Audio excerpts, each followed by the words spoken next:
Get ready for a hair-raising journey into the unknown.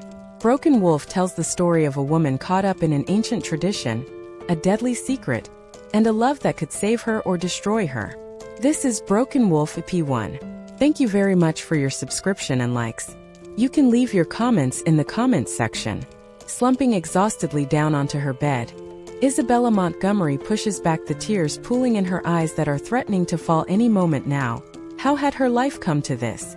As a 6-month-old baby, she had been abandoned on the steps of the pack she now called home. The Alpha had pitied her and brought her in and cared for her like one of his own. 𝐿𝐷𝐥𝐽 already had 3 sons. The eldest and future Alpha was named Axel. The middle son was Riker and the youngest son was named Finn. When 𝐿𝐷𝐥𝐽 had taken Isabella in, Finn had been 7 months old himself, and they thought both children would be incredibly close like twins. Both the Luna and Alpha loved their 3 boys more than words could describe, but they had been yearning for a little girl of their own, more so the Alpha. And just like God had answered their prayers, a baby girl was left for them to care for as their own. Yet since 𝐿𝐷𝐥𝐽's untimely death 2 years ago, any protection Isabella had was now gone and her life had gone downhill. Now Axel, the eldest son, was Alpha of the pack. As he climbed the ranks of the pack, Isabella was forced down to the bottom. There had always been claims of favoritism from the Alpha to Isabella, so everyone seemed happy to see her now at the bottom of the food chain. Isabella had been forced to move out of the only home she knew at the pack house and move to a cottage 2 miles away, which was at the edge of the pack's land. She was also now made into the pack cleaner. Everyone treated her like dirt without the protection of the Alpha. She didn't naturally belong in this pack, and people often liked to remind her of this while she simply tried to live her life with what had been handed to her, even if she now drew the short straw. Today had been particularly hard for Isabella. After setting off from her home at 5 a.m. to make it to the pack house on time to start her jobs, she had to clean every room in the pack house. It wasn't until she had this job title that she realized how disgusting some werewolves could be, but she dared not complain out of fear of what would happen if she did. Throughout most of her time in the pack house, day in day out, Finn, the youngest brother, found pleasure in ridiculing her and making every single second of her time there much harder. Isabella had learnt the hard way to ignore his verbal punches and even physical ones. She had the scars to prove this. The one good time of the day was when Isabella could go and tend to the horses. She felt at peace with animals, particularly horses and cats. Having a love for cats was practically unknown of for werewolves. Even though most werewolves wouldn't like to admit it, they were distant relatives of the dog, and they seemed for some reason to be unable to gain an attachment to cats like many dogs. Despite this, Isabella was different. One day on her long walk home from the pack house, she had come across a small kitten who was crying out in the bushes. Despite only planning to nurse the cat back to health before setting it free, the cat, now named Tobias, had simply stolen her heart and was now her escape. As if on cue, when Isabella's head dropped into her hands, she felt a ball of fluff circle through her legs with a comforting meow. "Hello, you," Isabella says, forcing a smile before scooping Tobias up into her arms, and she cuddled him close to her neck. She felt a rough lick on her neck which made her giggle slightly. Once Tobias was placed on Isabella's knees, he gave an appreciative yawn at the back scratching he was receiving and curled up on Isabella's knees, his favorite place to be. "You're the only one I need, Tobias," Isabella grins, slightly pushing away the escapee tear running down her face. She lies down, bringing Tobias to her side, and she curled herself up into a ball too. She hadn't changed her clothes from the day or even locked the front door, but she very quickly fell into a deep slumber. Her final thoughts about how she wanted needed someone to love her. She didn't know how much longer she could cope. Despite the pack hating Isabella, they were not willing to let her leave. But then she was unsure if she wanted to. How would she cope being rogue? This would mean that she no longer belonged to a pack. Rogues were categorized as untrustworthy, dangerous, and killers, meaning most packs. Despite Isabella being 18 years old, her small body curled comfortably on the single bed she slept on. Food was usually an afterthought for Isabella, so her small frame resembled a 14-year-old rather than the one she should have at her age, but Isabella had no one to impress. She was told this continually, so she never had to worry about it. To Hunter. Isabella couldn't help but notice that for the past week there had been an excited buzz around the pack. She didn't know why, but there was no mistaking that something was happening, and soon, but she could never get close enough to anyone to hear what it was. As soon as Isabella would walk into a room, usually everyone walked out. As Isabella walked into Finn's room to clean it, she made eye contact with him, sat at his desk on the other side of the room. Quickly lowering her eyes and holding her breath without even realizing it, she got on with her jobs. Isabella prayed that he would let her get on with it, but 9 times out of 10 this was wishful thinking. This was confirmed to be one of these times when she heard his chair legs scrape across the floor as he stood up. Still avoiding eye contact, Isabella continued as she had been doing, but she soon felt her scalp on fire and a fistful of her hair was pulled, causing her to lift up. Isabella is thrown onto the freshly made bed while Finn crawls up her body until he is straddling her waist. He finds joy in watching her recoil in pure fear. "Listen here, you little bitch." He starts grabbing her cheeks tight in one hand, so she has no choice but to look at his face. "We have a visitor today and I don't want muck like you around." A hand is thrown around Isabella's neck, instantly cutting off most of the oxygen supply, making her thrash around. Isabella knows not to panic because she will waste her limited oxygen, but remembering that he said he doesn't want her around makes her fear that he is really going to kill her in survival mode. Kicks in. Seconds before Isabella is due to pass out, Finn releases his grip with a bark of a laugh while Isabella gasps, sucking in the oxygen she needs. A single tear slides down her face, which she angrily rubs away. She knows more than anything to never cry in front of him, and luckily, he seems happy with his warning because he climbs off of the bed and leaves the room. Going into the ensuite, Isabella can already see the purple marks forming around her neck, but nobody would question them. They all thought she believed it, and yet she self-consciously pulled her mid-length hair closer to her neck to try and cover it up until her fast werewolf healing could heal it. Getting on with her day as best as she could, Isabella had started tending to the horses. She was told he had to muck them out and feed them. There is a commotion outside, but Isabella barely pays attention to it until it comes to feeding the horses, when she realizes that the carrots she had set out on the kitchen counter to bring for the horses were still there. She had completely forgotten to pick them up. Isabella glanced out of the door of the barn to see what must have been every pack member stood on the grass verge at the back of the pack house. They were all facing away from her, and yet fear still pounded through her heart as she thought about running back into the kitchen, getting the carrots, then running back again. After eventually managing to build the confidence to do it, Isabella runs quicker than she ever had to get the carrots before doing the same back again. She can't help but slide down onto the floor when she gets back. It appears nobody saw her. Across the field stands, just like Isabella predicted, every other member of the pack was stood around staring at the most important man in the werewolf community, the Alpha King, whose name was Hunter. He was, of course, the previous king and queen's son, who was aged 28. Most werewolves find their mates before the age of 25, but once Hunter hit this age they were unsure if he ever would, and due to his father now unable to effectively run the werewolves, he passed the position over to his only son. It had now been 3 years since Hunter had been made Alpha King, and he had quite the reputation. He had this because right from the start of his reign there had been many who didn't respect him as king. They didn't believe that he deserved to be king without a mate, short for soul mate. It was tradition for new kings to visit every single pack of werewolves, and at first for Hunter it was simply a part of his new role, but now he found it an opportunity to find his mate who he longed to find. The Moonlight pack that he was now visiting was the last on his list, and he had almost given up on the thought of finding his mate. His stomach turned at the thought of his mate being rogue, but he ordered every pack member to be there when he arrived, and nobody in this pack of people in front of him was his mate. He shook his head at his beta and best friend Jackson sadly to tell him that she wasn't here. Without a mate, how was he going to create a rightly heir to the throne? Hunter tried to answer questions and smile politely at those in the pack, but his patience was growing thin with the blonde girl hanging on his arm. She had purposely worn a low-cut top to show her rather large cleavage and has about 6 inches of makeup on her face.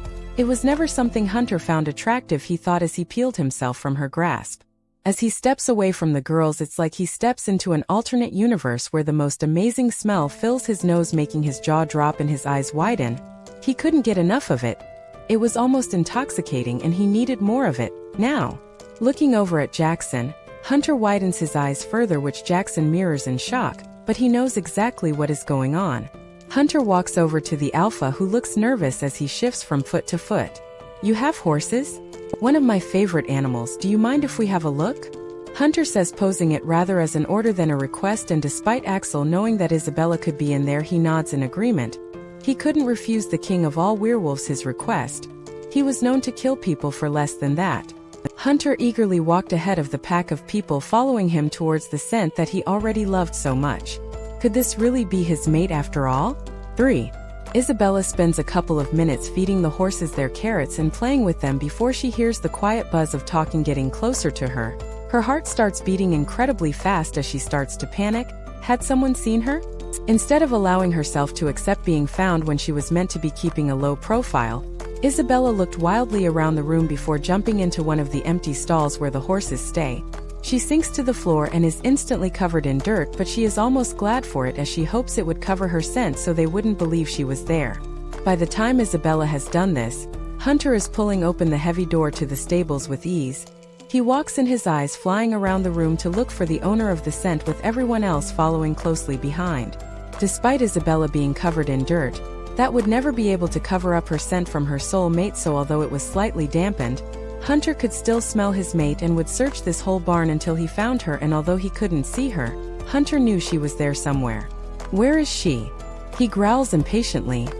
I told you I wanted everyone outside waiting for me when I arrived. Huh? Your Majesty, 𝐊𝐢𝐬𝐲 stutters. He shrinks back further in fear when he sees Hunter's eyes going darker due to anger. Hunter punches out his hand and wraps it around 𝐊𝐢𝐬𝐲 through, cutting off his air supply like Finn had done to Isabella, but Hunter is getting increasingly tighter, allowing 𝐊𝐬𝐲's face to start going purple. Everybody stood around and watched. They felt loyalty to their own pack Alpha, but they also felt more loyalty to the Alpha King. Not to mention, if they even tried to go against the king, there would be severe consequences. Knowing this made Hunter smirk. Meanwhile, Isabella was listening to this fearfully. Even though the thought of those who hurt her being hurt made her lips turn up slightly in a smile, she was panicking. This man was clearly very powerful and angry that she hadn't followed his orders, and this made her stay exactly where she was. Isabella reaches into her pocket and pulls out the necklace given to her by 𝐊𝐴𝐺𝐿 on her before she could remember. She just remembered always having it, and it was her most prized possession, but she never wore it because she was scared that Finn would take it away from her. The necklace was a heart-shaped purple stone with a silver outlining with leaves on. She runs her fingers over the smooth gem, causing her instant relief. One thing she used to do as a child was swing the chain on her finger when she was bored. Isabella started to do this as a distraction to ignore what was going on a couple of meters away from her, and yet the chain flings off her finger across the stall she is hiding in. Despite fear filling her whole body at the thought of being caught, Isabella can't leave the necklace without going to collect it, so she gets on her hands and knees and tries to silently crawl over to the necklace to collect it as it sat twinkling in the sunlight coming in through the open door. Hunter finally lets go of 𝐊𝐴𝐺𝐿's neck and starts to walk forwards further into the stable. He runs her eyes around the room and backtracks when he sees something sparkling in one of the stalls at the back of the stable. He nearly misses it, but it seems to call out to him, so he narrows his eyes on it. Hunter walks closer to the thing sparkling but quickly stops when he sees a small ball of messy chestnut hair coming into view. The owner? A slim girl on her hands and knees creeping across the stall. Hunter walks forward until he is directly next to the girl, who turns her head when she sees his shoes in her view. Slowly she looks up through her long dark eyelashes with pure fear in her eyes. Isabella instantly feels captivated by the handsome man in front of her. She secretly knows that this is her mate, but the doubt niggles it was into her brain after everything Finn had told her about how she was never going to have a mate because she didn't deserve one. How nobody would ever love her, even her own parents couldn't. Oppositely, Hunter was certain before he even saw Isabella that this was his mate, but it confirmed it further when he looked into her big, brown, doe eyes that almost seemed too big for her slim, dirty face. Hunter couldn't help but think that she seemed too fragile and small. Her small frame reminded him of a young child of around 13, but he knew she wasn't. He couldn't explain why he knew she wasn't, but he just knew. Hunter reached out his hand and helped, shaking Isabella to her feet. He was filled with raging anger at how clearly undernourished his mate was. She was their queen and something wasn't right here. "I'm Hunter," he says, smiling gently as he raises her hand to his lips, looking completely past the dark circles under her eyes, telling tales of sleepless nights and the dirt coating her body. "Isabella," she whispers out. If Hunter didn't have werewolf hearing, he probably wouldn't have heard it, but he did, and it melted his heart instantly. "Do you know who I am?" Hunter asks, meaning did she know he was her mate? He had forgotten himself that he was king, or that there was a group of people around them waiting with bated breath. "I'm not sure. I think so." "Yes," she stumbles over her words, fearing Hunter's looming figure, and yet she feels comfort in him at the same time. "Would you like to go to the pack house and sort your things out?" He says, his grip on her loosening only slightly. I don't live in the pack house, I like a couple miles away on the edge of the pack. Isabella says just as quietly, but the sparks running through her hand fill her with a small amount of confidence. Why, my princess? He says, swiping the back of his hand against Isabella's dirty cheeks, softly making a shiver run down her spine. She always did act as a lone wolf, so she asked to be away from the pack house, and of course, we granted her this wish. 𝐿𝐼𝐴𝐳 interrupts. Hunter watches as Isabella's face crumples slightly, and he knows that Axel is lying. Isabella, he says silently, asking for the truth with furrowed eyebrows. It takes her a shaky minute to think about her reply. She was too caught up in wishing he would say her name repeatedly. It rolled perfectly off of his tongue. It filled her whole body with such warmth, and it was the opposite of how she felt when anybody else had said her name. Yes. It's true, I wanted to be on my own, she says. This confirms for Hunter that this is a complete lie, because Isabella can't even look him in the eyes, but he doesn't want to push it further. Well, you're coming with me, so we will take you home to pack up your things. We can leave tomorrow, he says, sounding slightly like an order, but he says it softly to help her not fear him. You're staying at the pack house tonight. It wouldn't make sense to come all the way out to take me home to come back again. I will go on my own, Isabella says, at first confident, but then as she looks around and sees the shock on people's face at her defying the king, and she suddenly feels nervous again. I will be staying with you tonight, so it's okay.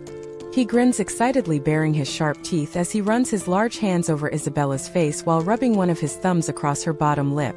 Isabella takes a sharp intake of breath, half because of the electricity coursing through her veins at the touch of her skin, but also as she realized she had Tobias waiting at home. What would Hunter do if he saw Tobias? Surely, he would never let Tobias come along, but Isabella couldn't leave him to fend for himself. I would like privacy, Isabella mutters. Now it is everyone else's turn to take sharp intakes of breath at Isabella, outright denying the king of all werewolves. Isabella is sure she will be dead any second now as her body shakes nervously. Although Hunter removes his hand from Isabella's face, he does nothing but bows his head to his princess in allowance to do as she pleased. Okay, my princess, you stay alone tonight, but as a compromise I am taking you home, he smiles, this time taking her hand back into his to kiss the back of her hand like he had done earlier. For Isabella did what she knew best, and that was to do as she was told. She nodded back to Hunter as a silent agreement to his proposal of taking her home, then started to walk out of the stables. The people she once tried to avoid were now parting like the Red Sea to get away from her and Hunter, but for once they were not moving from her as if she contained a contagious disease. They were moving out of fear of what would happen if Hunter found out about how they treated her. Waiting at the front of the pack house was a black SUV ready to take Isabella home. The excitement of the whole situation was very quickly wearing off, and anxiety was taking over her body, especially at what she was going to do with Tobias. Clearly not noticing this, Hunter opened one of the black doors and guided Isabella into the leather seats, not caring about the dirt transferring from her clothes onto the seats. Nobody said a word in the car. Hunter was itching to ask Isabella everything. His head was buzzing with questions that he wanted to ask, but everyone in the car felt the blanket of awkwardness surrounding them, so he thought better of the 101 question interrogation. But surely one or two couldn't help, right? So, you have no parents then? He questions, looking at his hands as if it was the least important question in the world, and yet as soon as the words left his lips, he was internally cursing at himself. Hunter wasn't sure if he liked this new feeling that he got around Isabella. It was nothing like he had ever felt before. He second-guessed everything he wanted to say, whereas before he never cared. He was the king after all, and yet here was this girl who just one look at caused his heart to swell and break all at the same time. Isabella knew a question about her parents would come up eventually, but her mouth dropped open at the personal question. Isabella found that she couldn't look Hunter in the eye. She felt shame rear its ugly head within her.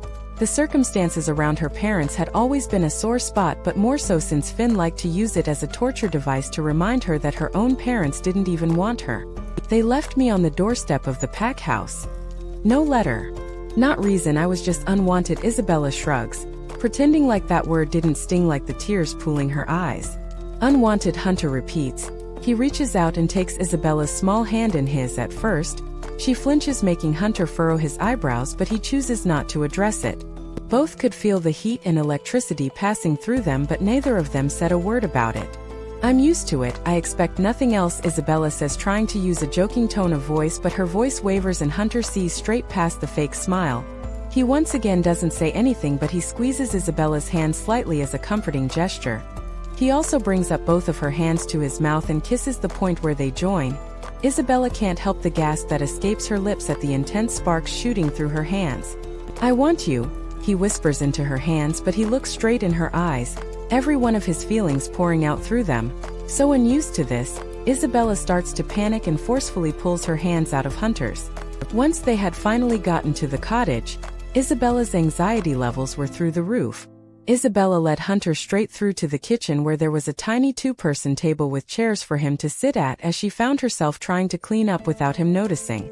Nobody ever came here, so it never mattered what it looked like, and only now that Hunter was here did Isabella realize how, despite spending her life cleaning other people's homes, she had failed at keeping her own home tidy.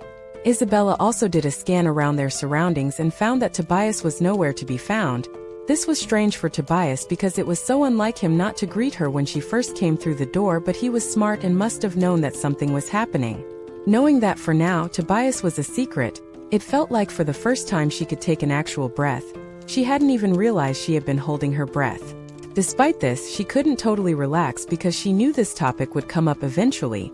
Isabella wasn't going to abandon her best friend. "Can you explain something for me?" Hunter asks. This is the first thing either of them had said since getting out of the car. Isabella simply nods with her back to Hunter as she is trying to compose herself as best as she can. Finally turning around, Hunter looks at her for a second before shifting to the side with an uncomfortable look on his face to reveal the most relaxed-looking ginger cat. Tobias clearly didn't have a care in the world.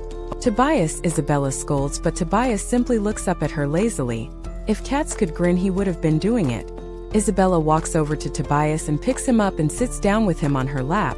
He instantly snuggles up into a ball while Hunter just looks on shocked. "I found him by chance one day and he was tiny with no mother, so I started to care for him just until he could look after himself, but then I fell in love and he's still here," Isabella explains, not taking her eyes off Tobias, silently pleading with Hunter to let her keep him. "You want to bring him, don't you?" Hunter asks. Anybody else there wouldn't even be a discussion about the cat, but just watching how utterly in love Isabella was with Tobias was enough for him to suck it up and accept the damn cat, even if he wished that was how she felt about him, but he would have to wait for that. "Oh, can I? Once you get to know him, you'll love him as much as I do," Isabella says in a high-pitched, excited voice that Hunter could only smile at. "We'll see," Hunter says apprehensively. Isabella starts to scoot closer to Hunter with Tobias in his arms, but Hunter scoots further away, torn between wanting to be close to Isabella but wanting to be away from Tobias. "Here, give me your hand," Isabella says almost in a whisper. Her voice alone is enough to put him in a trance-like state, so he does what she says and puts his hand in hers, allowing her to put his hand on Tobias' back. She places hers on top and starts to slowly move their hands back and forth, causing Tobias to purr happily. "See? He likes you." She grins, her eyes shining brighter than they had since Hunter had met her. "I tell you what, one kiss on the cheek and you can bring him." Hunter smirks, which instantly fills an almost relaxed Isabella with fear and nerves, but she would do anything to Tobias, and this was her mate. After all, it wasn't like it was just some random guy. "Just one kiss on the cheek?" she asks. She wasn't ready yet for anything other than a kiss on the cheek. She wanted everything to be perfect with her mate when the time was right. "Yes. That's all I request for payment," Hunter grins, turning his head, bending down slightly and gently tapping his cheek where he wanted the kiss. "Payment?" Isabella scoffs. She didn't want to pay for the right for her beloved cat to live with her when it was happening right here. "I'm just fooling around, Isabella, but you know you want to," he smiles, cheekily sticking his tongue out, continuing to tap his cheek. Although Hunter had leant down slightly, she still had sit right up to reach his cheek until she managed to land a small kiss upon, but before she knew it, Hunter had gone back on what he had requested and turned his head to kiss her on the lips. The thing was, Isabella was kissing him back. 5. Eventually, the realization hit Isabella, who came to her senses and pushed Hunter away with her hands splayed on his chest. Clearly not expecting this, Hunter stumbles back a few steps. If he hadn't have wanted to move, he wouldn't. You said just the cheek." Isabella splutters, wiping her lips aggressively as if trying to wipe away the memories of the kiss they had just shared, even though she secretly never wanted to forget a second of it. Not that she would tell Hunter that. Isabella turns on her heel and stalks into her room, slamming the door shut behind her with as much force as her small body could manage. Hunter follows closely behind but soon finds himself on the wrong side of the door. Isabella slides her back down the door to sit behind it while Hunter knocks on it softly from the other. After a couple of moments, Isabella hears Hunter growling softly in annoyance, but after hearing Isabella's heartbeat increase out of fear, he stops. "Open the door, princess." No response. "I'm sorry, no response." "You're a great kisser if that counts for anything," he yells with a big grin on his face, which slides off when he hears Isabella scoff. On the other side of the door, Isabella doesn't even realize she is smiling until she brings one of her hands up to her swollen, smiling lips. "Alpha King Hunter, thinks I am a good kisser?" A small meow and scratching on the door brings Isabella back to her senses. Tobias was clearly trying to get into the room and Hunter thought this would be a perfect opportunity to get Isabella to open the door to him. He clearly underestimated her intelligence. "Can you hear that? The cat. I mean, Ginger is trying to get in?" he says in more of a questioning tone. Isabella frowns at his attempt at thinking of Tobias' name, but she is soon smirking. Isabella stands up and hearing this, Hunter is smirking just like Isabella, thinking the cat might not be such a bad thing. It was clearly Isabella's weakness. Yet Isabella's smile was out of cunningness as she opened the door just wide enough for Tobias to contort his body in through the small gap before the door was slammed shut again, giving Hunter barely the time to realize what was happening. "Real nice, Isabella," he growls, slamming a fist on the wall beside the door, leaving a crack in the wall which he instantly regretted. He was supposed to be making her forgive him, not make the situation worse. "What do I have to do for you to forgive me?" Hunter calls out, growing ever more impatient. "Get on your knees and beg for my forgiveness." She yells back, still smiling, although it wasn't how she had planned her first kiss with her mate. Isabella wasn't truly angry at Hunter. It wasn't like it was a bad kiss. "You have got to be kidding me," Hunter says with a barking laugh, but the silence tells him otherwise. So for the first time since being a small child, Hunter did exactly as he was told and got onto his knees. "Please, princess, let me in," he pleads. Hunter once again hears Isabella moving closer to the door, but he doesn't move. She was going to want to see him with her own eyes on his knees begging before she believed him and let him in again. Although what he didn't expect to see when the door opened was a phone camera in his face before a bright flash momentarily blinded him as a picture was captured of him begging. "You didn't," Hunter simply says, still not moving. "Gotcha." Isabella shrieks, grinning in victory. Hunter lunges for her, making her half scream and half laugh as she ran into her bedroom, completely forgetting to shut the door behind her. Hunter follows closely behind and narrows his eyes at her, his eyes flicking from her to the at least 4-year-old phone in her hand. "Now, my little mate, delete the picture," Hunter orders, but he doesn't use his alpha voice like he would on anyone else. He never wanted to do that on his mate. Isabella was almost his equal. Once mated, they would be complete equals, so why would he ever want to control her? He already liked her free mind, decisions, emotions, and thoughts. Nah, it is there for future reference. The big bad Alpha King isn't so big or bad. She smirks, sliding the phone into her back pocket. "Not to mention you deserve it for what you did."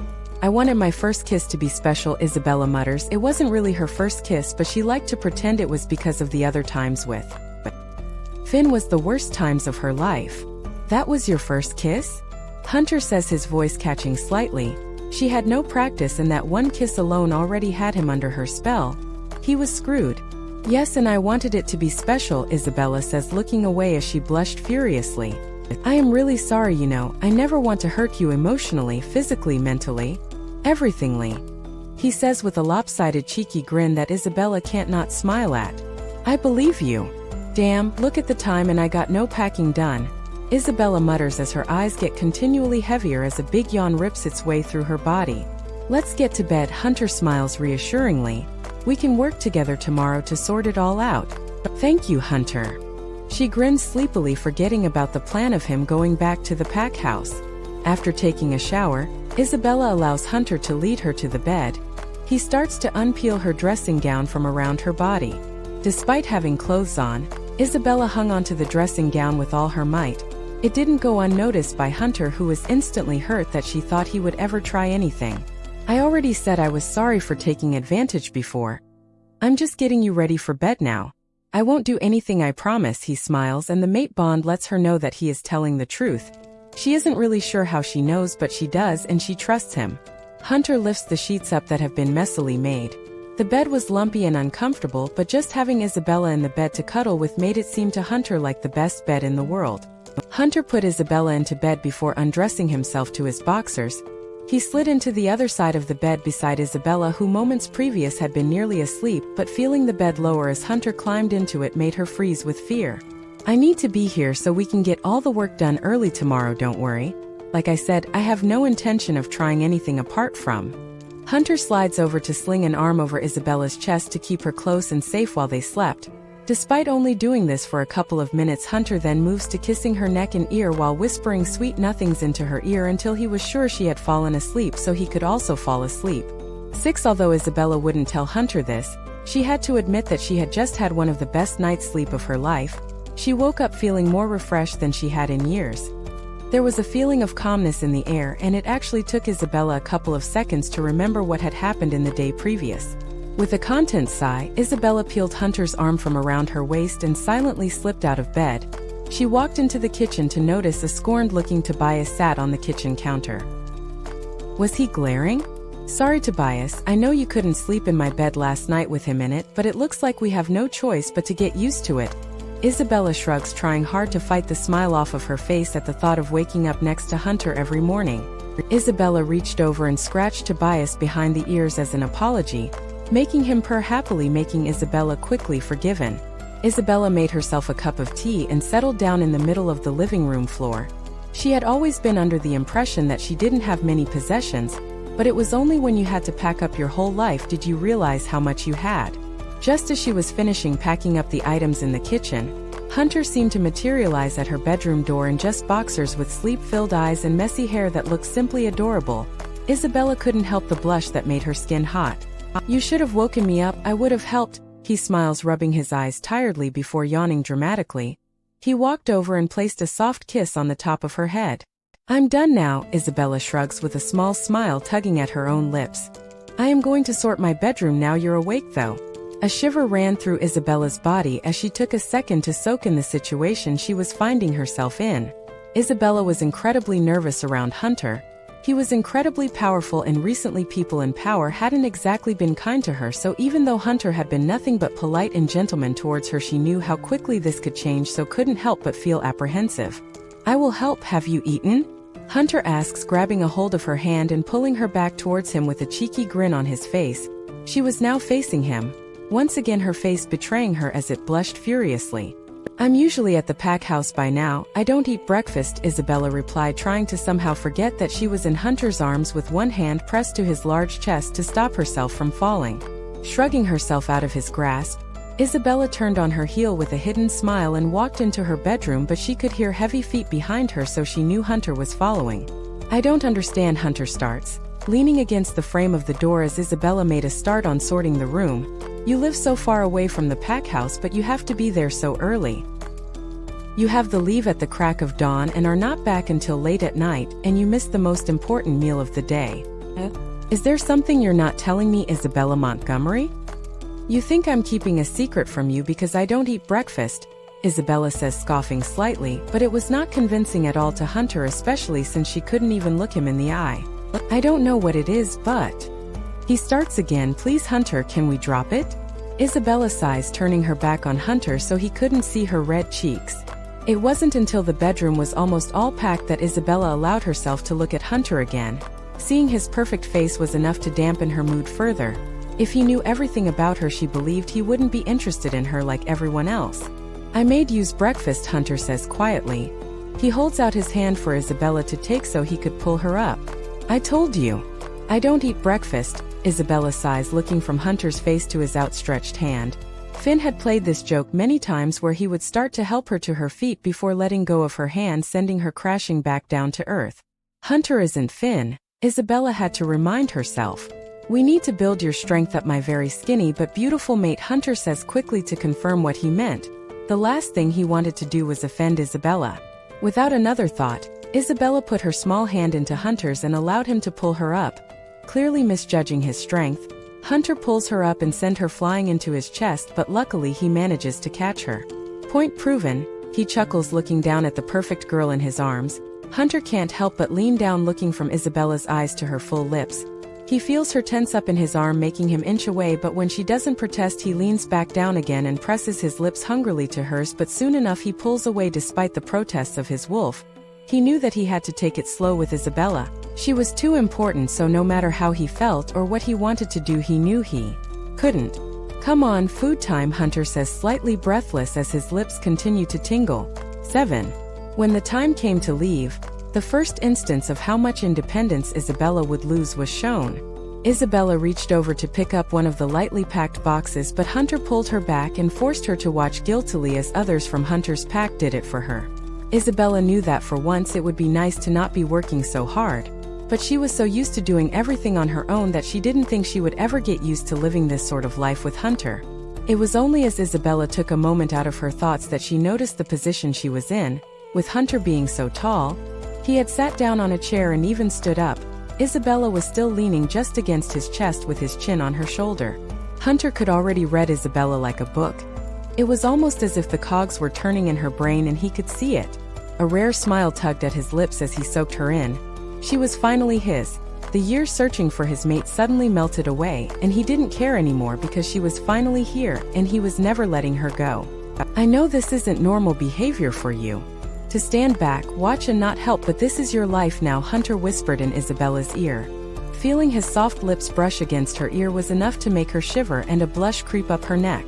A small part of Isabella wanted to argue back that she would never get used to this life, and yet the years of being conditioned by her old pack made her keep her mouth firmly shut. "Come on, it's time to go," Hunter starts. He looks around the room until his eyes stop on something. He pauses, then sighs, "Grab the cat." There was a clear look in his eyes that showed the last thing he wanted to do was to spend time with the cat. He couldn't even say its name out aloud.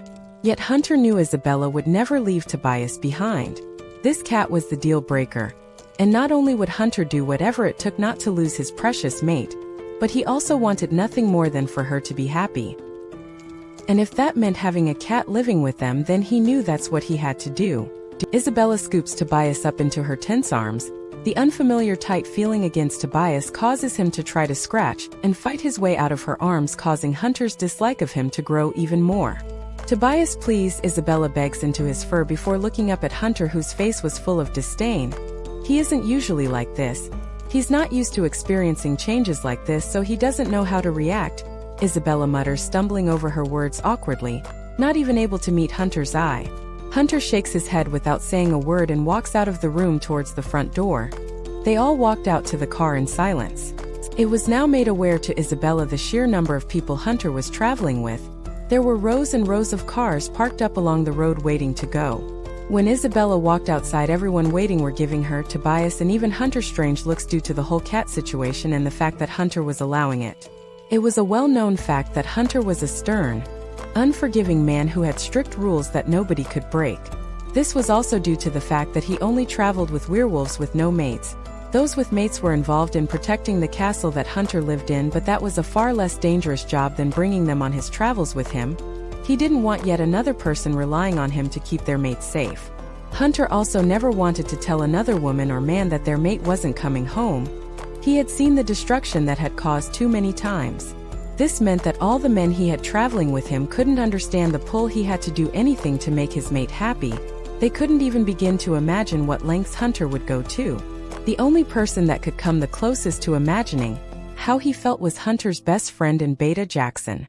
Although he was unmated, even since they were children, finding a mate was all Jackson ever spoke about, and at one time, Hunter would tease him about it. Who wanted to be tied down to one partner for the rest of your life, especially when you were the king's beta? You had women all over you. All the time. And yet, in that moment, having found his mate, Hunter had never felt freer. Once they had climbed into the car, Jackson, who was sat in the passenger seat of the car, turned round to face them. "Hello, Isabella. I am the wonderful Jackson. I'm sure you've heard lots about me." He winks playfully with a kind smile that made Isabella smile back, much to Hunter's annoyance. "Ready to go?" Jackson asks, which Hunter nods back curtly. Jackson had never been happier for his best friend. At one time there had been a rift between the two friends. Hunter couldn't understand why Jackson would rather be searching for a mate than out drinking and partying with him. There had been playful teasing from Hunter too. He couldn't understand what he was doing wrong. He would ask Jackson what he would do if he never found his mate, not realizing the real pain Jackson would feel at the thought of spending the rest of his life alone. As Jackson sat there and thought about all those times, of course he felt a pang of longing as he still hadn't found his mate, but he was happier just that his friend finally understood. Oppositely, as Hunter thought about his past with his best friend, he couldn't help the sinking feeling in his stomach at how he had let his friend down and how much he had hurt him, because Hunter finally understood what Jackson had been yearning for all those years. Hunter rests his head against the glass window, preparing for the long journey ahead, while Isabella sits in a completely rigid position with Tobias lay a little more relaxed now on her knee. The soft lulling of the car was enough to make Isabella's eyes feel heavy, and as she struggled to keep them open, Hunter clearly had not worries about falling asleep, because soon enough his heavy breathing filled the car. "You can go to sleep if you like," Jackson smiles comfortingly, turning around in his seat to look at Isabella. The nerves seemed to be radiating off of her. "I'm okay, thank you," Isabella says in a meek voice. Although this girl was the complete opposite of what Jackson expected to see when he first saw Hunter's mate, he had the feeling that she was going to be perfect. Jackson looks from Isabella to Tobias with a fake smile on his face despite trying to cover it up. "You can barely keep your eyes open," he smirks teasingly, but Isabella knows there is no malice behind it, and Isabella still finds him comforting like a big brother, something she never had the pleasure of experiencing. Of course she had thought she had found it back in her old pack, but it had all been lies, so it was nice to see it in him, especially since she didn't have any concerns about him not being genuine. "Maybe just for 5 minutes," Isabella says, letting out a yawn almost instantly before doing the same as Hunter by leaning her head against the window before letting her eyes flutter shut. 8 For the rest of the journey, all is quiet apart from Hunter's heavy breathing. There isn't a sound from within the car. Jackson knows better than to talk too loud and to wake Hunter up. He'd learned that lesson the hard way. Hunter wakes up just as the car is pulling up the long road towards the huge house-like castle that the top pack members live in. Although Hunter is king of all werewolves, he had his own pack, which was the inner circle that he trusted above all else. Hunter looks down beside him and can't help but let the smile tugging at his lips win. Isabella is sleeping soundly, curled up into a ball beside him. Even in her sleep she looked completely adorable. Hunter could only think about how lucky he was to have her as his own. He would protect her and make her happy at all costs. At that thought, Tobias makes a small meow as he stretches out his legs. Hunter stares at him with disgust written all over his face. Noticing Hunter was awake, Jackson turns around his seat and notices the look on Hunter's face. It really was a good job Isabella was asleep so she didn't see it. "Now do you understand?" Jackson smirks with an "I told you so" look on his smug face. Hunter drags his eyes away from his sleeping mate to look at his best friend, making sure his hand never leaves Isabella's back where he was making comforting circles with his finger. "I really do," Hunter sighs happily, his smile faltering for a moment. "What's wrong, buddy?" "The cat really isn't that big of a problem," Jackson teases, trying to put a smile back on Hunter's face. It was such a rare thing that Jackson wanted to savor it. It works, but then as quickly as the repeat smile came, it disappeared again along with another sigh. "I don't know how, I never understood the mating pull, but I already know I love her, and yet I also know she is keeping something from me. It's like an itch that I can't get to. I know it is something to do with that pack, I just know it is. Not to mention it scares the hell out of me that before I met her my full attention was on the pack, and now I'm thinking to hell with the pack. I need to protect her," Hunter explains, knowing that his trust in Jackson was a secure one. Hunter could tell Jackson anything in confidence and know it would never go further than the two of them. "You just found her, you've never known what it was like to love something or someone with your whole body.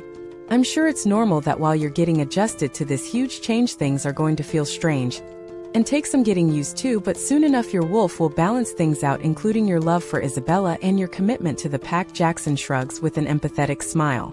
"When did you get so smart?" Hunter grins, reaching over to punch Jackson softly on the arm. "What was that?" Jackson laughs but stops when he sees the look on Hunter's face. Okay. It's just that I've been waiting to hear that leave your mouth for ages. We're talking years here, pal." The car finally comes to a stop and Hunter jumps out of his side of the car. Eager to show Isabella around her new home, he waits for his sinking feet to get adjusted to the pebble driveway before walking round to Isabella's side of the car. Hunter opens the door ready to catch her if she fell, which he starts to do, but he simply scoops her up in his arms, not even waking her up, despite it not waking Isabella up. The move startles Tobias, who jumps from Isabella's lap and runs off in the direction of the dark woods. Hunter curses under his breath and he holds Isabella closer to his chest. He looks around to notice everyone waiting for his and his mate's arrival are stood around not doing anything with awkward looks on their face. Cats don't mean anything to werewolves, so they don't think that Tobias was important, but he was important to Isabella, meaning he was important to their queen. Go after him, bring him back safely. Hunter finally yells, knowing they weren't going to do anything without direction from him. All but one person scurries off towards the forest to go and look for Tobias. Hunter notices one man from the lower end of the pack with his feet firmly placed on the floor with no plan to move. Hunter could almost feel the anger making his blood boil. How dare this nobody disrespect his orders? You knew that meant you too go. Hunter growls, trying to control his anger so he stays quiet for a still sleeping Isabella. I'm not going to chase a cat that doesn't matter to me. He smirks cockily, not moving an inch even when Hunter squares up to him. If Hunter hadn't been holding Isabella, he would have been in front of the man in an instant with one of his hands wrapped around this insolent fool's throat. It matters to me, your alpha and your future Luna, so suggest you get running, little boy, Hunter yells. In a quick second, before anyone can even see what is happening, Hunter kicks his leg out powerfully against the man's knee, sending him tumbling to the floor with a whimper. I suggest you go now, Hunter says in a scarily quiet voice. The man nods his now white, shaken face before limping off in search of Tobias with the others. Decided there were people on the job, Hunter doesn't wake Isabella to tell her about Tobias. He simply carries her to his bedroom. This would now be, of course, their joint bedroom. Hunter lays Isabella down. She instantly relaxes as she curls up into the soft duvet.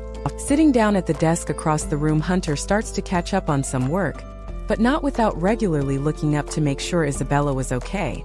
When Isabella stirs from her refreshing sleep, Hunter is almost instantly by her side, smiling comfortingly but with a nervous look on his face, which she picks up straight away. Despite not knowing what is wrong, Isabella finds herself looking around the room she has never been in before. It takes a couple of minutes, but she quickly sees what is wrong with this picture she is finding herself in. Where is Tobias? Isabella asks, trying to sound calm but her voice wavering slightly. Isabella jumps out of the bed and gets to her knees to look under the bed where he liked to sometimes hide at home, but he isn't there, which makes the ball of anxiety in Isabella's stomach grow even bigger. When I picked you up from the car when we got here, he got scared and ran off, Hunter explains, biting his lip, which Isabella finds incredibly attractive, but is so blindsided with the fact that he lost Tobias and didn't wake her to tell her the horrible news makes him momentarily look like the ugliest man in the world. Why didn't you wake me? She yells, scrunching up her fists angrily. You were so sound asleep, and well, I have a big team out looking for him. You or I couldn't do any better than what is already being done. He shrugs with a smug smile on his face, feeling proud of himself for even doing that. Isabella understood that he could not totally understand that this was Isabella's best friend, and that she needed him, but she still felt hurt. Hunter might not have known the extent of their friendship, but he knew that Tobias was incredibly important to Isabella. He won't come out for strangers, she says, softening only slightly, looking past Hunter's shoulder out of the large window that faces the forest and the now very dark sky. He'll be so scared.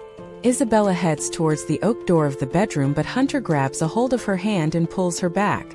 Where are you going? I already told you there were people already out looking for him. He questions, raising his eyebrows. To look for Tobias, Isabella says, like Hunter is stupid, while she wriggles out of his grasp quite easily because Hunter was too scared to hurt her by holding tight. No, it is too dark. Hunter explains, walking over to the curtains that he closed to show the dead of night, even though she had already seen it. I don't care and don't follow me. She yells, going back to being angry at him again as she flings out the door to walk out of it, hoping that her senses would kick in and lead her towards a door out of this maze-like place. Our first fight in it about that stupid cat, Hunter thinks to himself with a sigh. Isabella didn't even have any shoes on, so quickly Hunter packs a backpack with shoes and a jacket for Isabella, then quickly runs downstairs to get food and hot drinks, as it could be a long night searching. No matter what Isabella said about not following, he was always going to. 9. This would be so much easier if I could transform, Isabella thought to herself. One thing about Isabella that she didn't like to talk about was the fact that she had only ever shifted once on the full moon of her 13th birthday like all other werewolves, but ever since it had not happened, even though everyone else around her turned on every full moon afterwards like she should have done. In some ways, Isabella was glad she didn't have to keep going through it because it was the most painful thing she had ever felt, but she never felt normal or included when everyone would go out as a pack to hunt every month. She would be left at the pack house with all the people too ill and weak to transform, so that's what she became known as, weak. 𝐿𝐴𝐺𝐵 would try to encourage her every single month as if telling her enough times she could do it would make it happen, but it never did. Isabella had a good sense of smell, and relatively good balance just like the other werewolves, but couldn't turn like everyone else. Soon enough it was accepted that Isabella was simply different, but 𝐿𝐴𝐺𝐵 never treated her any different because of it. He would simply tell her that she was his special girl whenever she was feeling down about it.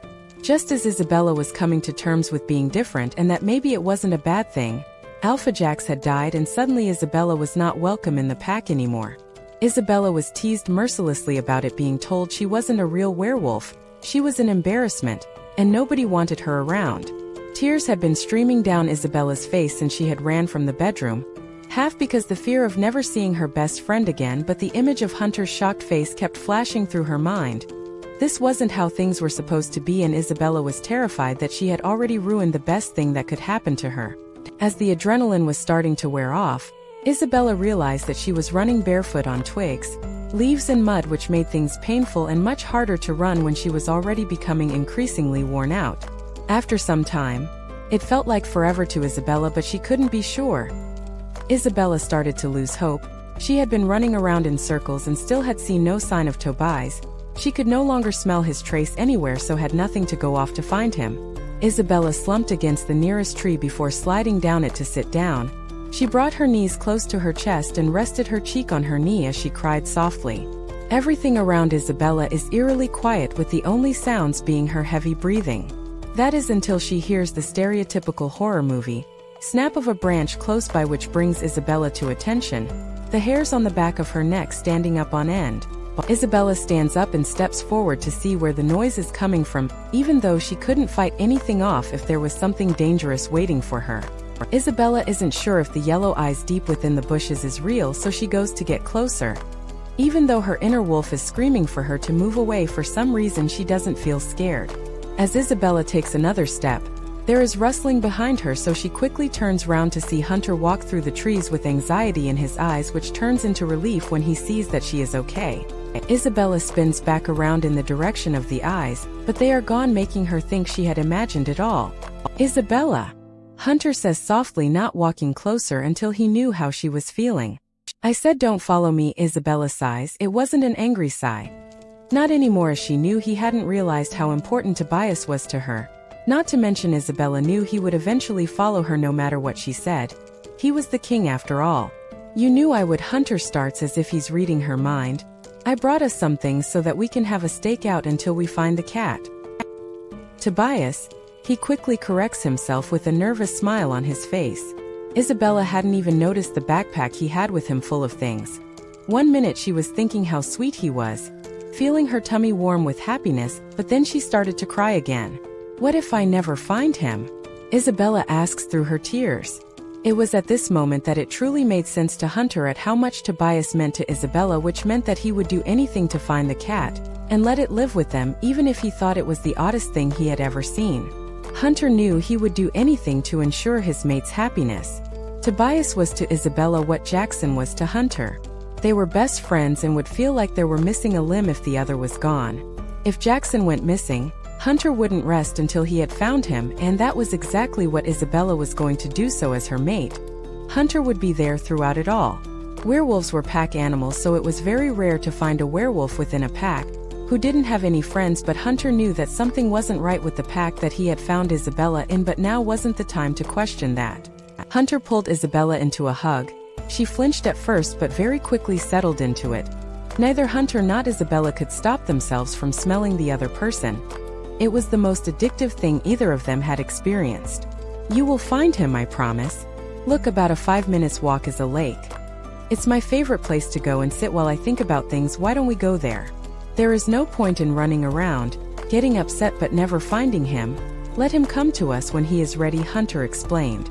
Isabella, who was still pressed against Hunter's chest, a place he didn't really want to move her from, nodded. Isabella took a deep breath and started to walk in the direction Hunter pointed, but he noticed that she was uncomfortable walking as she was limping. So he went behind her and lifted her bridal style into his arms, making her squeal in surprise. Hunter catches a glimpse of the bottom of Isabella's feet, where are covered in scratches and cuts, which makes him angry. He isn't even sure who or what he is angry at, but knowing that his mate is hurting angers him.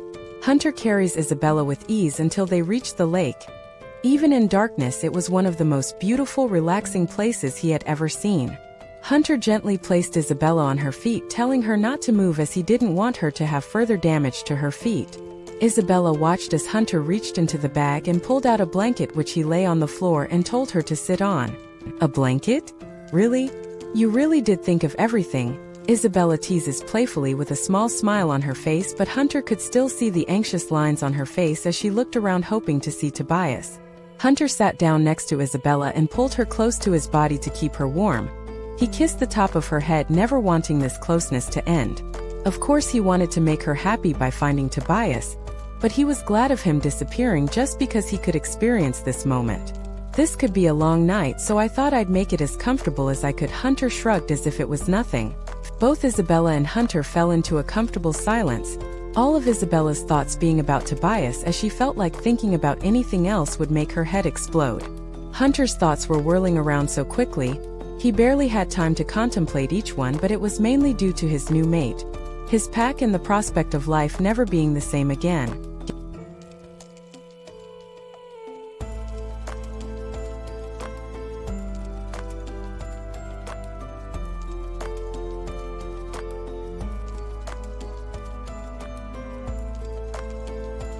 Get ready for a hair-raising journey into the unknown.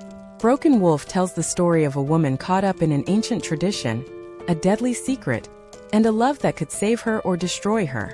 This is Broken Wolf EP 2. Thank you very much for your subscription and likes. You can leave your comments in the comments section. 10. Considering they were in a deep, dark forest that most people would be terrified of, Hunter finds drifting off to sleep incredibly easy. On the other hand, Isabella was scared out of her wits. Every single noise, whether that be a branch snap or an owl hooting, made her practically jump out of her skin. Isabella's neck was getting sore at it, snapping in the direction of every noise. She wasn't sure if this was because she expected Tobias to suddenly appear or a giant bear. Are there giant bears in these woods? I should have asked if there are giant bears. Isabella thinks to herself, looking down at his relaxed form. He seemed so settled. He also looked much younger when he was asleep, just like he did when he smiled. Isabella so wanted to reach out and touch his face, but even she knew that would probably be creepy if it woke him up, so decided against it, and decided to rest her head against the tree she was leant up against. Isabella takes a deep breath and closes her eyes, trying to relax and push all scary thoughts out of her head. Sure, she was technically a werewolf, but she knew she would probably be useless if faced with real danger. Good job, Hunter was here. Isabella took a moment to make a wish, pleading for anyone who would listen to return her beloved cat. She knew nobody understood it, most of all Hunter, but that cat was her best friend. Tobias had always been there, the person who listened to her cry and comforted her, the way nobody else had been willing to do since before 𝐊𝐿𝐼𝐺𝐻 had died. Hunter's head lolled on Isabella's shoulder, making her jump slightly. She almost reached to push his head away, but instinct and maybe the mating bond already forming caused her to stay still. The contact, no matter how small, was somewhat comforting to Isabella, something that she had also not experienced since 𝐊𝐿𝐼𝐺𝐻, particularly around men. They had been demonized to her in the past few years, but she could already see that being around Hunter and even the little contact with Jackson, that not all men were the same. It allowed her to believe that maybe one day she could be confident around men again. Isabella is pulled out of her deep thoughts by another rustling sound, making her head turn to her left. She watches with narrowed eyes as the rustling gets louder. Seconds pass in bated breath, and Isabella, feeling a newfound confidence, inches away from Hunter. But as the noise gets louder, she starts to feel terrified, and is ready to shake Hunter awake when a familiar ginger cat pops his head from around the bushes. Without thinking, Isabella jumps to her feet with tears in her eyes, causing Hunter to fall flat on his face on the floor. His eyes flutter open with a groan as he rubs his now aching head. Isabella heads towards to Tobias, ready to pick him, but at the last second, he turns on his heel and runs in the direction he came from. Isabella starts to chase close behind. Hunter jumps to his feet to follow. "A bloody cat," he grumbles angrily. The chase continues until Tobias reaches a fallen tree. He nimbly climbs straight onto it with confidence. Isabella weighs up her options. The tree is surrounding with thick, dark mud, but the longer she stands at the base of the tree, the further Tobias gets. She simply can't lose him. Shakily, Isabella climbs onto the tree and starts to try to walk across. Halfway across the tree, Tobias sits down patiently waiting for his owner to reach him. He somehow has a hilarious look on his face. Isabella could have sworn he was smiling at her, but now was not the time to think about that, as every extra step Isabella took, the shakier she became on her feet. Werewolves often have incredible balance, but a lack of training or practice meant this skipped Isabella. She was the complete opposite. She usually fell over her own feet, let alone trying to balance on a tree trunk. It wasn't long before Hunter caught up with Isabella. He watched her with an amused look in his eyes. There was some concern, but he was pretty confident that even if Isabella fell from the tree, apart from being very muddy, she wouldn't come to any harm. There was absolutely no chance Hunter was going to climb onto the tree himself. He told himself that he wasn't going to do it because one of them needed to be on dry land if Isabella happened to fall into the mud. Hunter watched on in confusion at how shaky Isabella was. It was basic training that most pack members did for balance. You built the basic foundations after shifting for the first time, usually 13/14, but it was something you were supposed to dedicate time to for the rest of your life to ensure something like this didn't happen. As much as it was endearing to watch Isabella, he had never seen someone with so little grace when doing such a simple task. Even some of the youngest werewolves would have already managed to reach Tobias by now. As Isabella gets closer, Tobias stands ready to turn around and go further back along the tree trunk. "No, Tobias!" Isabella yells in a panic, "Stay where you are." She begs, waving her arms around to show Tobias to stay still, but mainly to help with her balance. "Be careful, Isabella," Hunter shouts, biting the inside of his cheek nervously. On her next step, Isabella completely loses her balance. One leg goes up and her arms flail around before she crashes down to the side, falling spectacularly into the mud with a splat. A small scream leaves Isabella's mouth. This time Hunter has to bite his lip to stop himself from laughing. She wasn't hurt, and honestly, she just looked adorable. When Isabella managed to resurface from the mud, she has a smile on her face before breaking into laughter, which is music to Hunter's ears. Hunter lets out a laugh too as she struggles her way trying to get out of the mud. Tobias decides he has worried her enough and makes his way across the trunk towards Hunter with ease. He sits at Hunter's feet with a look of "Hurry up, what is taking so long?" to Isabella as she squelches her way out of the mud. Hunter finally takes pity on her and reaches his arm out for her to grab onto. Misjudging his strength, Hunter pulls too hard, causing not only Isabella to come flying out of the mud, but she lands right against his chest, leaving an Isabella-shaped mud patch over him, leaving them both laughing again. Heavy with mud, apart from Tobias of course, the three of them head back to the huge pack house/castle. Now wide awake and happy, Isabella finally can appreciate the beauty of her new home. A cold shiver spreads across her body, not only from the mud, but also because of the thought that this was her new home. Hunter pulls Isabella closer to him to share his body heat. He was like a permanent hot water bottle.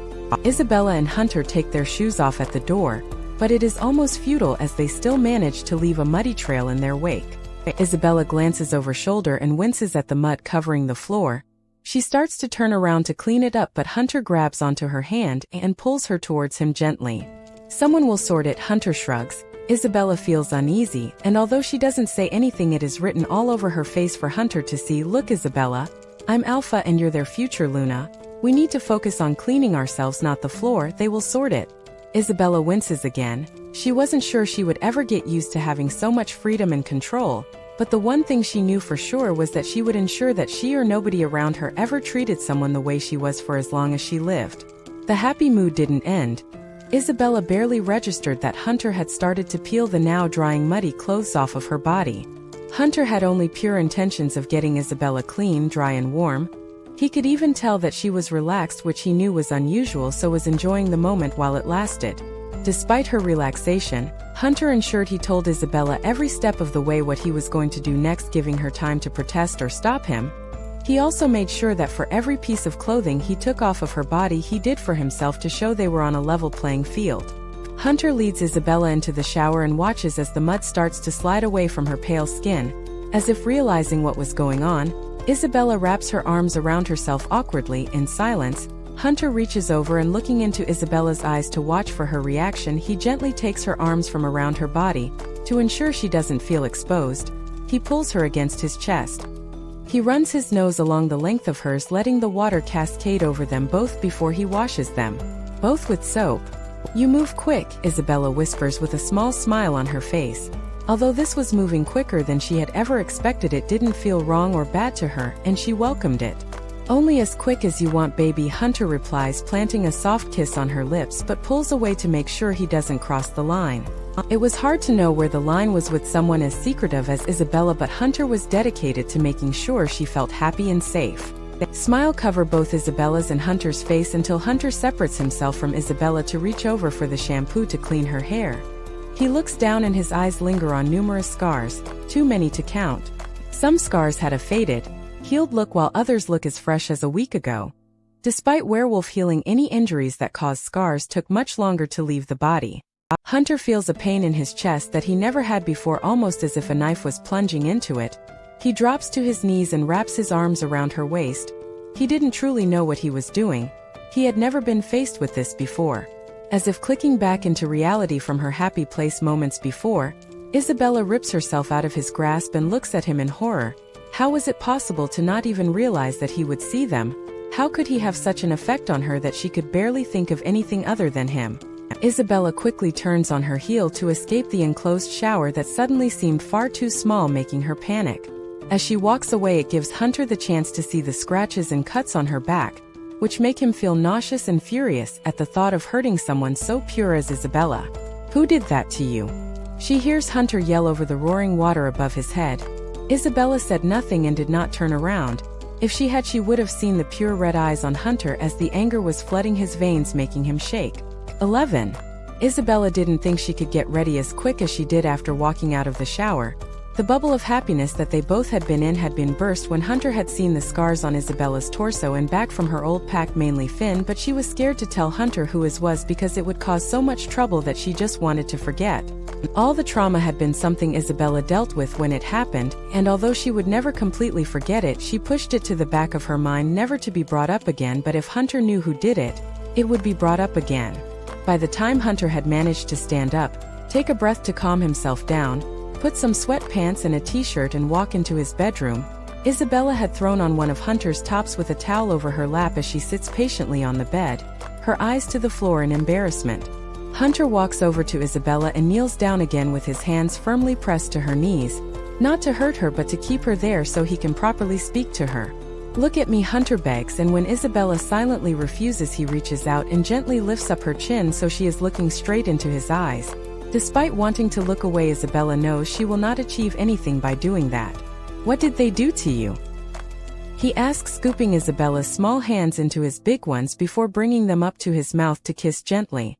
"It's in the past, please forget it," Isabella whispers, a stray tear slipping out her eye. "If it was in the past and forgotten about, you wouldn't be crying," he says, almost feeling smug but knowing it wasn't the right time for that. "I didn't have many friends in my old pack. Can we just leave it at that?" Isabella sighs, finally looking away from Hunter, who has to close his eyes to calm himself down and get rid of the bright red rings in his eyes to show anger, as he didn't want Isabella to think that he was angry at her. Hunter reaches out with a small smile on his face, which instantly calms him down when he sees his mate in his t-shirt. He lightly grips the hem of the t-shirt and starts to pull it up, but Isabella's eyes instantly widen and she jumps further onto the bed out of his reach. The reaction he had has been the worst thing of the whole experience. Even the pain they had happened didn't feel as bad as she did at that moment. "What have they done to you?" Hunter whispers, his words hoarse due to the lump in his throat. This was the closest Hunter had come to crying since he was a child. Crying was seen as a weakness, but he couldn't hold it back when it concerned his mate. Plus, it was better for her to see him cry than break something out of anger, because that would only scare her. Isabella brings her knees to her chest and stares forward blankly, but soon enough there is something in her line of vision, a hand. Hunter's hand. He is sat on the edge of the bed, not getting too close because he doesn't want to scare her, but he is holding out his hand for her to take. A panic forms itself in Isabella's stomach, and for a couple of minutes she curls up tighter, her eyes flicking from Hunter's face and his hand. When it comes back to her that Hunter her mate and he wouldn't hurt her, Isabella slowly slides her legs down and scoots down the bed until she can reach out and put her tiny hand into Hunter's large one. Hunter gently pulls her hand towards him at first, There is a look of shock and fear that fills Isabella's eyes, but once she is pressed Hunter's chest, she looks comfortable and at home, like she belongs there. A small smile finds its way on both of their faces, Isabella because she realizes this is the man she has been waiting for so long, and Hunter because Isabella is finally relaxing as she closes her eyes and smells his scent, which is comforting to her. Hunter rocks them back and forth almost like Isabella is a child, and her small frame and lack of weight almost felt like a child. What felt like no time at all, she had fallen asleep, but before Hunter put her into the bed, he noticed a wet patch on his t-shirt where she had been crying, but he wasn't sure if she had done it before she went to sleep or after, but the anger that he had pushed down for Isabella's sake came back up. The last gentle thing that Hunter did for the night was place Isabella in the bed before placing a quick kiss on her forehead before walking to door. Hunter switches the light off and stands there for a couple of minutes just watching Isabella sleep. She looked peaceful, like she didn't have a care in the world, but as soon as Hunter remembered the reality of the burden she had been carrying about and what someone had done, he slowly closed the door and walked downstairs, calling his 3 most trusted pack members to his office for a meeting. "I've called you here because I want to send an invite to 𝐿𝐴𝐺𝐥𝐿 and his brothers to come here too." "Talk," Hunter says with a sadistic smile that made everyone but Jackson shrink back nervously. They knew he meant business, and seen as his mate had just come from that pack, it wasn't going to be anything good. "And when they get here?" Hunter, best warrior and friend, asks. "We treat them like guests of honor, of course," Hunter replies, his smile growing. "What is they don't want to come?" "They refuse." The last man, Hunter's advisor, who he never listened to, and fellow friend, asked. "Give them an offer they can't refuse, and if that doesn't work, then you threaten them with death." Hunter shrugs like it's nothing. "Go."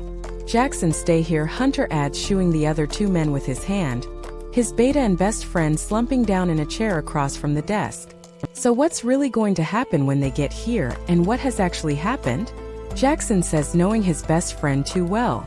"I'm not totally sure what's happened yet, but I will find out, and I don't think it's going to end happily," Hunter replies, shaking his head, not wanting to explain further, which Jackson understands, so just simply nods. 12.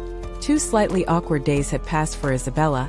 Hunter had tried to start conversations about the previous night, but whenever he did, Isabella would quickly shut him down, telling him that she didn't want to talk about it, even though part of her was dying to tell him everything so that he could understand why she was so scared and jumpy around him.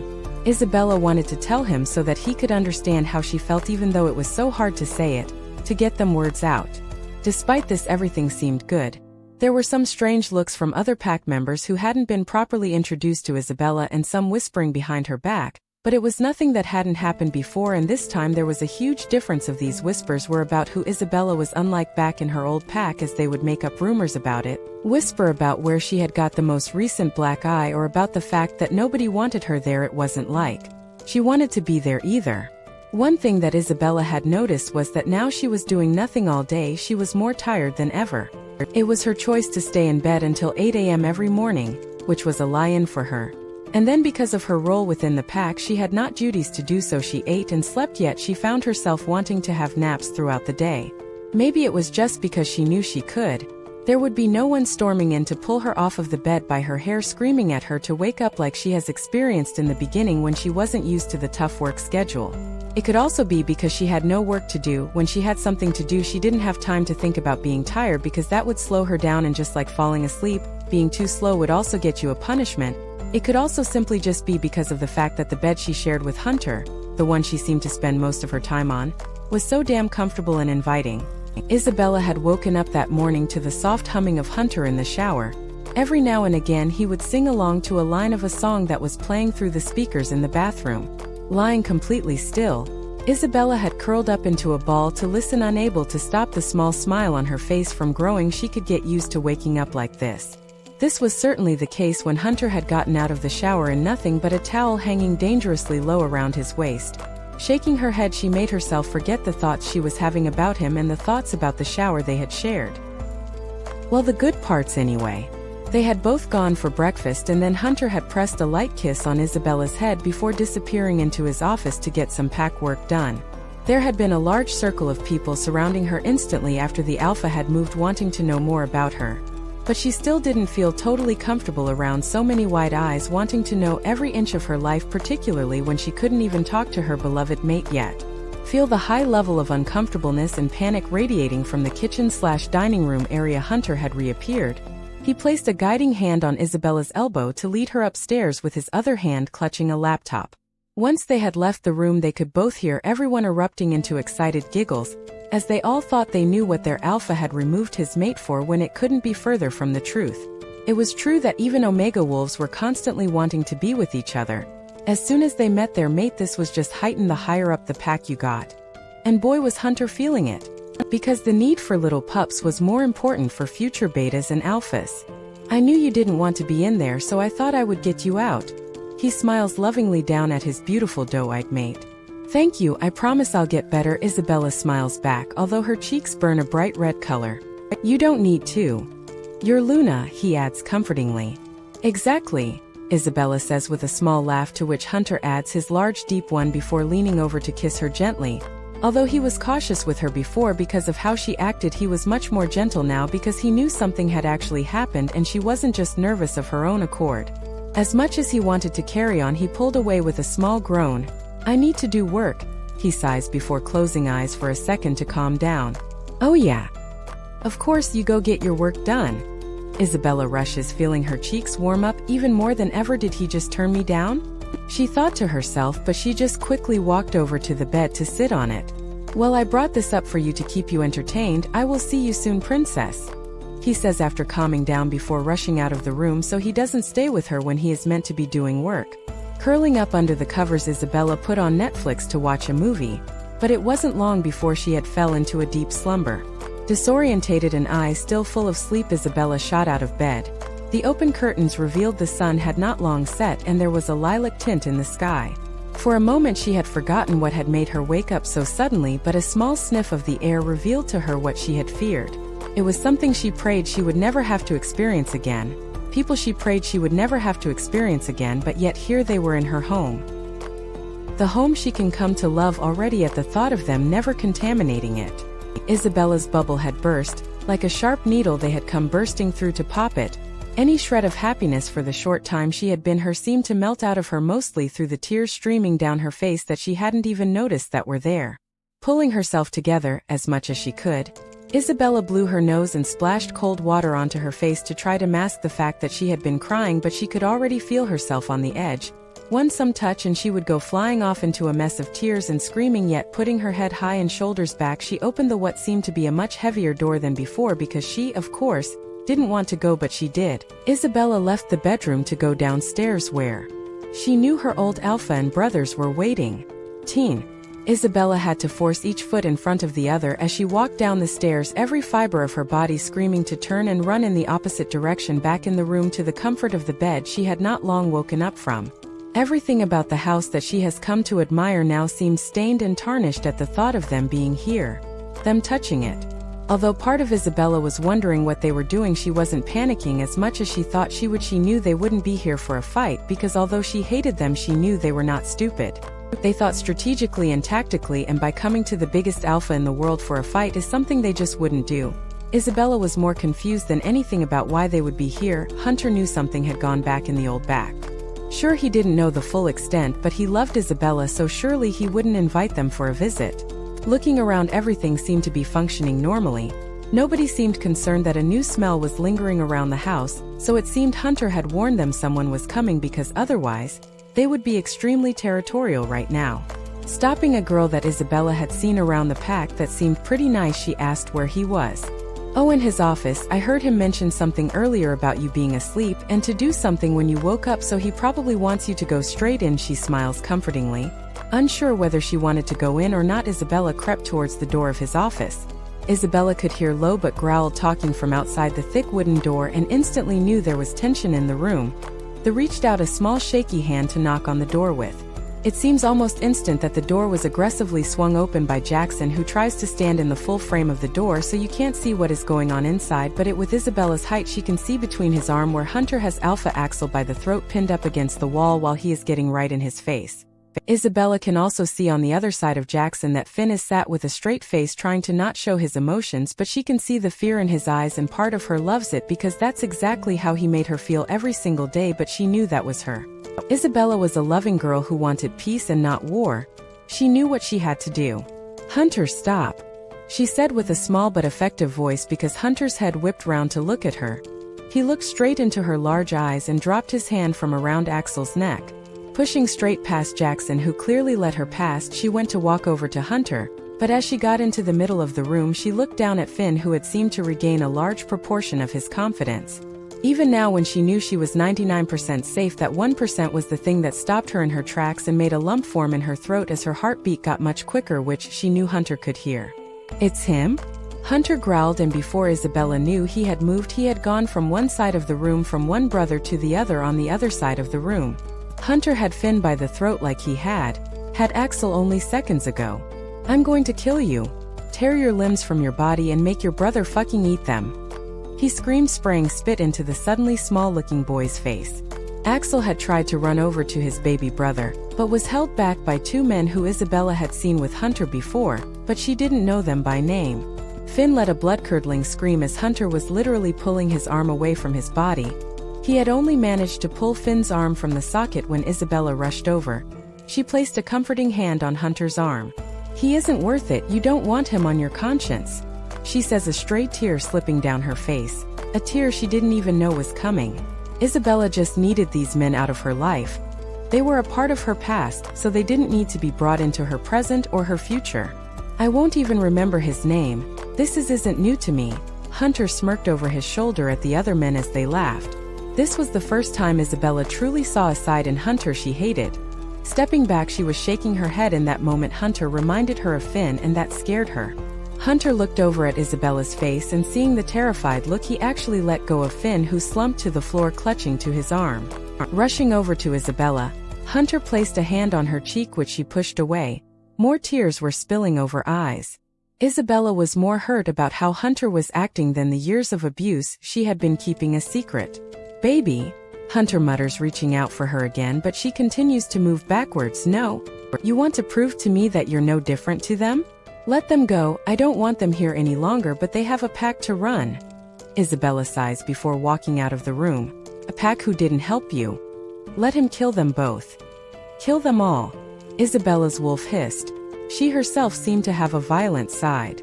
Isabella knew she would get her revenge, whether it be through physical fight or simply through her happiness that she was told she would never get. Either way it would happen. They would never have the same control over her as they had done just a few weeks earlier. Coming into the bedroom around an hour later, Hunter was cautious about where he sat in regards to where Isabella was and how to approach a conversation with her. "They're gone." Jackson escorted them to the perimeter, not a hair on their head taken and uninjured. He explains, trying to scoot closer to Isabella, who is frozen, sat upright with legs out on the bed facing forward. Apart from the injuries they sustained while they were here, apart from the mental injuries they got when they thought you were going to kill them, she points out, to which he can't really argue with because he did those things. "But they hurt you. I can't believe they hurt you," he says, growing angry again, but this time she reaches out and places a small hand on top of his large one.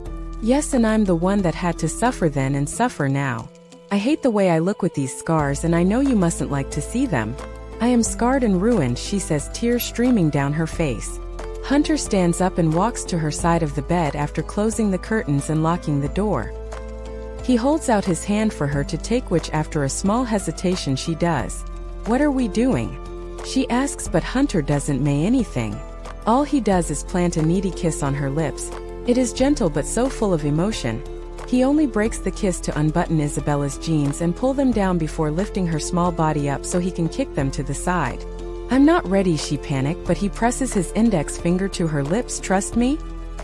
he whispers, and she nods. Not sure why, but she knows she trusts him. Put both hands on either side of her face, Hunter kisses her again. This time it is much faster, so soon he has to stop to make sure he doesn't take it any further because he himself knows that she isn't ready. Reaching down, Hunter pulls Isabella's top from right over her head, leaving her in just underwear. Feeling the unease radiating from her, Hunter takes off his top and pants too. Hunter sits Isabella on the edge of the bed, then kneels down on the floor between her legs. He takes her foot first and inspects it.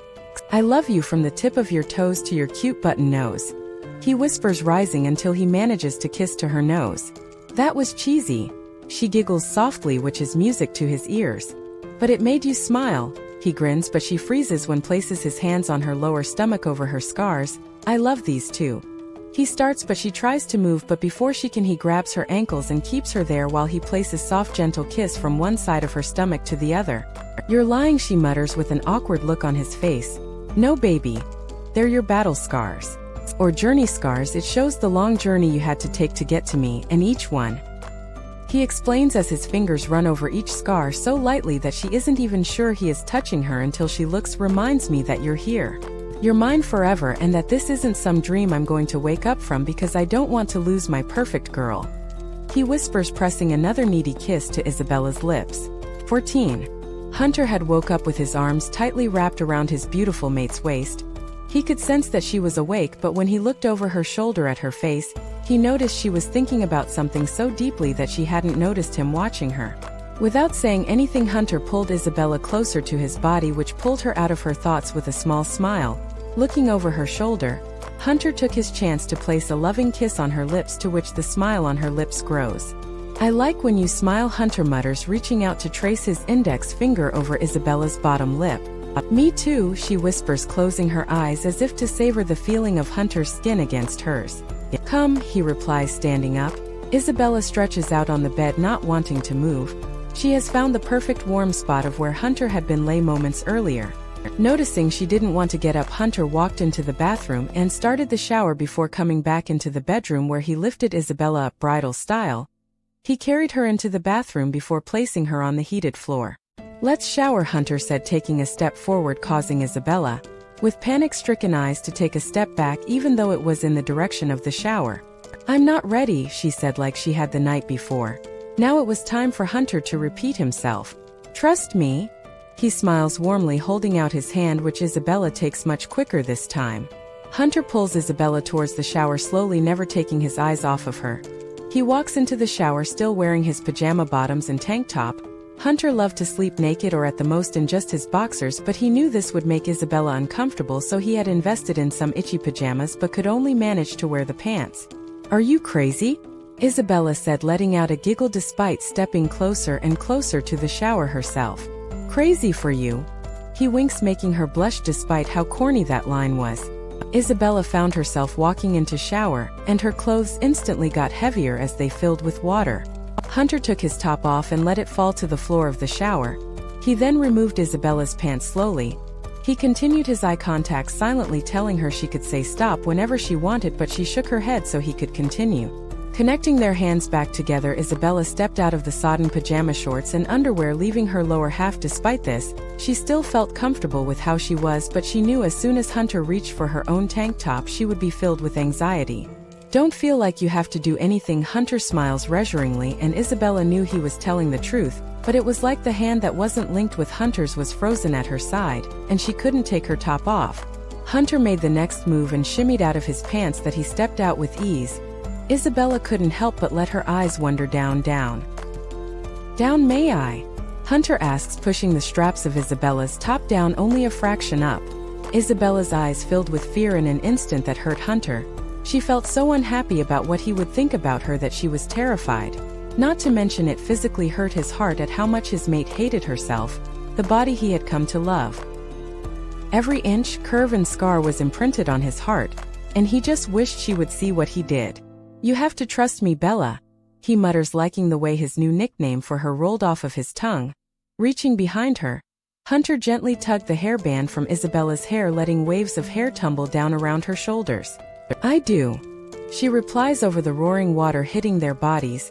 Even with the distraction of the shower, she couldn't even fully convince herself when it came to letting him see her body, never mind convincing Hunter. Without another word, Hunter pulled Isabella's body to his. By doing this, he gave himself just enough room to slide the top from her body, unhook her bra and take it off without actually seeing anything. Of course he wanted to. He loved her and wanted to know every part of her body, even if he already loved it, but he also knew he needed to take small steps and eventually he would get his girl.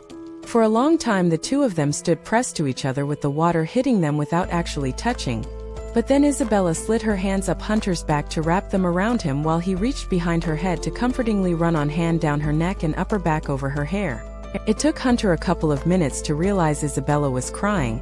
He took a tiny step back so he could lift Isabella's chin up to look at her properly. "What is wrong?" he asks, already knowing. He could feel it radiating from her and his wolf and amp. Hers were talking about what was wrong, even though she too was mostly a closed book. "I don't want to be like this. I want to make you happy because I can show you my body. I want to feel like we could go on holiday to a sunny country, and I could wear a bikini so we could walk together, and you would be proud to call me your mate." She sighs, closing her eyes, but she opens them when Hunter places both of his hands either side of her head to cup her face. "Want to know something?" he asks with a hint of a cheeky smile on his face. "I have the most beautiful mate in the world and you're mine to love and cherish, so I don't want you to wear bikinis because then all the guys would stare wishing that what's mine was theirs, and I don't think I want to be beating up guys everywhere we go, plus I am proud. Prouder than you will ever even know. I can't explain it, I can't put how I feel about you into words because there isn't any words that will do you justice, but I am going to live every single day of my life trying to make you realize how much I care about you and how proud I am of what you have achieved in life. Life has dealt you a shit hand at cards, but you won. You defeated all odds, and yet you are the most compassionate girl I know with the biggest heart, and for that alone you are the one for me. I don't want anyone else, I want you, your scars, your past, yours, warts and all." He winks.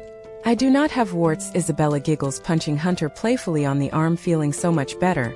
Of course there was doubt niggling its way through Isabella's brain, but there always would be. She needed to realize that Hunter wouldn't be here if he didn't feel the things he said he did. "But I still love you," Hunter smirks before leaning down to rest his head lightly on Isabella's shoulder. He didn't expect her to say it because he wasn't sure if she was ready. "I love you too," she whispers. Even some werewolves wouldn't have heard, but with his amazing hearing, Hunter's head whipped up straight. "What?" he asks with wide, excited eyes. Taking a shaky breath, Isabella said it again. "I love you too." Unable to help himself, Hunter pressed his lips heavily on Isabella's lips. There was sparks flowing through the two of them as they couldn't keep their hands off of each other. It was true. They really did love each other, and it was the first time Isabella felt truly like things might be okay. This feeling was to be short-lived. 15. The next day, Isabella and Hunter were lay arm in arm on the bed after waking up. With sleep still in her eyes, Isabella turned on her front to look up at Hunter with love clouding her eyes. She found herself running a single finger up and down his chest, which left him growling softly. It almost sounded like he was purring appreciatively like a cat. Without another thought, Hunter's hand reached out quickly to place a steadying hand around Isabella's wrist to stop her light teasing. "I need to tell you something," he mutters, stretching with a groan. Anxiety filled Isabella's body. There was no tone in his voice that could tell what exactly Hunter needed to tell her, but as always, Isabella thought of the worst possible scenarios first.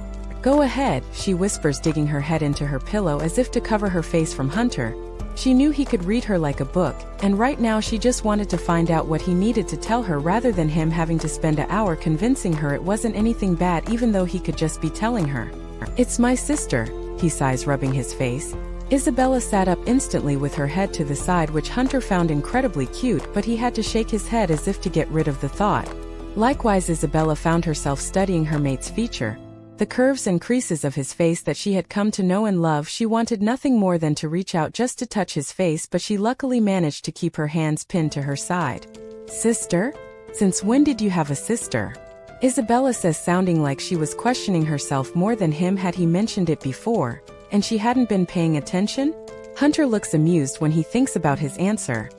"I dunno, I guess since she was born, so 18 years. You knew what I meant."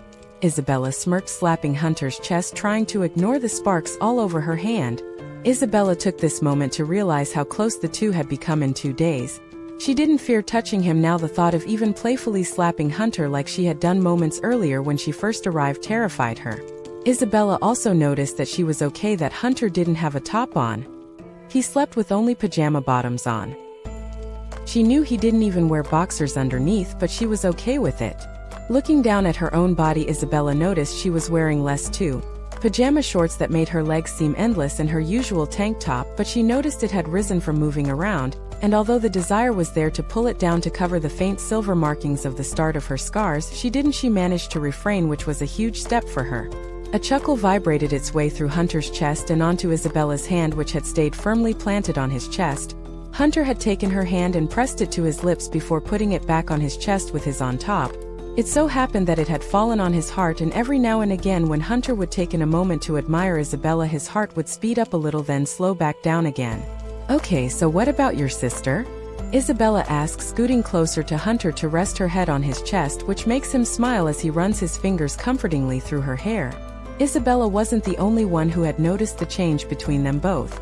"She's found out about you. I tried to keep it quiet because she can be a bit much, let's say, and I wanted you to feel comfortable here before she came bounding home, but anyway she's found out, and she is on her way home. I just wanted to warn you," he explains. "It's her home, you don't need to tell me, it's okay." Isabella smiles, resting her chin on Hunter's chest so she can look up at him. "It's your home too, plus she has something to tell me." He grimaces, and Isabella giggles. "What could be so bad?" "Isabella, she has a bad reputation. Layla isn't at the pack because my dad thought she gave us a bad name, so he sent her to France to go to a nun school." He says, stifling a laugh, that she had to go and not him. "A nunnery? That must suck." Isabella grimaces at the thought. She lasted 3 days there before running away. She ran away a total of 18 times in 7 months before even the women of God gave up on her, so Dad told her he didn't want her back. Hunter explains but chuckles at the horrified look on Isabella's face. Although she was treated so poorly, there is usually a strong connection between real parents and their children, particularly in the werewolf world, so she couldn't understand why their dad told his daughter he didn't want her back. "Oh, don't look like that, Bella." Of course he wanted her back, but he wanted to scare her a little by thinking that she was on the brink of being rogue. Thought it would straighten her up a little, make her grow up, so he punished her by sending out thousands of pounds out to her and her own personal bodyguard, Hunter says, rolling his eyes and shaking his head. "Some punishment," Isabella said, wishing she has been sent away to do as she pleased. "Exactly, now she wanders around the world as she pleases, spending the pack's money. Mom and Dad have even bumped into her in their travels," Hunter says in an almost jealous tone. "But why wouldn't he? All of his family have been able to do as they want. His sister will have never been too important, so she was always free to do what she wanted, and now his mother and father were only former Alpha and Luna. Sure, they would help out if needed, but they didn't need to be at the pack anymore, so they could go out and travel while Hunter was stuck being the most powerful Alpha in the werewolf world. He couldn't even go on a holiday. If he went on a trip, it would be business, not to relax." "You don't regret being Alpha though, right?" Isabella asks, and Hunter looks as though he is hurt by that question. "Of course not. I wouldn't change it for the world, and our time will come when we can travel and leave the kids behind." He smirks while Isabella's eyes widen with fear. "Kids? So now do you understand why I'm worried? Announcements from Layla are never good. Wouldn't surprise me if she got herself pregnant." Hunter spits, the black look of anger taking over his eyes. "Brother dearest," came a small, almost innocent-sounding voice. Isabella and Hunter turn around at the same time to see a small, framed, blonde-haired, beautiful girl stood in front of them. There was no doubting the family resemblance between them despite some of the larger differences. Layla had heavy makeup, even though anyone could tell that she didn't need it, and underneath it Isabella could see that it was just a girl looking for attention. And if that attention had to be bad, then so be it. "Layla," Hunter replies with a curt nod. Isabella couldn't grasp why he was being so formal with his own flesh and blood despite why he had told her, "I'm 𝐖𝐸𝐵." Isabella starts but is cut off. "Isabella, hiya." Layla smirks roughly, pulling her into a tight hug. "Careful," Hunter growls. And so it begins. 16. "So why are you here?" Hunter asks with narrowed eyes. Almost as soon as Isabella had been introduced to Layla, Hunter had barked orders at everyone, including the 2 most important girls in his life, making them follow him to his office. Hunter had sat down in his chair while Layla fell down into a chair across the desk like she had done it 1,000 times, Isabella thought, but then when she thought back to what Hunter had told her about Layla, she probably had fell into that exact chair at least 1,000 times. "Didn't get the decorators in when you became Alpha then?"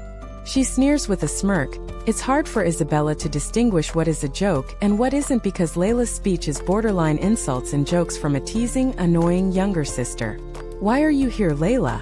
Hunter asks, ignoring her verbal punch.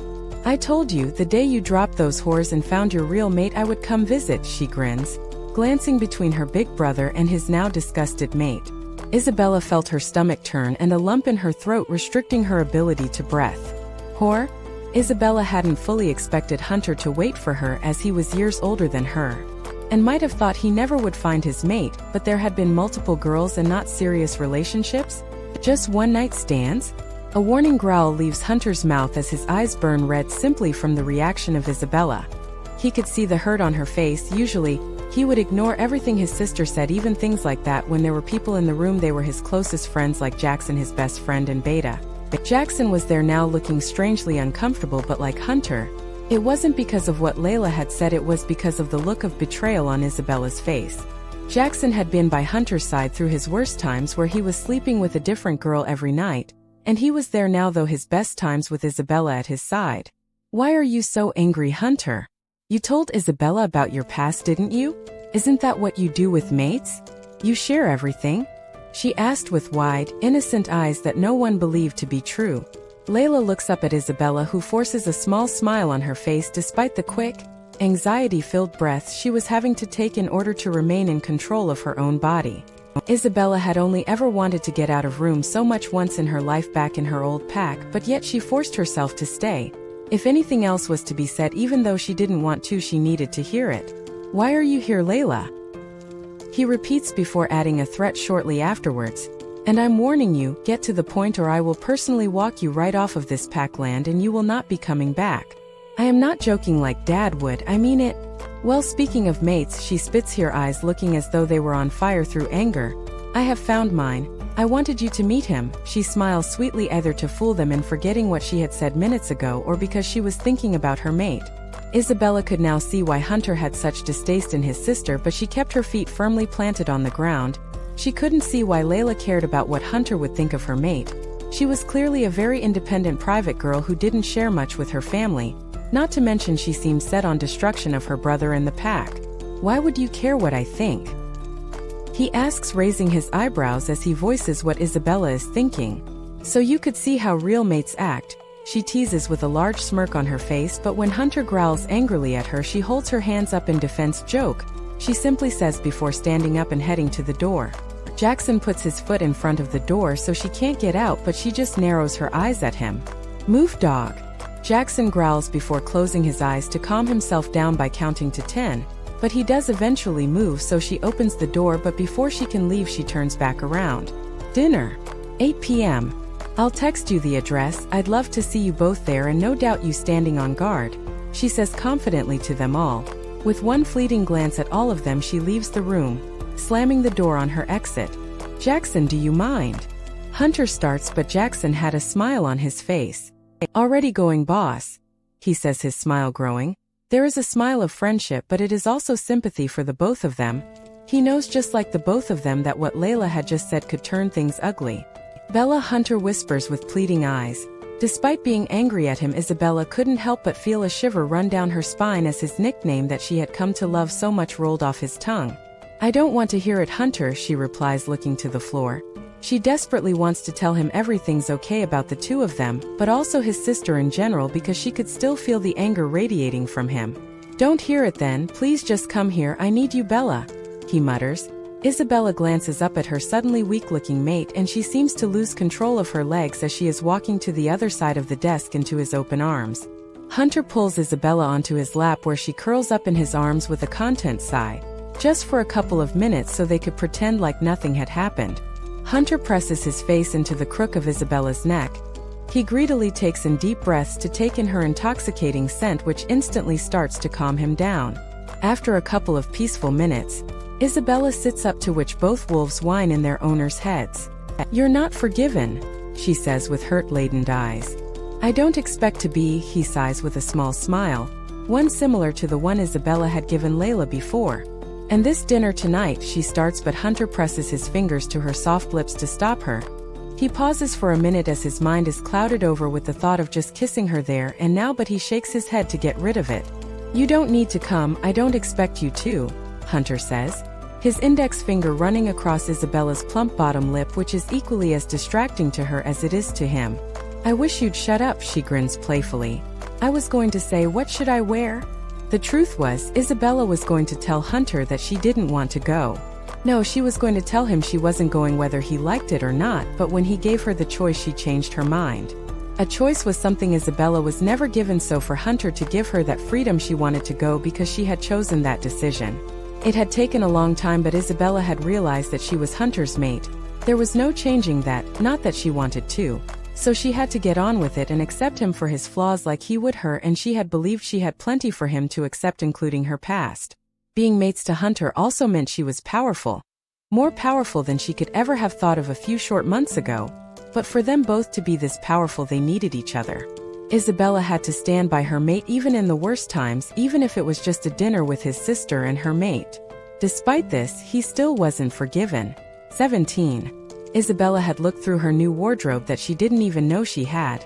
There had been too many dresses to count for her to make her way through, but she didn't want to look too flashy. Some of the dresses were for balls. Floor-length ball gowns that Isabella still couldn't grasp were hers. Well, she couldn't believe anything here was hers, but they were. In the end, she had chosen a white, almost off-the-shoe dress that looked quite plain, but there was black lace detailing at the bottom that gave it a beautiful, intricate touch that Isabella loved, and though it was very much like her, she came across as plain, but there was something about her that made Hunter love her. Isabella put it with some black pumps which were also very plain, but Isabella didn't particularly like to stand out, so this outfit was perfect. Despite Isabella thinks she looked on the plain side when she came across Hunter, his jaw dropped open. He was at a loss for words, which made her blush incredibly hard, making her wish that the floor would just open up and eat her. "You look amazing," is all Hunter manages to say. "Thank you," she giggles, still feeling incredibly awkward. Isabella couldn't help giggling like a schoolgirl when she looked at Hunter in his suit. She also had a few choice words she wanted to say to him, but it might not have been appropriate. Where had this girl come from? When they had finally parked up outside the restaurant, there was an uneasy feeling in Isabella's stomach. She couldn't decide why she was feeling like that. It could be the day's events, because Isabella had been thinking about it all day. And maybe now it was just catching up with her? I could be because they were on ground that no pack owned. In every country, there was at least an area that no one could own, so if there were disagreements, it could settled in one of these areas without fear of being ambushed. For somewhere that was so free of werewolves, there were many werewolf rules put in place by Hunter's ancestors, such as no physical fighting could take place in these areas. It would be run by humans, so it was a fully functioning town, which was one of the reasons why there were so many rules. Werewolves didn't actually want to hurt humans, they wouldn't purposely protect them, unless there was reason to do so. But they didn't want to kill a human for no reason, so by having a human town there had to be no fighting, so no innocents died. The biggest rule of being a werewolf was not to expose yourself to humans, so by having a human town that had no one who owned it, no werewolves could fight, because that would expose them. Punishments for this is unspeakable. It hasn't happened in so long, many people don't know what would happen. It was almost a rule that all this land was owned by Hunter and his family, even though it was technically unowned by anyone, but the difference was that if Hunter did anything in this land that exposed him to the humans, for example, then he could be stripped of his title, whereas if he exposed himself to a human on werewolf land because he was royalty, it could be fixed without another word. This wasn't the case with normal werewolves. Even on their territory, if they told a human without good reason, they would be punished. This was why it was so important that whatever happened at this dinner, Hunter had to keep his cool no matter what 𝐊𝐢 or her mate said. It was another main reason why Isabella decided to go to the meeting. She knew she was the only person who could keep him calm.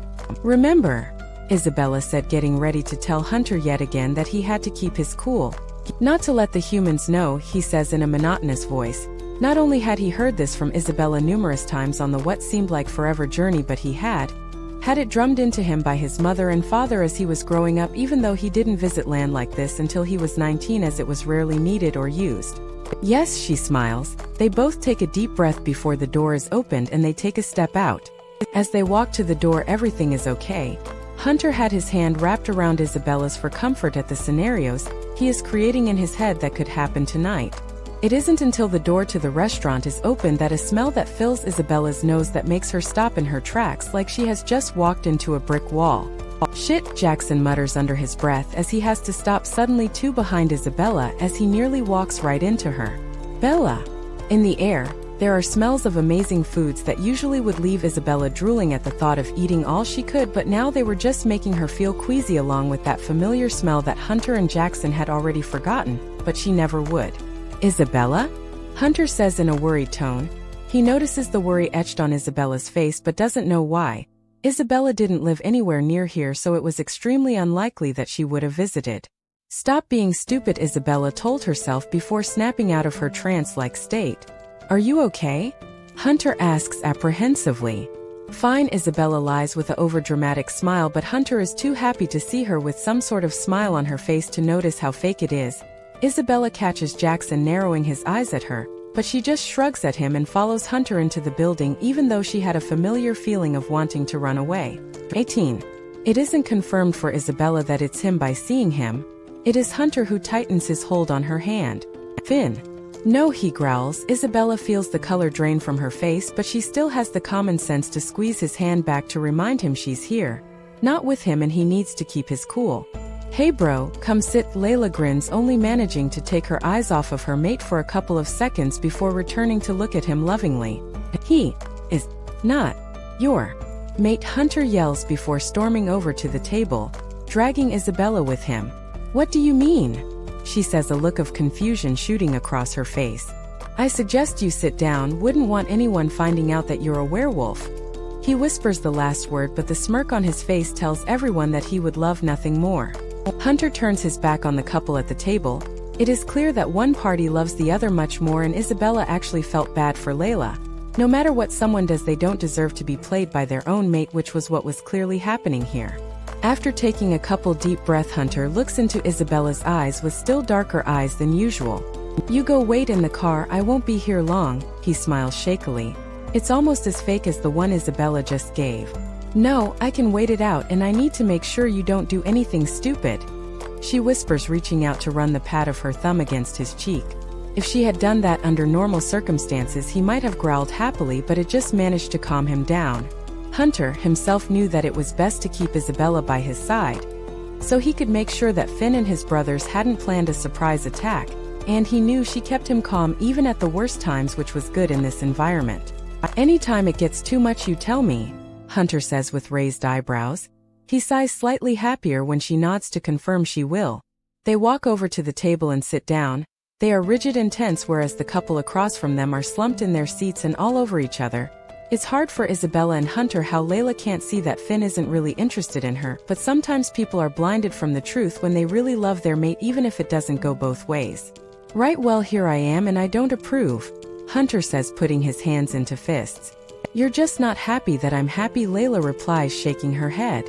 I'd love to be happy, but that won't happen with him. He is using you, Hunter says, leaning closer to his sister. You know nothing about James, she says, smiling lovingly over at him. Isabella's jaw drops. James? Layla, his name is Finn. His brother is the alpha to my old pack. Finn is a horrible man who is completely dangerous. You need to get away, Isabella warns with sad eyes. She knew the bad things he could do, and as much as she disliked Layla, nobody should have to deal with the likes of Finn. He really is a monster if one should ever exist. James is rogue and has been for a number of years. His old pack kicked him out unfairly after his mother and father died in a tragic fire. We've only known each other a short time, but he told me everything. Why would he lie about that? Why would you lie about that? She says, the hurt clear in narrowed eyes. You spin a good tale, James. Hunter spits, barely able to say his name. I don't know what you have against me, sir, but I am innocent to these lies too, he says with innocent-looking eyes. But when Layla looks away from him to her brother, shaking her head, the smirk on Finn's face comes back. I'm going to kill you, Hunter growls. A couple people look around, but he is so angry he doesn't even notice.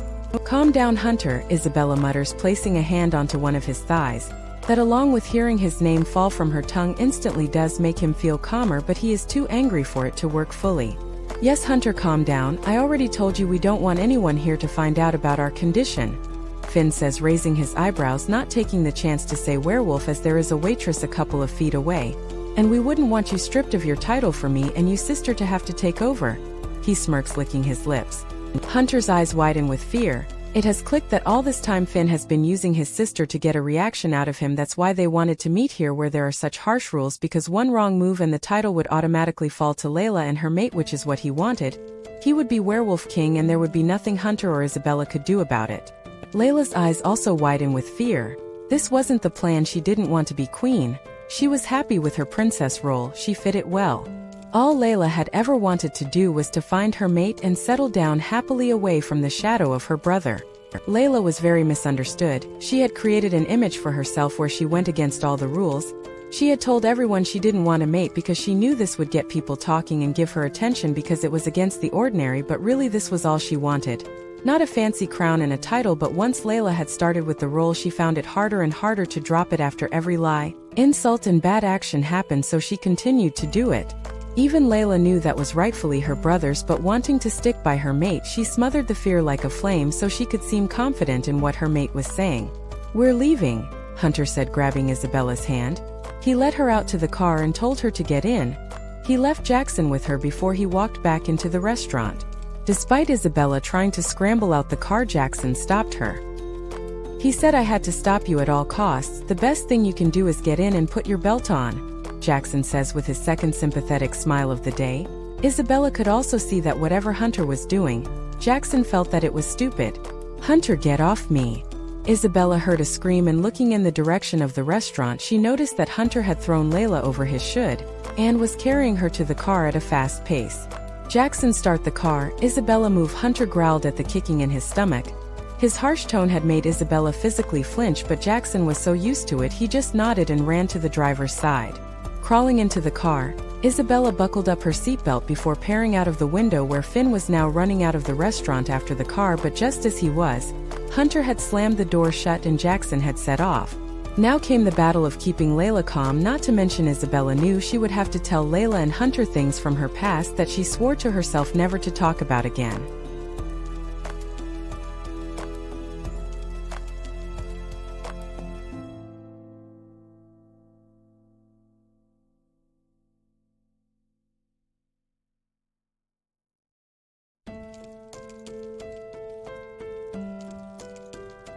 Get ready for a hair-raising journey into the unknown. Broken Wolf tells the story of a woman caught up in an ancient tradition, a deadly secret, and a love that could save her or destroy her. This is Broken Wolf EP3. Thank you very much for your subscription and likes. You can leave your comments in the comment section. 19.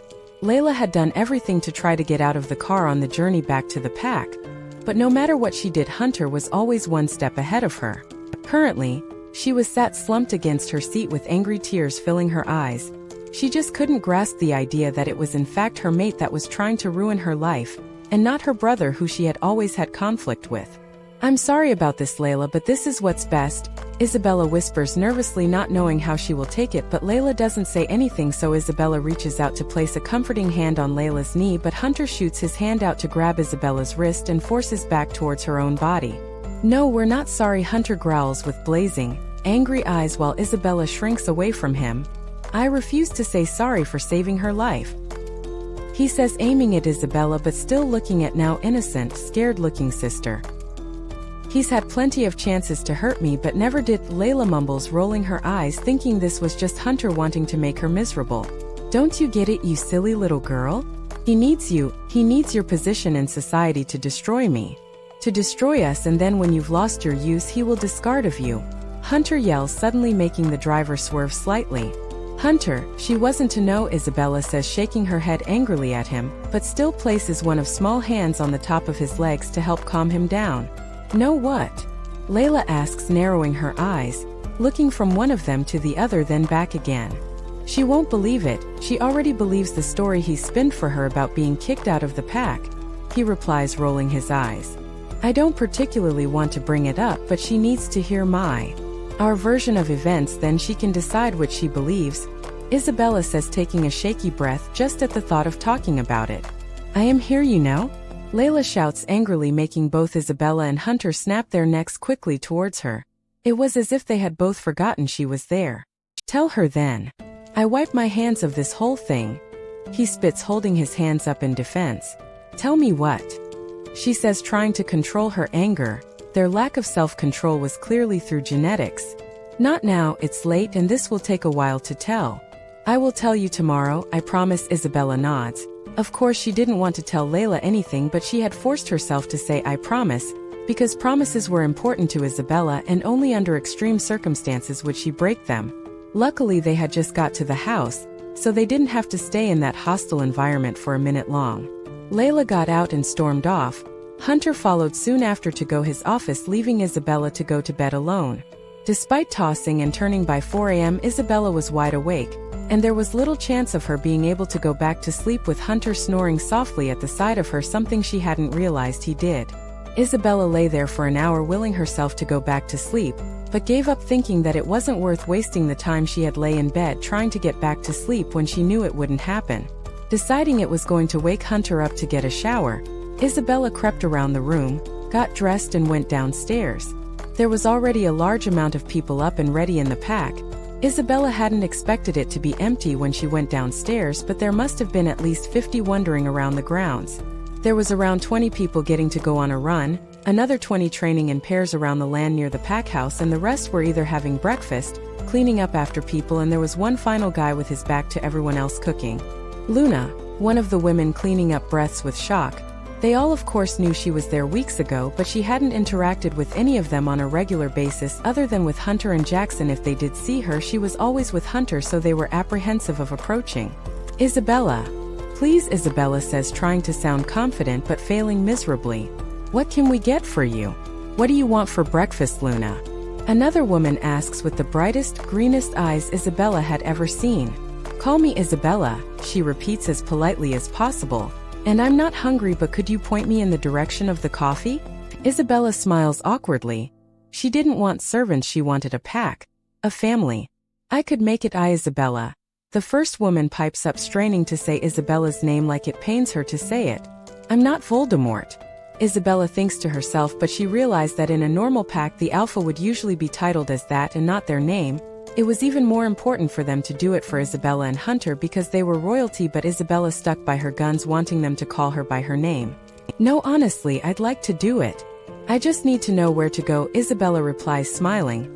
As nice as these women were, she really needed to find pack members her own age because she gathered her and 𝐊𝐤𝐿 wouldn't be sharing clothes and painting each other's nails for a while. Louis can help you. He's a whiz in the kitchen and knows where everything is. A third older woman smiles, nodding her head towards the extremely tall guy who was bent over the stove cooking. Ma, I have to go and train. The man sighs, turning round to throw a glare at the third woman who was apparently his mother. You promised, she chuckles, walking to his side. Yeah, and there always seems to be more people on my cooking day than any others at this time. He sulks but continues with what he is doing. That because you're the best and they want your cooking before you go off and train. Men have to take part too. Not just women, his mother grinned before pressing a kiss to his cheek before walking off. Ma! He yells, wiping his cheek furiously but with a small smile on his face, while Isabella just watches the scene with a grin on her face. This is how she wished her life had been. Isabella starts, but he interrupts her. Isabella, I heard. He smirks before wiping his hands on his pants before holding out a hand for her to shake, which she does. Louis starts, but Isabella interrupts him this time. Louis, I heard, she smirks straight back. I like you, Louis says before throwing his head back to laugh. This friendship thing was a piece of cake. In the end, Jackson, who had been running the training session, had to come in and drag Louis away from Isabella.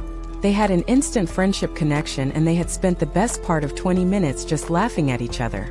Less than 2 minutes after Jackson had demanded Louis go outside to train, with a grin of his own sent in Isabella's direction as a sorry and a hello, 𝐊𝐿𝐿 had appeared almost as if out of the shadows, like she had been waiting until she could get Isabella on her own. You said you'd tell me today. She mutters from behind Isabella, making her jump. Oh. Hi, 𝐊𝐿𝐿. Yes, I can tell you, but not here. Isabella shudders at the thought of the whole pack finding out about her past. Let's go out and get breakfast, 𝐊𝐿𝐿 says with a sweet smile. Although Isabella had wanted to trust her, there was something that stopped it. I'm not hungry, Isabella muttered, trying to unnoticeably look around for an escape. Well, I am. 𝐊𝐿𝐿 smirks in a sinister way. I'll go and tell Hunter then, Isabella says, standing up, but 𝐊𝐿𝐿 grips her arm. One of you ladies can tell him when he wakes up, can't you? I knocked on the door before to tell him and he shouted at me. He's in a foul mood, so don't bother him before he wakes up and comes down himself, 𝐊𝐿𝐿 says, shouting orders to the women and men left in the kitchen, who nod numbly, wanting to oppose but are too scared to. Without an excuse not to go, Isabella follows 𝐊𝐿𝐿 out of the house and climbs into the car beside her. Something is telling her this is not going to be a normal breakfast. This used to be my favorite place when I lived around here, 𝐊𝐿𝐿 says, eyeing up a building on the outskirts of town. To Isabella, it looked shady, but she didn't want to hurt 𝐊𝐿𝐿's feelings when she gave off the impression that she was just starting to trust her. Isabella couldn't find any words to say to 𝐊𝐿𝐿, so she simply nodded with a small smile on her face, but it quickly drops. They'd do anything for me. Plenty of things have happened here that never got revealed, 𝐿𝐲 adds with a sadistic, fear-inducing smile. It's good that you have friends like that, Isabella forces out despite her mouth being so dry. Each word is like chewing on sandpaper. They both walk through the door of the small cafe. Although the exterior of the building is dirty enough to cloud the windows so that you had to get up real close to see through them, the interior was much cleaner and more welcoming, much to Isabella's relief. There were around 10 square tables with 2 chairs at each. They each had a flower in the middle and condiments scattered around. You sit, I'll order, 𝐿𝐲 commands. I don't know what I want, Isabella mutters, feeling like a child. A feeling she knew all too well. There was a sick feeling in the pit of Isabella's stomach that had been rising throughout the time she had woken up till now. She wasn't sure if it was because she didn't trust 𝐿𝐲 or because she was nervous about revealing things she would much rather stay in the past. You sit, I'll order, 𝐿𝐲 repeated. Isabella thought it easier not to argue, so just complied and went to sit down at a table next to the windows. Isabella's jaw dropped in amazement. From the inside she could see outside of the cafe onto the small, empty street with perfect vision. There was no cloudy sight like there was from the outside of the cafe. Despite this being something that amazed Isabella, the feeling of unease grew as she wondered what type of cafe would need this feature. It's just a simply spell by a witch, a voice says, making Isabella's head spin round so quick she was left momentarily dizzy. It had only come from 𝐿𝐲, but Isabella was so on edge. Everyone and everything had become a threat. Witches? Here? Isabella asks, her eyes widening. No, in this country they mostly reside in Scotland, don't ask why. Must be the Highlands and stuff, but one particular which owed the owner Charlie a favor, so we managed to persuade her to do as we asked, 𝐿𝐲 grins. Isabella was starting to wonder whether she herself was going crazy because every word that fell out of 𝐿𝐲's mouth sounded like a threat. Oh, is all Isabella could manage to splutter out of her mouth. The 2 girls had been sat in the same spot for half an hour before Isabella knew she had to bring up the past. She had to tell 𝐿𝐲 what Finn was really like. She had to make her understand that the person she should love and trust most in the world could not be trusted. To do this, Isabella would have to share her darkest secrets with a girl she scarcely knew or trusted. Okay, so I was abandoned as a baby. We never figured out why my parents did this, but they did. Luckily, the alpha of the pack house doors I was left at was a kind and loving man. A man who had always wanted a daughter to match his 3 sons, one of whom had been born not 3 months before. His wife also welcomed me with open arms and raised me as one of her own. Even I could barely tell that I didn't truly belong by blood because they treated me so well. I was brought up with a mother and father who loved me and 3 brothers. They all had some kind of jealousy towards me, but for the most part it was normal. One brother would be the alpha once his father died, the eldest. One would, with the right training, would be a pack warrior, and the final and youngest son Finn would rule by his brother's side. Not with a beta title, but close enough. Isabella starts. 𝐿𝐲, who she suspected to be interesting and wanting to know what she had to say, looked as though she couldn't care less.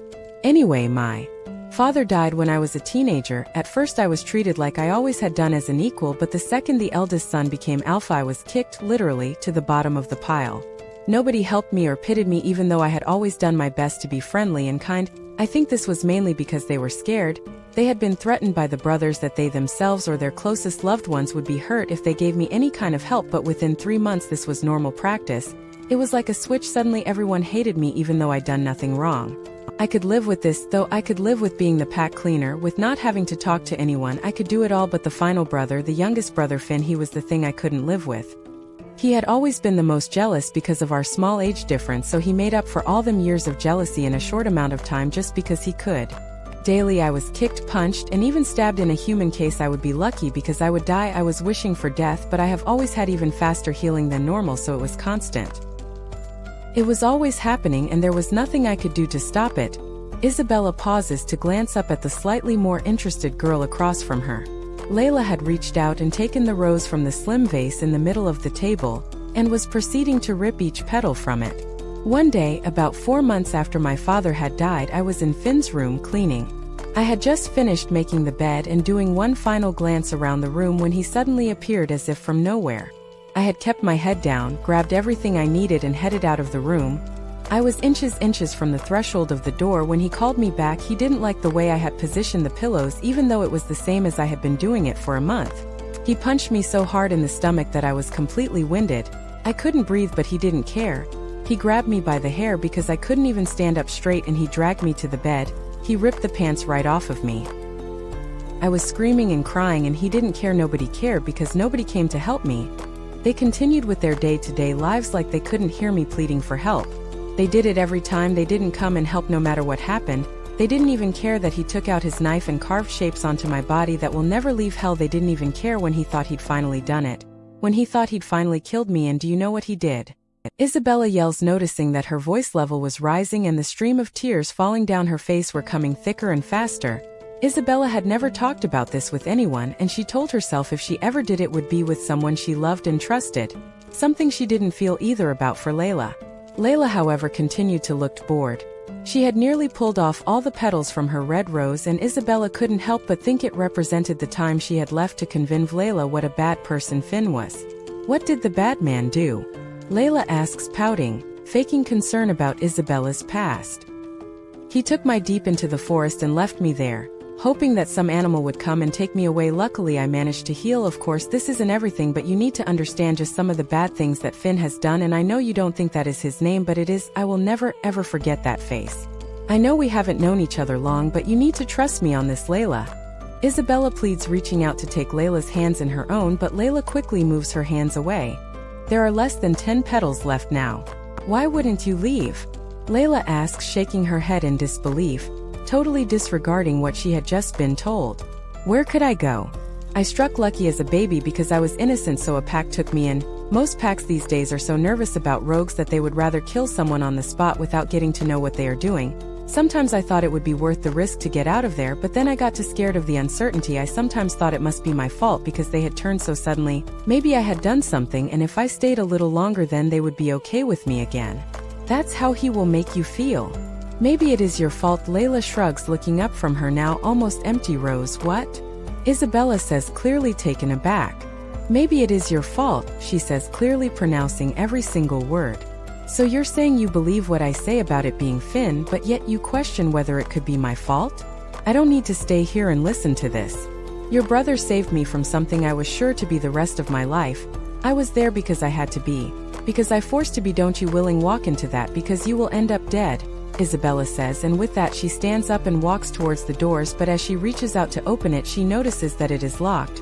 Spinning back around she sees 𝐊𝐤 throw the stem onto the floor before stepping on it. She walks slowly like an animal tracking its prey towards a frightened Isabella. Well, one thing was clear, 𝐊𝐤 was using the same tactics as Finn. I brought you here today because I needed an excuse to get out of the house so I could leave, but I also needed to leave a message with someone for Hunter. That's if he finds you first. 𝐊𝐤 cackles, walking across the room until she is in front of Isabella. 𝐊𝐤, you don't need to do this. Please don't put yourself in danger, Isabella pleads. 𝐊𝐤's fist quickly connects to Isabella's jaw, making her crumple to the floor, clutching it as pain throbs through her whole skull. Finn is outside. He's waiting for me, so tell my brother dearest not to follow us. 𝐊𝐤 grins, sending her foot into Isabella's ribs. She couldn't help but thinking no matter how many times this happens, the feeling of broken ribs never gets easier as she hears her ribs crack. As if by magic, the front door to the cafe opens, and as Isabella is about to fall out of consciousness, the lack of abuse since being with Hunter had certainly lowered her pain tolerance. Despite the black spots filling her vision, Isabella screams and crawls slowly away from the door as stood there is none other than Finn holding a gun. What are you doing? 𝐊𝐤 shrieks, looking from the gun to Isabella's curled up body. Giving the bitch what she deserves. I'm going to kill her, then take her body and put it on a pole and wave it around like a flag for her mate and the rest of the world to see. He smirks, pointing the gun at Isabella, but 𝐊𝐤 quickly jumps in front of it. No, I won't let you. I mean, we don't need her. If you do something like that, then my brother is going to come after us. 𝐊𝐤 panics, breathing heavily as if she had just ran a marathon. Good, I want him to come after us, he says, his smirk growing before pushing 𝐊𝐤 to the side. The sharp bang of the gun happens, but then everything seems to go in slow motion. Isabella watches the small bullet, then a second come towards her small body. As they end her left thigh and stomach, no sounds come out of her mouth. She seems totally incapable of sounds, but she does hear muffled sound from the direction of her shooter. 𝐊𝐤 screaming, Finn laughing. As 𝐊𝐤 runs towards Isabella, Finn scoops her up in his arms and drags her out of the cafe. He is on his way back to collect Isabella when someone Isabella noticed from the pack as one of Finn's closest friends comes running into the room with bright red cheeks. "He's here, we need to leave, leave the girl," he yells before they both run out of the cafe. The last thing Isabella sees before her world goes dark is Hunter skidding onto his knees beside her body. Even then she couldn't help but force a small smile on her face despite the small trickles of blood leaving either side of her mouth. "Bella! Isabella, please don't leave me," he pleads as tears fall from his face. He leans his head down onto Isabella's chest as if praying for her to be okay, but she sees no more as she falls into unconsciousness. The last thought Isabella had was, "Is 𝐊𝐢𝐬 good or bad?" 21. Pacing back and forth, Hunter doesn't take his eyes off of his pale mate who hadn't moved once in the 24 hours since he had found her with 2 gunshot wounds. Nobody could explain why Isabella wasn't healing. Until her run-in with 𝐊𝐢𝐬 and Finn, she had no injuries from living with her old pack. They had all healed and she was eating properly, so she was as healthy as she could be apart from not mating with Hunter, but they were still living together. It wasn't as if Hunter had rejected her, because that would have made them both weak. Hunter growls at the thought of rejecting Isabella, but he soon calms down with he stops at the top of the bed to run the back of his hand against her soft cheek that lacks the usual glow of color. Slumping down on the chair beside her bed, Hunter rests his head in his hands as his eyes beg him to let them shut. He hadn't slept in what felt like forever because he didn't want to miss any progress that Isabella made, but it just wasn't happening. Isabella's wounds were still completely open, but there was nothing stuck in them to prevent them from healing. In normal werewolves, they would have healed by now, but it just wasn't happening. Every theory that had been presented to Hunter had quickly been debunked because there was a factor that didn't fit in with Isabella's case, and with every theory, Hunter was getting more and more frustrated. He was taking things out on people who were completely innocent, but he had to do his best to keep his mind off of 𝐊𝐢𝐬 and Finn, because otherwise he would have chased after them, hunted them down and killed them, but it was Isabella that needed him right now. Just as Hunter was falling into a light sleep, he was abruptly woken up as the sliding glass door to Isabella's room was opened. He once again growled, but the person in front of him didn't flinch. "Oh, be quiet and listen to what the doctor has to say. It might help." 𝐿𝐿𝐼𝐻𝐿𝐼𝐻 mutters, rolling his eyes. The rudeness of how Jackson was treating actually felt good. Sometimes Hunter wanted people to talk back. He wanted to be reminded that he was still a member of society other than just the king of werewolves, and he was always sure to be able to rely on his best friend to do that. Luckily, Jackson knew when he could and when he couldn't do this with Hunter. He was one of the only people who could read Hunter and his mood so well. Stood behind Jackson was the doctor, who had a nervous look on his face. The last time he had spoken to Hunter, he was pushed forcefully out of the room and screamed at not to come back until he knew what was wrong with Isabella and how to fix it. "Doctor, you think you know what is wrong with your Luna?" Hunter asks, raising his eyebrows when he says Luna, to remind the doctor how serious this case was. "I have a good idea. You see, you are both stronger when mated. I am under the impression that you have not marked or mated yet." The doctor asks, coughing to hide the awkwardness in his voice. "Yes," Hunter replies, nodding curtly. "Well, simply meeting your mate has tided you both over for the time you have known each other, but since you haven't followed on with the next stages of the mating process, you are both weak, but you don't feel it. We only find this out when one of you is injured, like our Luna. By not marking her or mating with her, it is almost going through the rejection process, so you're going backwards and not forwards, so she is too weak to heal," the doctor explains, apprehensively biting his lip, waiting to see what the reaction is going to be from Hunter. "Okay, so how do we help her then?" Hunter asks, continually looking from Isabella to the doctor. He just needed her better, whatever the costs. There have been very little cases of this happening. As you know, the mating process is usually over very quickly.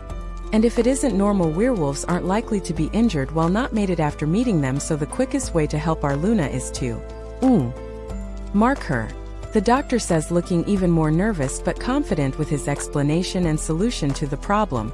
"But Isabella wouldn't want me to. She'd feel so betrayed," Hunter mutters, thinking of the pros and cons in his head of doing this.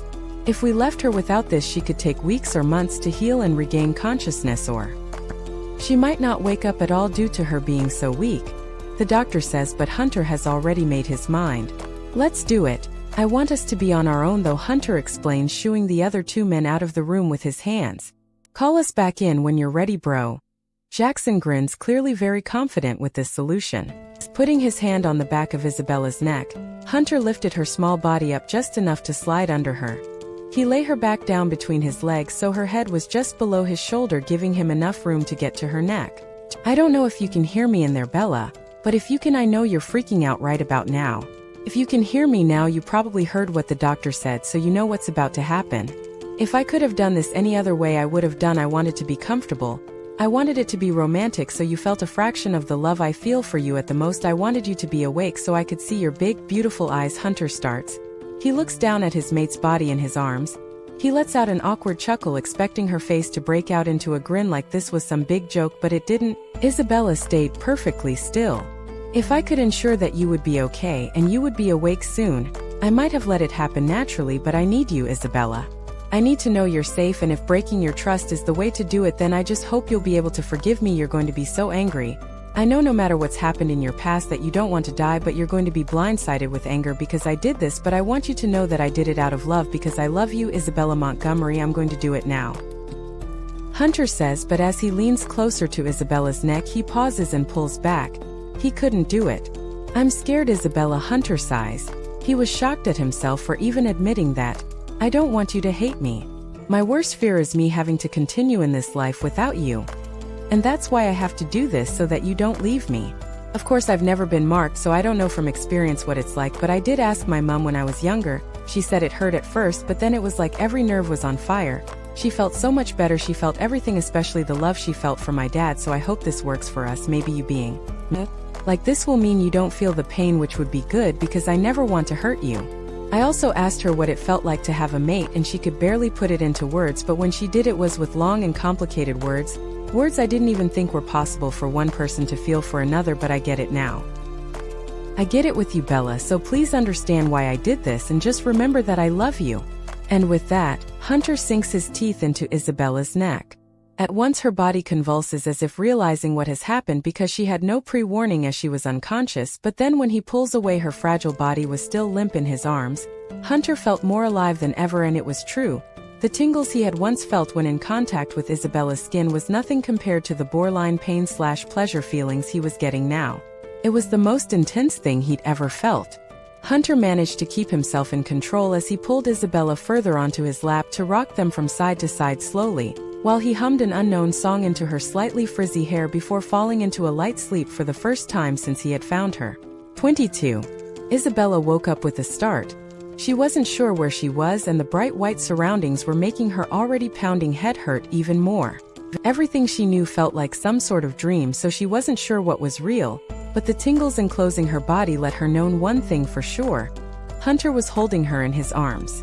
Tingles since meeting Hunter had become a normal and expected thing for both of them, but Isabella couldn't help but notice they had become stronger since waking up, but she had put it down to being unconscious for however long she had been. Isabella had been drifting in and out the whole time she has been unconscious. Although she couldn't move a muscle or make a sound, she could hear things before slipping back into complete darkness. It had felt like a lifetime had passed. Stretching out her limbs, Isabella had an uncomfortable feeling on her neck. Something wet and sticky that made her skin crawl. Reaching out to place her fingers against her neck, she cringes before pulling them quickly away again to reveal the tips of her fingers covered in her own red blood. Jumping up with such force left Isabella's head pounding and spinning. How she didn't pass out she will never know, and she couldn't understand why it hadn't woken up a still deeply sleeping Hunter, but after a quick glance back to make sure he was actually still breathing, she continued to the bathroom that was attached to the room. Well, Isabella hoped it was the bathroom. Luckily it was the bathroom, and as if a switch went off in Isabella's head, she realized how much she needed the toilet, so the inspection of her neck would have to wait. As she was sat there, a drop of blood fell from her neck to her stomach onto her nightgown, which made her panic. She jumped up from the toilet and ran to the mirror. There, in front of her eyes, were teeth marks. She'd been marked, he'd marked her, and she was furious. Before she could even take another step, a shooting pain shot its way through Isabella's stomach, and when she looked down, the small speck of blood on her nightgown began to grow and spread like she had been shot. Good, I want him to come after us, said the familiar, menacing voice of Finn. This was it, this was how she was going to die, alone without anyone who loved her, without Hunter. The ringing of the gun filled everyone's ears as the bullet sliced through the air at an unstoppable rate. It was only slowed as it came into contact with Isabella's body. It went through her body, leaving a hole, tearing its way through her muscles, shattering a rib and letting blood go in places it should not. Isabella's mouth opened to scream, but it would not come. It was as if all the breath in her body had disappeared out of the hole created by the bullet that was still traveling through her body until it eventually left out of another hole in her back. "Bella! Isabella! Isabella!" shouted that oh so familiar voice. She felt a shaking of her shoulders, but she was still in a dream world, transported back to that day whenever it was when Finn had attempted to take her life yet again. Coming back to her senses, Isabella noticed she was stood rigid in the middle of the bathroom with Hunter's hands placed on either arm, shaking Isabella to get her to realize where she was. Tears were also streaming down her face. She was breathless and her voice was hoarse. "I was there. He was there," and remembering what she had seen before, she gasped before pulling aggressively away from Hunter to look down at her stomach, but there was nothing but the same small speck of blood from earlier. "But there was," Isabella explains, narrowing her eyes. "It was just a flashback, Isabella. You're safe now. You're with me," Hunter explains, pulling Isabella back into his arms for a bear hug. For a moment, Isabella feels safe, but then she continues to remember what happened before her flashback. Before ripping away from Hunter again to touch her neck, she pulls it away and an even smaller amount of blood is left on her fingers as the wound is healing. "You marked me?" she accuses, even though she already knows the answer. "I had to. You might not have got better. We tried different things, but they weren't working," Hunter explains with hurt in his eyes. "You knew that it was important to me. I wanted to do it properly, romantically," Isabella whispers, her lip quivering. "Romantic?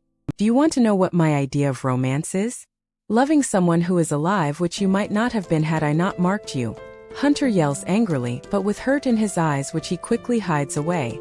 "But you've always given me a choice and you took this choice away from me, one of the most important choices I have, and I wasn't able to make it," Isabella sighs. She knew she was being selfish because he was only trying to save her life, but she had grown used to making these choices. She never wanted to have it taken away from her again, and yet it had, even by someone who loved her. "You know what? Next time I'll just leave you to die then," Hunter yells before leaving the bathroom. Isabella only knew where he had gone when she heard the glass door of the hospital room slam shut. It was only then that Isabella moved back into the room and climbed on her bed with mixed emotions. The door flung open and Isabella was hopeful that Hunter had come back, but it only revealed Jackson, who looked amused but bewildered. "What is going on? I thought Hunter would be happy as Larry for weeks on end, but yet he's stomping about there with a right face on him," Jackson says with a slight smile, which quickly disappears when he notices the look on Isabella's face. "He marked me. I couldn't even give my consent, and yet he marked me," Isabella explains with her lip quivering again. She was almost certain that Jackson would already know of what Hunter had done, but she told him anyway because she trusted him with her problems. "He did that because..." Jackson starts, but Isabella interrupts him. I know he didn't know if I'd wake up without it, but... Oh, I don't know, it just wasn't what I expected to happen now I've met Hunter." Isabella shrugs, feeling like a child, but she just couldn't shake the feeling of betrayal away. "I don't know whether I am psychic or you two are predictable, but..." Jackson sighs while Isabella watches him cross the room. He opens the drawer beside the bed that Isabella was sat on and pulls out a recorder. "You recorded?" Isabella was lost for words. "Bloody good job too, isn't it?" Jackson shrugs with the grin back on his face while he presses play. "I don't know if you can hear me or not in there." 23. Isabella listening to the recording again and again, feeling the worst she could have possibly ever felt. She already knew before listening to it that she was being selfish, but she was so blinded by anger and upset about not having a say in the option that feeling had been masked. But the second she started that recorder, she knew her feelings were about to change, and she was right. Feeling terrible, all Isabella wanted to do was go and find Hunter, but at the same time, she couldn't get her body to move for a long time, so she was left replaying the recording again and again. Eventually, Isabella was able to swing her legs out of the bed.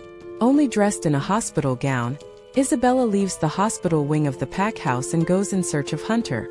Along the way, pack members can't help but try and speak to Isabella to tell her how happy they are that she is okay. Despite wanting to be polite, Isabella had to shrug them off as quickly as possible so she can get to Hunter. "What the hell are you doing out of bed?" Jackson sighs when he spots Isabella wandering aimlessly around the pack house. He takes in the way she is dressed and shakes his head, knowing that Hunter won't be happy. "You could just tell me where he is so less people have to see me like this." Isabella grins, pointing at herself. "Office," he says with a slight smile. "I've decided I'm going to change my name." He adds quickly, making her turn back around from the direction she was heading in. "Huh?" she asks, raising her eyebrows in confusion. Cupid, I'm going to change my name to Cupid, gonna get myself a bow and arrow and go shooting people to make them fall in love. He grins, to which Isabella bursts out laughing at. Okay. Cupid, she laughs before leaving him stood there with a big grin on his face. Isabella knocks on Hunter's office door. She wanted to do things by the book, not because she was worried that he was having a meeting, but she didn't want to give him another excuse to be angry at her. And if she had just burst into the room, he could have been pissed with her. Come in, shouts that familiar voice, gruff with annoyance. When Isabella first walks in, Hunter has an annoyed look on his face to match his voice, but it melts away when he sees who is at the door. Isabella, you should be in bed, Hunter replies, standing up, but before he can step towards Isabella, she runs up to him and launches herself at him to kiss him. Despite her small frame, the shock nearly knocks Hunter off of his feet. Slumping down into his chair with Isabella on his lap, he clutches her face in his large hands while she reaches down and pulls off his shirt. Hunter moves his hands from Isabella's face to touch every inch of her body. The lack of this form of contact had been driving Hunter insane, but he'd never experienced it quite like this before. Luckily, Hunter comes to his senses and pulls away from Isabella, who looks crestfallen. Isabella, Hunter starts breathlessly, we need to stop. He replies, sucking in as much air as he can while trying to not have physical contact, as he knew he would lose control. We don't need to stop. I don't want to stop, Isabella replies with the highest level of confidence she'd ever had, despite her legs feeling like jelly. Me either, but not now, and certainly not here. I want it to be special, Bella. Not just because we've had a fight, Hunter replies with a sigh. I guess so, Isabella shrugs. She really did feel ready. She understood how much they both loved each other, and finalizing the mating process seemed like the right thing to do, but she knew he was right. Tonight is the only thing, Hunter says while Isabella raises her eyebrows. If you really think you're ready, Isabella. Tonight. He winks. I'm ready, she whispers nervously. Go to our room, pick out some clothes for a couple of days, go back to the hospital wing and see the doctor. Make sure everything is okay for you to go on a little break, then stay there until I pick you up at 8. I want to make sure you're not going to collapse on me. He grins, but he, himself, looks nervous. And put this on, Hunter quickly adds after Isabella stands up. He picks up his t-shirt that Isabella had taken off and throws it to her. A t-shirt is more covering than a hospital gown. I think I need words with them doctors, Hunter says, more to himself. I don't plan to be in there often, so you have nothing to worry about. Isabella grins. She couldn't believe how confident she felt, but she was planning on taking advantage as long as she could. No, you'd better never put me through that again. He sighs, walking over to pull Isabella into his chest to hug her. I won't, he simply replies, taking in his calming scent. Tonight, baby. He grins before pushing her softly out the door. Trying to get rid of me, Mr. Alpha? She grins. I have a lot to plan for. He smirks before pressing one last kiss to Isabella's lips before closing the door. It was as if not being in the presence of Hunter, all of the confidence left her body, and she couldn't believe she had actually agreed to go away with Hunter for that one sole purpose of mating with him. Yet despite this, Isabella found herself doing exactly as Hunter has asked her to do. 24.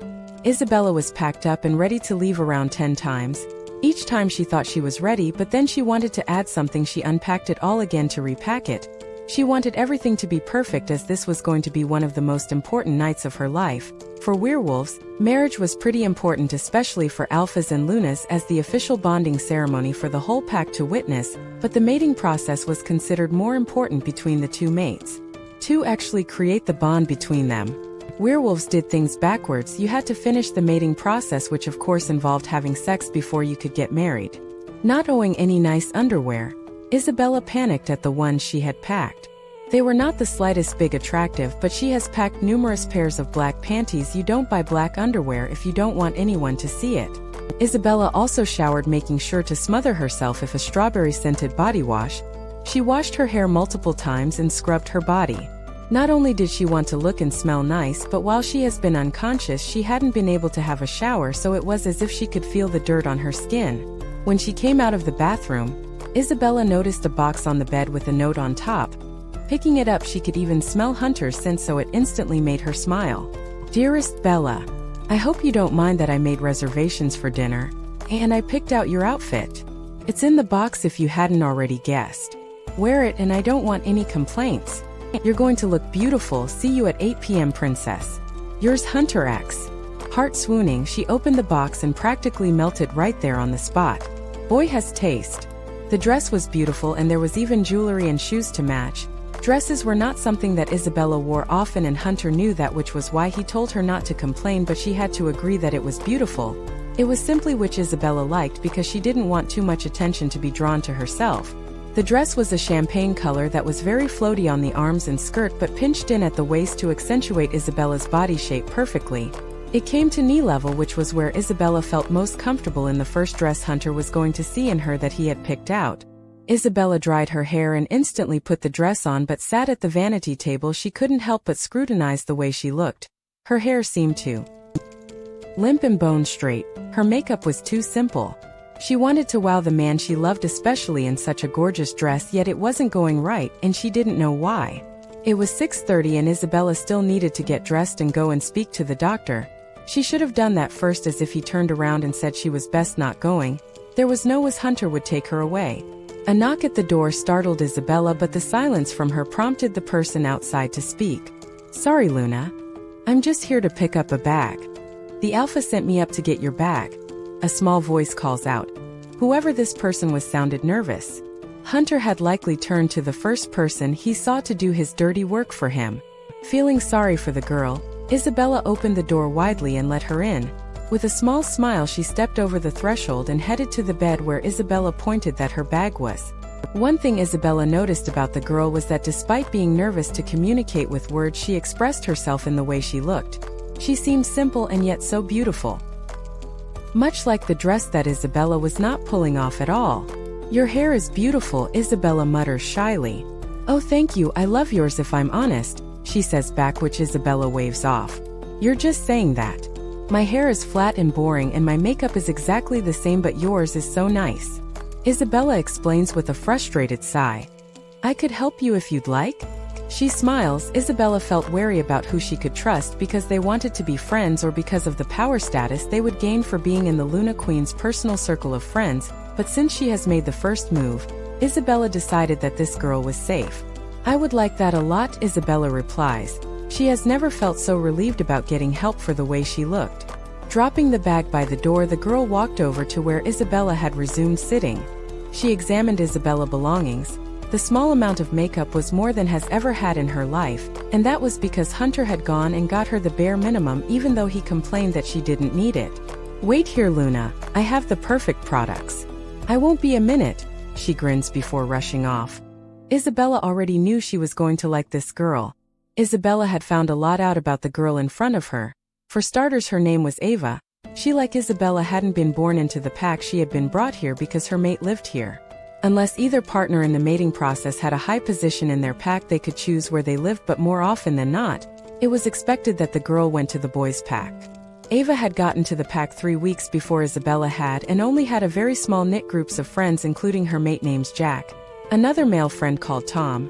She made it clear that Jack was okay with them being friends because he was gay, a girl named Steph and another girl named Olivia. They were pretty invisible in the pack and loved spending time in the TV room, where they binge-watched TV series and films, which Isabella was now invited to whenever she wanted some company. A firm friendship had been made in the time it had taken for Ava to do Isabella's makeup and curl her hair into loose waves. Finally, Isabella had gone to the hospital wing of the pack house to speak to the doctor, who had reluctantly agreed that she could go away for a couple of days as long as she promised to tell Hunter any signs of feeling unwell, and the second they got back to the pack house, no matter the time she had to go and get the doctor to check her over. He also said it had to be personally him because he didn't want anyone skipping corners when checking her over, so Isabella prayed that when her and Hunter did get back, he would be on shift. She would feel terrible if she had to wake him up. "Everything okay, Doc?" Hunter says, making Isabella jump as he wrapped his arms around her stomach and rested his head on her shoulder. "Yep, she isn't 100%, but I believe that she is well enough for a couple of relaxing days away. It is likely to do her a lot of good, but she has promised to tell you of any times that she isn't feeling good, and the second you get back she comes to see me, okay? I know you will make sure she does. I don't usually disclose what I have discussed with a patient, but I'm sure you know you have a stubborn mate, so I want you to make sure she follows doctor's orders," he explains, making Isabella feel like a child, but in her own head, Isabella knew he was doing the right thing. "Don't you worry, I'll make sure she comes to you when we get back," Hunter grins before walking around the side of the bed to stand in front of Isabella. He soaked her appearance in with a huge grin on his face. "I knew you'd look amazing in that dress. Your hair and makeup looks good too," he compliments. Who knew he would notice such things? "Thanks, I may have had a little help." Isabella grins at the little secret of making a new friend. Hunter raised his eyebrows but didn't question it further. It was probably because he was almost certain that a girl would have been the one to do it. As they were walking out the door, Hunter was revealing no secrets about what they were going to do over these couple of days or even where they were going. "Isabella!" shouts out a familiar voice. "Ava?" She smiles, turning around to see the running figure quickly coming towards her, which abruptly stops extremely close to her. "I love that dress." Glancing over at Hunter, Isabella could see the proud smirk on his face. "But I thought something was missing, then I remembered this. I don't wear it often enough for how beautiful it is, so I want you to wear it," Ava explains, draping the leather jacket over Isabella's shoulders, and she was right. It worked perfectly and completed the whole look. "I love it. Thank you." Isabella grins, pulling her newfound friend into a hug which shocked all three of them. "Have fun. Let's talk when you get back, and I'll introduce you to the guys." She smiles before turning quickly on her heel to walk away. "Guys." Hunter frowns as he leads Isabella out of the door, trying to sound calmer than he felt. "She means guys as in friends. Calm down. You're the only man for me," Isabella grins, leaning into Hunter more. "You'd better believe it." He smirks before opening the car door for her to get in. "Where are we going? What restaurant?" Isabella smiles softly. "We're not going to a restaurant. We're going away to my log cabin a couple of miles outside the pack lines for a couple of days. You deserve it." He smiles. 25. Wait. Hunter says, placing an arm over Isabella's chest, making her stop in her tracks in front of the door of a log cabin at the side of a lake. Isabella instantly feels alarmed, but is quickly calmed when she sees a smile spread across Hunter's face. "I need to carry you over the threshold." He smirks, raising his eyebrows. "Isn't that after weddings?" Isabella replies, narrowing her eyes at her playful mate. "We're going to spend the rest of our lives together anyway, so we don't need a wedding," he says, placing one of his hands at the side of Isabella's face. Hunter starts to lean in, and the second that Isabella closes her eyes, expecting to feel his soft lips on hers any minute, she is scooped up and thrown over Hunter's shoulder in a fireman's lift as a squeal escapes her lips. "I don't think this is what they meant when they said you're meant to carry me over the threshold." She giggles as a sharp slap is sent to her bottom. "I am carrying you, and we are now over the threshold," he says knowingly as he steps from the outside inside. "Smart arse," Isabella says jokingly as she takes in how beautiful the cabin is. Although it had all the most modern features, it still had a rustic looks to it. It was perfect. "Fuck." Hunter curses, "It's ruined." "Whoa, what's wrong?" Isabella replies, instantly on edge again. She couldn't get used to these quick changes. "The electric isn't working. We're going to have to go home. This whole weekend has been ruined." "I'm so sorry, I wanted it to be perfect. We have a fridge full of food that is bound to go off soon too," Hunter explains, flicking the light switch back and forth a couple of times to prove his point. Looking around the room for inspiration, Isabella notices the fireplace. A beautiful real wood burner. "We don't need to go home. You go and get some wood for the fire and I will have it perfect by the time you get back." Isabella grins, feeling like an excited plan that Hunter has no idea about. Hunter looks unsure, but Isabella shoos him out the door as she goes and searches the house for everything she needed. Some of the food looked like it had seen better days, but she was able to make a feast fit for a king, an alpha king at that. She also pushed the couch closer to the fire so they had something to lean on before placing blankets on the floor to sit on. After she had completely decorated the room, it was safe to say she could happily fall asleep as it had wore her out, but luckily Hunter had returned a couple of minutes later. The excited look on Isabella's face was now mirrored on Hunter's face as he looked at the blankets, pillows, picnic basket and fair lights covering the room. Without saying a word, Hunter strides over to Isabella. He wraps his arms around her and pulls her to him so he can kiss her. He pushes his fingers through her hair as he deepens the kiss with ease. Hunter pulls away suddenly with a slight smile tugging at the corners of his mouth, even though Isabella can see he is trying to be annoyed. "You shouldn't have moved that couch, it's heavy and you're still not totally recovered," he worries, narrowing his eyes at her. "Shut up and kiss me," she laughs. Shaking her head, she wondered how long it would take for him to notice. "Yes ma'am," he smirks before kissing her again. "You want some of this?" Hunter asks, Isabella's head rising up and down every time he breathes. She could feel his heart beating against the side of her head, and she never wanted to move again. "Sure," she muttered, dragging her head up begrudgingly. Hunter held the glass to Isabella's lips and let her drink some before pulling it away, purposely causing some of the liquid to fall down Isabella's front. She instantly lifted her hand to wipe it away, but Hunter stopped her. Starting at the corner of her mouth, Hunter pressed his lips against her increasingly warm, flushed skin. He moved slowly to her chin, then down her neck as he transferred the wine from Isabella's skin to his lips, which he happily licked away. Frowning at the barrier of Isabella's dress, he looks up at her nervous face, but the small nod she shows gives Hunter the permission to remove the item of clothing, which he does gently, not even noticing the scars. He just sees the most beautiful girl in the world. "I love you," he sighs happily, nuzzling his face against Isabella's neck. "I love you too," she giggles, feeling suddenly drunk on happiness. Hunter proceeds to kiss down Isabella's body. When he first reaches her stomach, he feels her tense and he hears her take a deep, shaky breath in, which makes him want to move quickly, but he decides against it as he kisses her stomach even more to show her that he loves that part of her more than any other, as this was what made her the way she was. Perfect. Hunter knew Isabella would never like this part of her, but he could try to make her see. "God, you're perfect," he mutters more to himself, but Isabella can't help but smile down at him. Isabella sits up with a surge of confidence. She takes the situation in her own hands as she grips Hunter's t-shirt and pulls it over his head with ease before pulling him back to her so she can kiss him.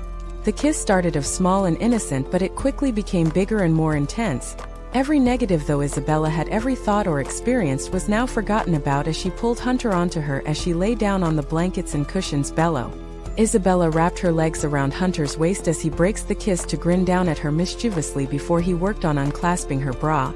He looked deep into her eyes as he tenderly pulled it away from her body and threw it across the room, making her giggle before he kissed her again. Hooking her fingers over Hunter's waistband, Isabella pulled his pants and boxers off at the same time. There isn't even a second of embarrassment. Everything that was happening felt completely natural with Hunter. Then in a matter of a couple of seconds, Isabella's underwear was off and they were both exposed to each other. There was no going back now. This was it. Hunter's tongue ran against Isabella's bottom lip before he bit it lightly, making her gasp as her body filled with explosions from each nerve ending. Pulling away, Hunter positioned himself in between Isabella's legs. She suddenly felt too exposed and tried to cover herself up with her hands. "Don't be shy with me, Bella." He smiles softly, running his nose down the bridge of hers. She could have swore she saw a sparkle in his eyes. "I'm scared," she choked out, closing her eyes as her cheeks went beetroot red. "Look at me." He sighs, not moving an inch. Isabella had to be ready before he went any further. She had to want it as much as he did. Isabella's big eyes fluttered back open, taking Hunter's breath away momentarily. "We'll go slow. If this is what you want, we'll go at your pace, but if you aren't ready, don't be scared to tell me. If you're not ready, then we can stop now, but you need to tell me what you want. I'll love you whatever you choose." He smiles, rubbing his thumb back and forth over her cheek. "I want you, I want this," she replies, placing her hands on his forearms in preparation. Although there was a moment when Isabella felt as though she had made the wrong decision, all of a sudden it was perfect. She knew that they were made for each other. "Everything okay?" Hunter checks between comforting kisses. "Better than okay," she smiles. "Are you ready to finish this?" Hunter asks, glancing down at the almost finished mark on Isabella's neck. "This is the start, Hunter," Isabella grins. "Forever and always, baby," Hunter smiles back before biting down on the mark 27. Hunter had fallen asleep a long while ago, but Isabella was still wide awake with her head on his chest as they lay on the floor on the mountain of pillows and blankets. There was a thin blanket over them both, but Hunter's body head was enough to keep Isabella perfectly warm. She still couldn't wipe the grin off of her face. Everything had been perfect. Shifting slightly, Isabella couldn't help but stare at Hunter while he slept. His long dark eyelashes fluttering slightly in his sleep, his big, kissable lips just parted enough to let occasional small breaths escape. Isabella could have stayed there all night and just continued to list new things she loved about him, but he had barely slept since she has been in hospital, so he needed this. Isabella got up and pulled Hunter's t-shirt over her head before walking into the kitchen. Isabella sat down for a couple of minutes, but she felt too happy to sit still, so deciding to go for a walk, she then put on her Vans. Everything outside seemed to be in so much more focus now. Isabella knew that didn't make sense, but she just couldn't explain it. The color of grass was now more vibrant. The moon was brighter, and she felt like she could hear a conversation between two bugs if she tried. The mating process really did make a difference. Not knowing where she was going, Isabella followed a pathway that led to a forest opening. "What is it with werewolves and forests?" Isabella muttered with a smile still stamped to her face. Walking deeper into the forest, Isabella found a patch of grass with no trees over the top. It was the perfect place to lay down and look at the stars. After laying there for about 20 minutes, Isabella could feel herself finally getting tired, but then a snap of a branch behind her brought her right to attention. Telling herself it was probably an animal, she tried to relax again, but further twig snapping told Isabella this wasn't an animal, or if it was an animal stalking its prey, and that's exactly what she was, its prey. She stood up quickly and was spinning round in circles so she could protect herself from any attacks. Out of the bushes came a figure that Isabella barely even recognized. It was a battered and bruised 𝐊𝐤. Isabella couldn't help the gasp that escaped her lips, and even after everything she found herself walking towards the danger rather than running away from it like she knew she should. Isabella knew what it was like to be a slave of that monster. "What has he done to you?" she asks, tears filling her eyes. Isabella reaches a hand out to wipe a fresh cut on 𝐊𝐤's busted lip to remove the blood from her lip. He is coming for you," 𝐊𝐤 says almost like a robot. "I should shout him to tell him you're here. He is looking for you. He is coming for you."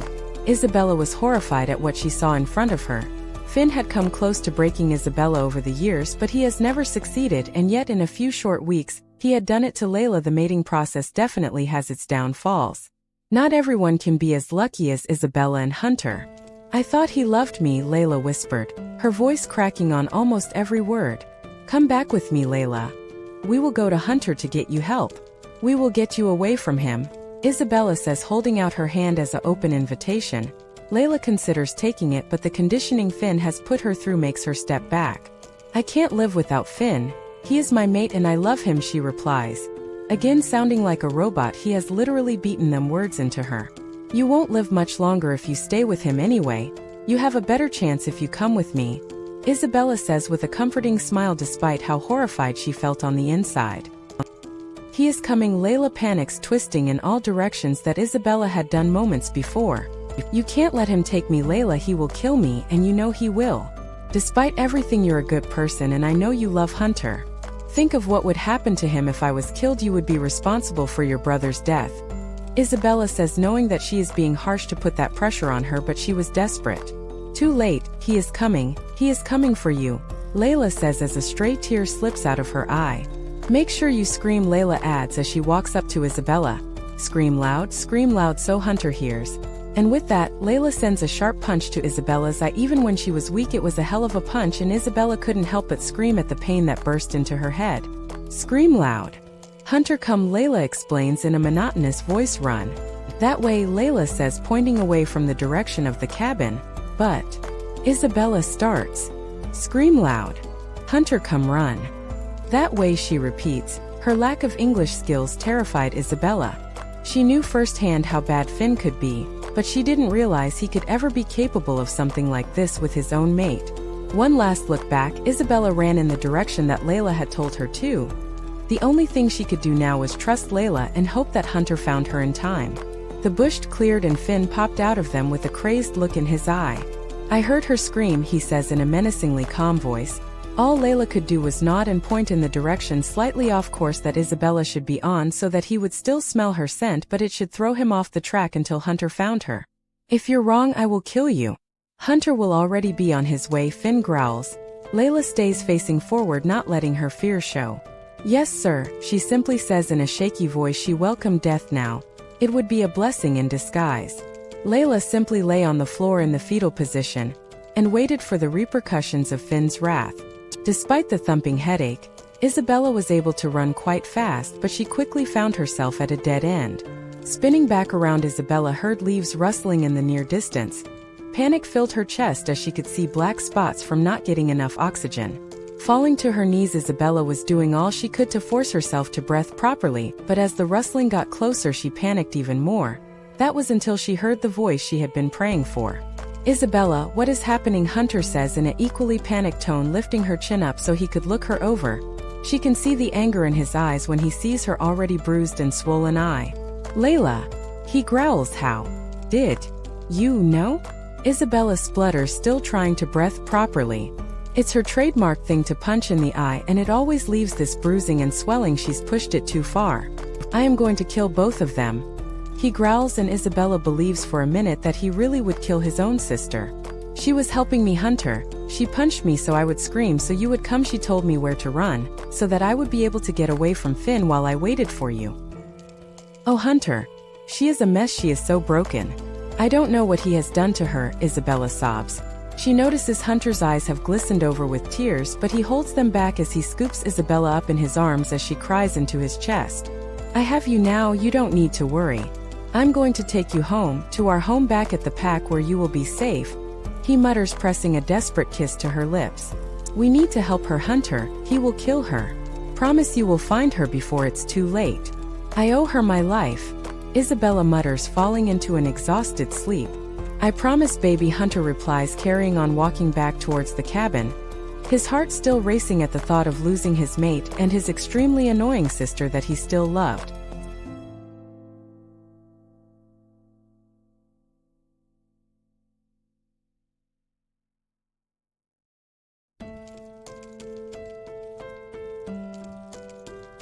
Get ready for a hair-raising journey into the unknown.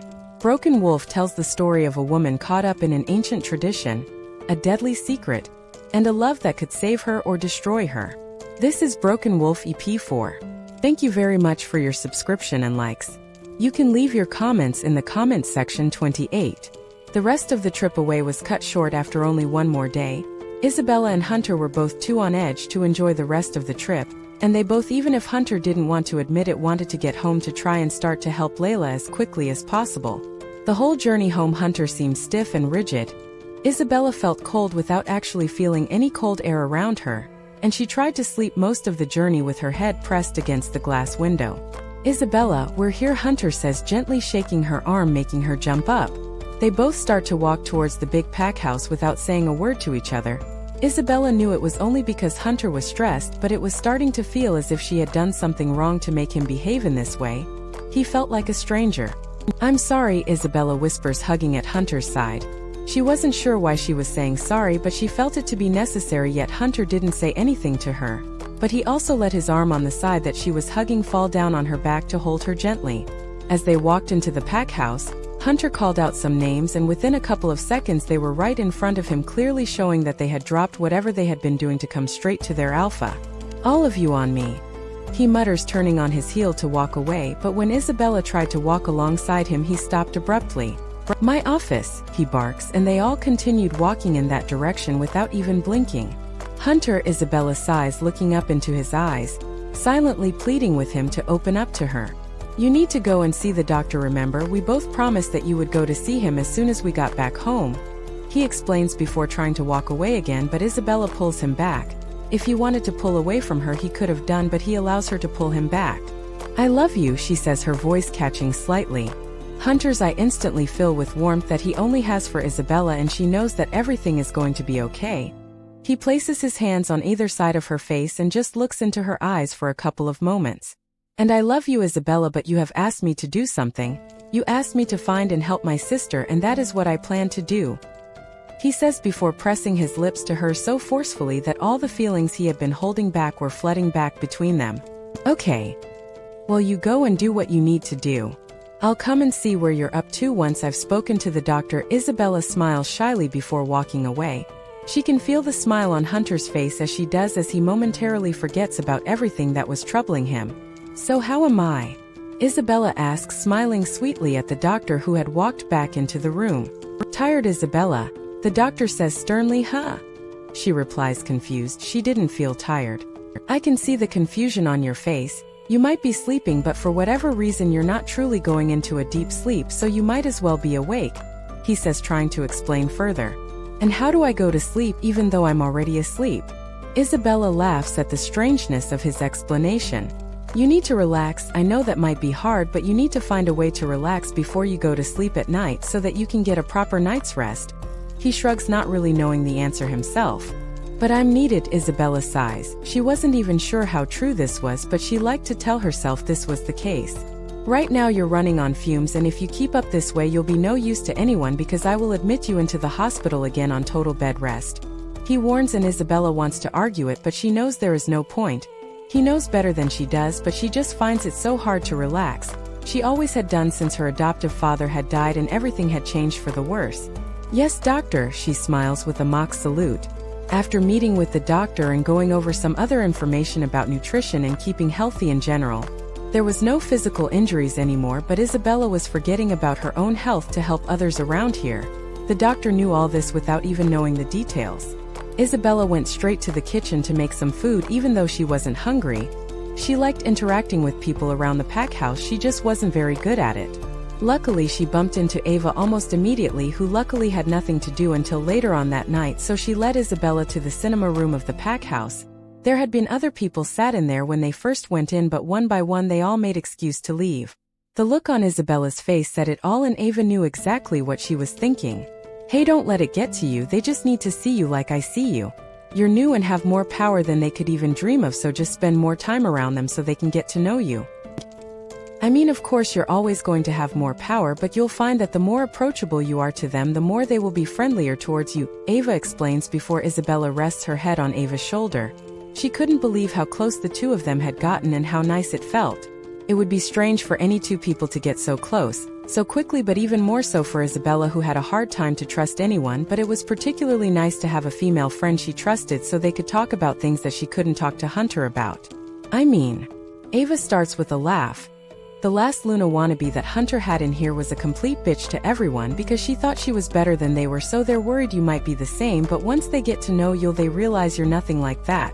𝐊𝐻𝐤 takes a huge deep breath after her rant, only for it to hit her exactly what she said and who she said it to. Isabella's head jerked up immediately to look at 𝐊𝐻𝐤, who had blushed dramatically. 𝐊𝐻𝐤 knew that Isabella was one of the sweetest people she'd ever met, but when people with mates got jealous they could be completely different. What was she called? Isabella asked. I wasn't that she was going to do anything, but clearly this relationship was somewhat serious if she was nearly the Luna and Isabella wanted to know about it. She knew that Hunter would have a life before her, so it could be expected that he might have been in a relationship, even if Isabella did wish that she was Hunter's first. She knew that was unrealistic. Her name is Chelsea. In walks a stunning blonde girl with the longest legs, biggest smile, and the perfect body figure. It was hard for Isabella to believe that Hunter could go from someone as beautiful as that to what she believed to be ugly self. Hello, Isabella smiles sweetly, not wanting to come across as jealous. Hi darling, she says, smiling patronizingly large. How is Hunter? I've been traveling around the world for the past 2 months and haven't seen him yet. Does he still do that thing with his tongue? She says, keeping a completely straight face. Isabella feels the anger building and rising in her body, but she forces it back down, wanting to be the better person. Well, anyway, mustache. Let Hunter know that I will be seeing him very soon. She grins tittle. I hate her, 𝐊𝐻𝐤 sighs. Well done you for staying calm. When Hunter came to bed that night, it was the first time Isabella had seen him since going to see the doctor. He crawled into bed, turned the lamp off at the side of the bed, and lay down with his back towards Isabella, and she knew she had done something wrong in his eyes. What's wrong? Isabella asked nervously. What did the doctor say? He asks, turning on the lamp at the side of the bed and sitting up to look at her, totally disregarding her question. Not much, Isabella shrugs, not wanting to worry him, even though part of her already knew he already knew the truth. That's not what he told me. He points out like there isn't such a thing as patient confidentiality. I'm the Alpha King, of course I can find out this information. Is he also a mind reader? He told me that you're exhausted and you're not eating nearly enough. He says like a parent rather than a mate. I eat and I sleep. Isabella shrugs, trying to not make a big deal out of it. Sleep I can't do anything about apart from making sure you have early nights and late sleeps in, but the eating I can help. Each day until I say otherwise you will eat 3 meals a day with someone. It will most likely be me because I know you won't want anyone else to know, Hunter explains with a warning face that says don't argue this. But. No, I know, but. No, there is no discussing this. I will do anything to make sure you're healthy, and if that means force-feeding you like a baby, then that is what I'll do. He says, once again lying down after turning the lamp off and going to sleep. Isabella couldn't get to sleep due to the stress she was feeling. This was the opposite of what the doctor ordered, but her brain had just always worked in overdrive. Isabella would try to impress Hunter with the eating, but she couldn't and wouldn't force herself to do something she didn't want to. Forcing never helped anyone. And they still had the 𝐻𝐿𝐲 matter to discuss. If eating together solved anything, they might be able to talk more. 29. Hunter hadn't been kidding when he had said 3 meals a day would be eaten and Isabella would never eat them 3 meals alone. The first day Hunter had got breakfast to be brought up to the room, and since Isabella had been hungry, it had felt really nice to spend some quality time with Hunter. Had seemed refreshed and in a great mood. Not wanting to ruin by talking about 𝐻𝐿𝐲, she hadn't deciding she could do it later. They were feeding each other fresh fruit, and it seemed like a scene out of a disgustingly cute, romantic movie, and Isabella felt in heaven. Hunter was also showering her with affection and love, which she would never complain about. When lunch rolled around, Hunter and Isabella had sat down to eat some pasta together, but not 5 minutes in, someone rushed in that Isabella had never seen before, saying there was an issue that needed discussing. Even Isabella could see that it was urgent, but Hunter looked unsure whether he should leave. He kept glancing back at Isabella. "Go, I'm not a child," Isabella says, taking a forkful of pasta to show that she was eating. This could be a huge favor to her if he had to go, because she really hadn't been feeling too hungry. Hunter failed to remember, even if he didn't know the extent of it, that she had been mistreated back at her old pack if they had physically abused her. He must know that she wouldn't have eaten much. Still not totally trusting Isabella to eat enough on her own, he called Jackson to come in and watch her, much to Isabella's dismay. "If there is an urgent matter to discuss, do you not think Jackson is needed?" Isabella asks, like it was the most stupidest thing to have Jackson babysitting her, which she felt it was. "It's a meeting with an alpha from a pack nearby. He had requested an audience with me. I'll tell you both about it later," he explains, sliding his chair out. Hunter gives Jackson a bro hug, no doubt telling him why he was needed through his mind link in which they could communicate, before coming over to Isabella to press a sweet kiss on her forehead. He lingered there a couple seconds longer than expected, just taking in her scent that always calmed him down and brought him right back down to earth again. Then with that, he had gone. Jackson sat down where Hunter had just been before picking up Hunter's fork and starting to eat. Isabella wasn't sure whether this was a mind game to get her to eat or he just genuinely was hungry. He saw her looking at him with a smile on her face before he shrugged. "I'm a growing boy," he winks, carrying on eating while Isabella laughs at him, barely even picking at her own food. Once Jackson had finished his food, he was eyeing up Isabella's food. That boy never stopped. "Take it," Isabella grins, pushing over the barely touched bowl. At first his eyes lit up, but then, as if remembering why he was there, pushed it back towards her. "Under strict instructions from boss man," he says with a mock salute. "He makes everything a battle," Isabella sighs, not even able to look at the bowl. She felt sick at the thought of eating anymore. Her stomach was just way smaller than most werewolves. She could understand that it was hard to grasp. Werewolves wasted a lot of energy through training, shifting, and body heat, but Isabella didn't train. She hadn't shifted. She didn't remember when, and she always felt cold, so despite the small stomach, she really didn't need as much food as they did. He just cares. Hunter's just trying to deal with the enemy he can see. With him and the 𝐊𝐤𝐬 situation, it's like trying to catch smoke, almost impossible because he's so goddamn good at hiding. But this, Jackson explains, pointing to the food. "He can help you fight easily." It made sense, but Isabella just shook her head angrily. "Food isn't a fight. You don't see how frail you actually are, Izzy. We do. Hunter does, and he's just trying to help." It warmed Isabella's heart to hear Jackson call her Izzy. She was starting to really fit in here with new friends. "What do you know about 𝐻𝐿𝐲?" Isabella asks, changing the topic, completely hoping to make him forget about the food. Jackson shifted uncomfortably in his seat. Didn't seem there was many 𝐻𝐿𝐲 she could be talking about. "Tell you what." Jackson started picking up his bowl and taking half of what was in Isabella's bowl and putting it into his own. "Eat that and then I'll tell you." So now they were going to negotiate her eating? Wanting to know more about 𝐻𝐿𝐲 from what would likely be an unbiased opinion, Isabella forced each piece of spaghetti into her mouth, even though she continued to feel sick. "Good girl," Jackson said teasingly. "𝐻𝐿𝐲. Where to start with that girl?" Jackson was scared that he was never going to find his mate. You could actually thank 𝐻𝐿𝐲 for you two finding each other, believe it or not.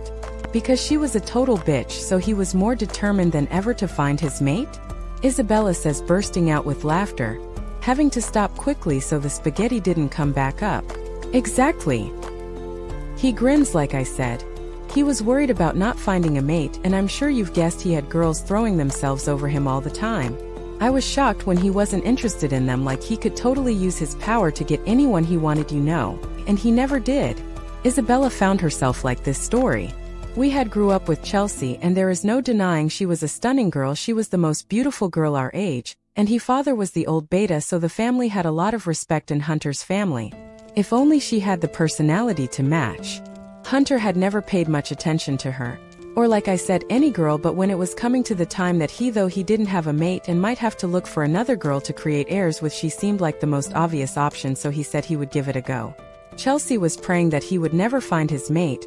It was pretty much a done deal that she would be the Luna Queen just as long as you didn't come along. Now, although he doesn't interact with people much, even the ones in his own pack, Hunter cares deeply for each and every werewolf that he reigns over. So when he first saw 𝐿𝐤 being, as you put it, a complete bitch to everyone, he tried to convince himself that he was imagining it, but one day she was sat outside with her minions and a little kid came over and tried to crawl onto her, so she pushed it off like straight onto the floor. It was the final straw for Hunter, who ended everything and told her to leave the pack house for a little while because he couldn't bear to look at her, and that's when he came to look for you. He says, grinning at Isabella, who knew he was glad was going to be the Luna and not 𝐿𝐤. Dodged a bullet then? Isabella jokes. A huge one. Anyway, I'm going to find Hunter, see how things went. He says, picking up the two now empty bowls as he finished the other half of Isabella's food and took them to the kitchen. After placing them in the sink, he did a quick wave goodbye and left. As if waiting for Jackson to leave, Isabella felt everything she had eaten rising up her throat. Running to the closest toilet, she brought up everything she had eaten that day, the fruit and the pasta, meaning it had all been for nothing, but Hunter didn't need to know that. Hunter and Isabella ate dinner together that night, and at first she found herself eating the meal, but halfway through she was full to bursting, but when she tried to stop, Hunter wouldn't let her. He didn't understand why she wanted to stop, and not wanting to upset Hunter, she carried on eating. I know about 𝐿𝐤. I met her, Isabella said, looking down at her almost empty plate. She didn't bother you, did she? I can get rid of her if she is bothering you? Hunter worries, reaching over the table to place his hand on top of Isabella's small one. He raises her hand to his lips and presses them to his knuckles, as if making a silent promise that she was the only one he wanted. No, she was fine, Isabella shrugged. She did ask me if you still did that thing with your tongue. She says, finally lifting her head up to look into his eyes with a questioning look. I don't remember anything with a tongue, she says, breaking into a big smile. They both burst into laughter at the ridiculousness of it all. Isabella trusted that she was the only girl for Hunter, but it had further put everything to rest, speaking to Jackson earlier. Oh no, that was just that I could tie a cherry stem with my tongue. He laughs before stopping with the most serious look on his face. I could do something with my tongue though if you want. He winks after raising his eyebrows suggestively. You're disgusting, she giggles, taking their empty plates to the sink, having to stop once she got there. She felt dizzy and sweaty from eating so much, and she knew that any minute now she was going to be sick. You love it. He chuckles, coming up behind her to give her a hug and kiss from behind, pressing uncomfortably on her stomach. Go upstairs then and I'll be up in a minute. She winks back jokingly, but Hunter's eyes widen with excitement. Really? He asks, to which Isabella just replied with a nod. Next minute Hunter had gone upstairs. She was surprised he hadn't asked why she wasn't going straight up with him, but she was thankful for it. Going to the same bathroom she had before she was once again sick. Going through the cupboard, she had found a new toothbrush and toothpaste which she used to quickly clean her teeth. She knew that if Hunter thought he was in any way making her ill through his orders, it would kill him, and he would beat himself up about it, not know how to deal with the situation, then hate himself even more. Taking a deep breath, Isabella walked upstairs to the bedroom they both shared, where Hunter was waiting for her. She closed the door behind her, locking out all the issues with her eating. She knew she was controlling it, so Hunter didn't need to be told or need to worry. I have control, Isabella unconvincingly told herself. 30. Lay in bed together, skin to skin. The next morning, Isabella had her head on Hunter's chest, looking up at him, watching his long dark eyelashes.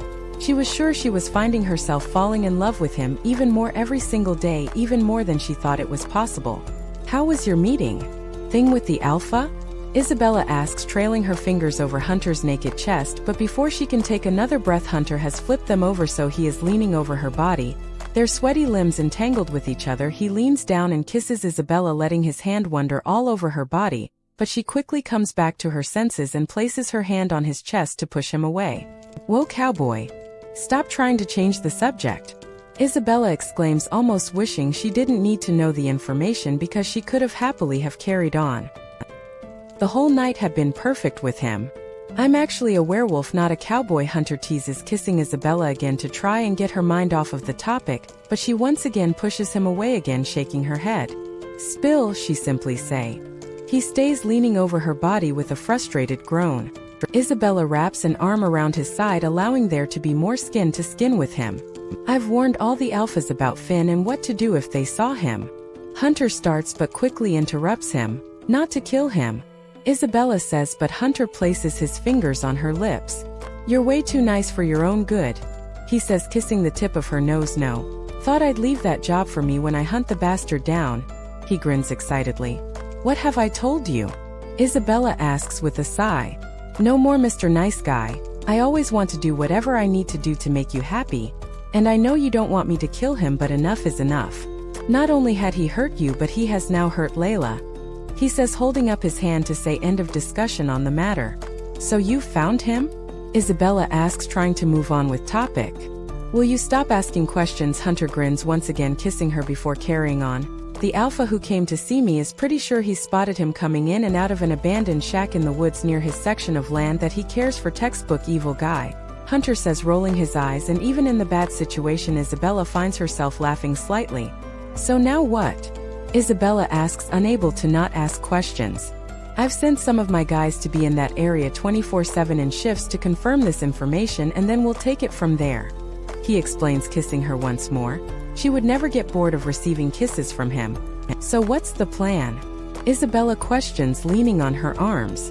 There isn't one yet, we need to confirm the info, he explains, but the look on Isabella's face confirms that she doesn't believe it.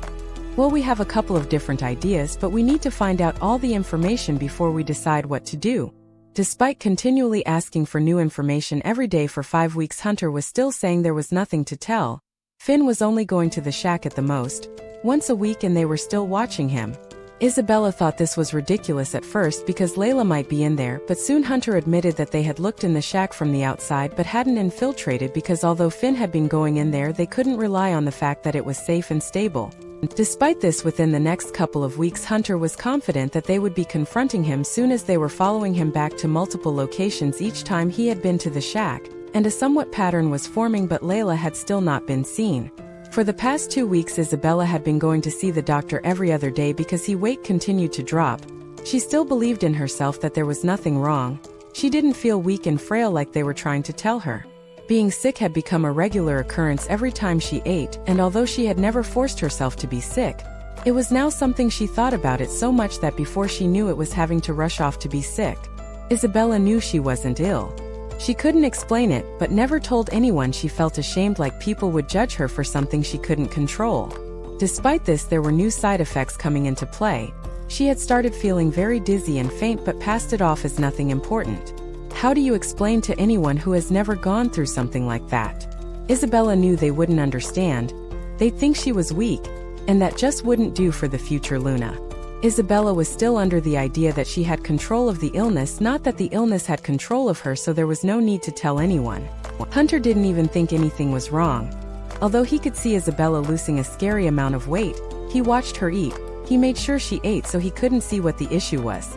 Not to mention, Isabella had become very much the distraction and stress reliever to Hunter.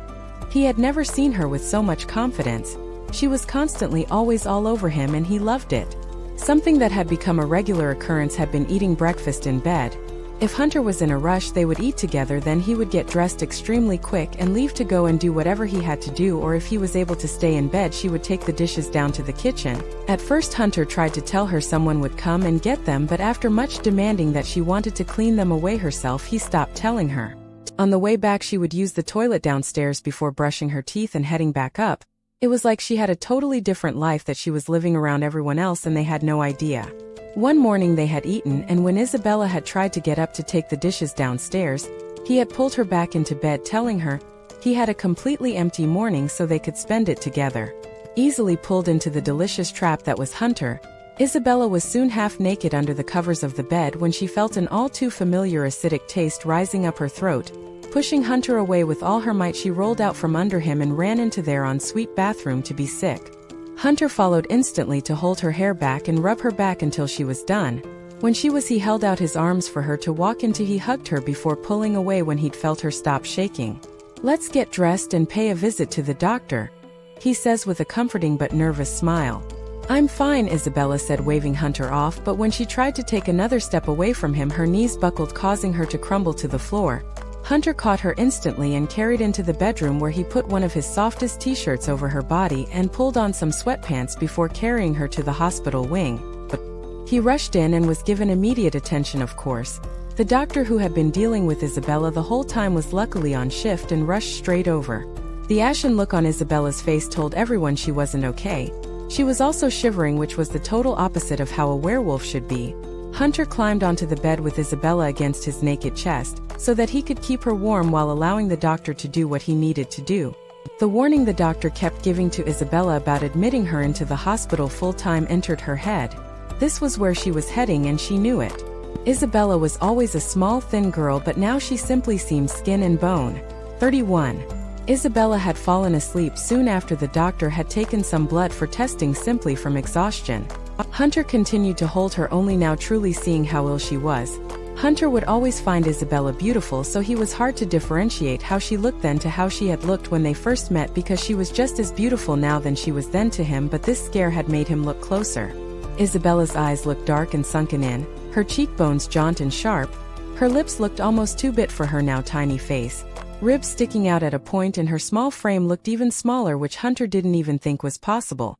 Holding Isabella tight to his chest, Hunter felt his eyes fill with tears. He didn't let anyone see as he ducked his head down into the crook of Isabella's neck. It seemed like forever until the doctor had come back into the room with any sorts of results, and by then, Isabella had woken up but had barely moved an inch. Her favorite place to be was in Hunter's arms, and even though he could see the internal battle with herself, he decided that it wasn't the time nor place to bring it up to ask what was wrong. He knew it would end in some sort of battle, and Isabella didn't need that right now. The doctor sat down on the chair at the side of the bed that Hunter and Isabella was sat on. He looked her up and down and shook his head. Whatever he was going to say, all three of them knew it would be completely life-changing. "Isabella, you're 4 weeks pregnant," the doctor blurted out, not holding back. Hunter wanted to be excited, but he knew that she wasn't nearly healthy enough to carry a baby to full term. He barely knew anything about pregnancy, but he knew this much. Despite knowing this herself, Isabella's eyes filled with excitement as one of her hands flew to her not-existent bump. This could be the thing that gave Isabella a reason to fight to be healthy, and that was exactly what the doctor was hoping would happen. "We all know that you're not healthy enough to do this. You won't make it till 30 weeks with this small of a frame and no nutrition. You'd be lucky if you didn't lose the baby before then, because if you're not getting enough nutrition, then there is no way that the baby is going to," the doctor explains, wanting to fear factor of the whole situation to make her admit what she was doing. He had a very good idea but didn't want to outright ask her. The doctor had privately spoken with Hunter about Isabella's eating habits, and he had assured him that Isabella was in fact eating at least 3 meals a day but continued to lose weight. How his alpha hadn't guessed was going on was beyond on the doctor, but he didn't say anything to his alpha. Isabella burst into tears, making Hunter hug her a little bit closer, but he was almost too scared to hug her in case he broke her. That's how fragile she felt underneath him. "I'm sorry to say this, Isabella, but I'm going to have to admit you as an inpatient at the hospital wing until I feel you're healthy enough to return back to the pack house," the doctor says with a somber look on his face. This news makes Isabella cry even harder. I don't want to," Isabella sobs, hanging onto Hunter's arms. Despite everything they had been through, Isabella felt like she was attached to Hunter now, and the thought of not sleeping in the same bed as him at night, not being able to just feel normal, whatever that was, broke her heart. "We have to get you and the baby healthy," Hunter says, completely agreeing with the doctor. He wished he didn't and decided to carry her out of that room, but he knew she was too far now and he couldn't help her anymore. She needed professional help. "I'm going to go and get you some clothes, okay?" Hunter says, standing up, trying to place Isabella's shaking body onto the body, but she clings onto him with dear life. She had never wanted human contact with someone more than she did in that moment, and he was leaving her. "I'll come back, Bella," he whispers. He wanted to break down. He wanted to lash out, but he knew that wasn't what was best for Isabella, so he held it together. He walked out of the room, leaving Isabella barely able to breathe from tears. The only thing that kept him walking instead of running back was not looking back, her small body, and telling himself it was for the best, even though each step followed with louder sobs. It felt like it wasn't the best thing for her.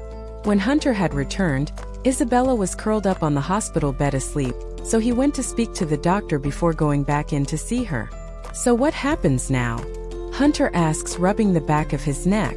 We're going to have her talking with a therapist regularly. She is going to eat 3 meals a day of whatever it is she wants as long as it is healthy, and she will be monitored for an hour after every meal. The doctor explains, but Hunter interrupts him. Why would she need monitoring? He asks, completely oblivious to any idea of how this could all happen. Even though Hunter was fair, he was known to have a short temper, and the doctor almost didn't want to tell him what they were pretty sure was happening in case he didn't take the news well or believe it. It could think it means that they were saying he was a bad mate for not noticing sooner. Hunter still thought it could be because of her being pregnant, even though she was only 4 weeks and she had been quickly losing weight for much longer than that. We think she is being sick after she is eating, so she isn't getting any nutrition, so we need to make sure of this. She won't openly force herself to be sick in front of someone. It takes a couple of hours to get nutrition from all the food, but she should be able to get at least some of them. We will be keeping an eye on her all day, but it's only for the 1 hour that we're watching her intensely, the doctor says with a nervous smile. And how long is she going to be in here? He asks, wanting her back in their bed together so he can look after her. There is no easy way to estimate that. It all depends on the Luna. If she wants to get out here, then she needs to eat all of her food and keep it down so she gets back to a healthy weight, but if she continues to lose weight, then a more intense treatment will be needed and she will be in for longer, he says. Intense treatment? Hunter says with wide eyes, a shiver running down his spine. We'll get to that point if we need to, don't worry yourself, the doctor says, even though he is almost certain it was going to get to that point. Later that day, Hunter needed to go and do some work as there had been progress in the Layla and Finn case. At first he was determined that he wasn't going so he could stay with Isabella, but she made him okay, even though she wouldn't love to have him stay with her. Isabella's first meal in the hospital was less than half of what Hunter would usually give to her. And it was really surprising, but she didn't question it as she started to eat the simple dish in front of her. A friendly nurse was sat with Isabella watching her eat, and like clockwork, around 10 minutes after eating she found herself being sick into a bowl that the nurse had provided with her. How did you do that? She asks, eyeing Isabella up. What do you mean? She asked, wiping her mouth, flopping back down onto the bed. Well, it's not like you stuck your fingers down your throat, so how did you make yourself sick? She asked, sounding extremely judgmental. This was very rare to happen to werewolves, so it was hard to cover up exactly what they were thinking. I don't make myself. It just happens, she shrugged, shrinking down in the bed. Isabella was more determined than ever to eat properly for the baby, if not for herself, so she couldn't understand why it was happening. She was sure something must be happening to her, but nothing came up on her blood tests and she had no proof, so she would just have to put up with it until she found out what was really happening. 32. Isabella had been supplied with a number of different things from Hunter to keep her entertained, but for the most part she slept throughout the days apart from when she had to eat. Isabella had never felt so low and helpless in her life. Despite everything she had gone through, she had always been able to find a small glimmer of hope, but now she didn't even feel like she had the energy to breathe. There had been no advancements on Isabella's eating. Every single meal she found herself being sick afterwards, and the doctors had no idea why. They of course thought she had been doing it to herself, but after seeing that she made no attempts to do it but was sick anyway, they had prodded and poked her to find out what was wrong but came up with nothing.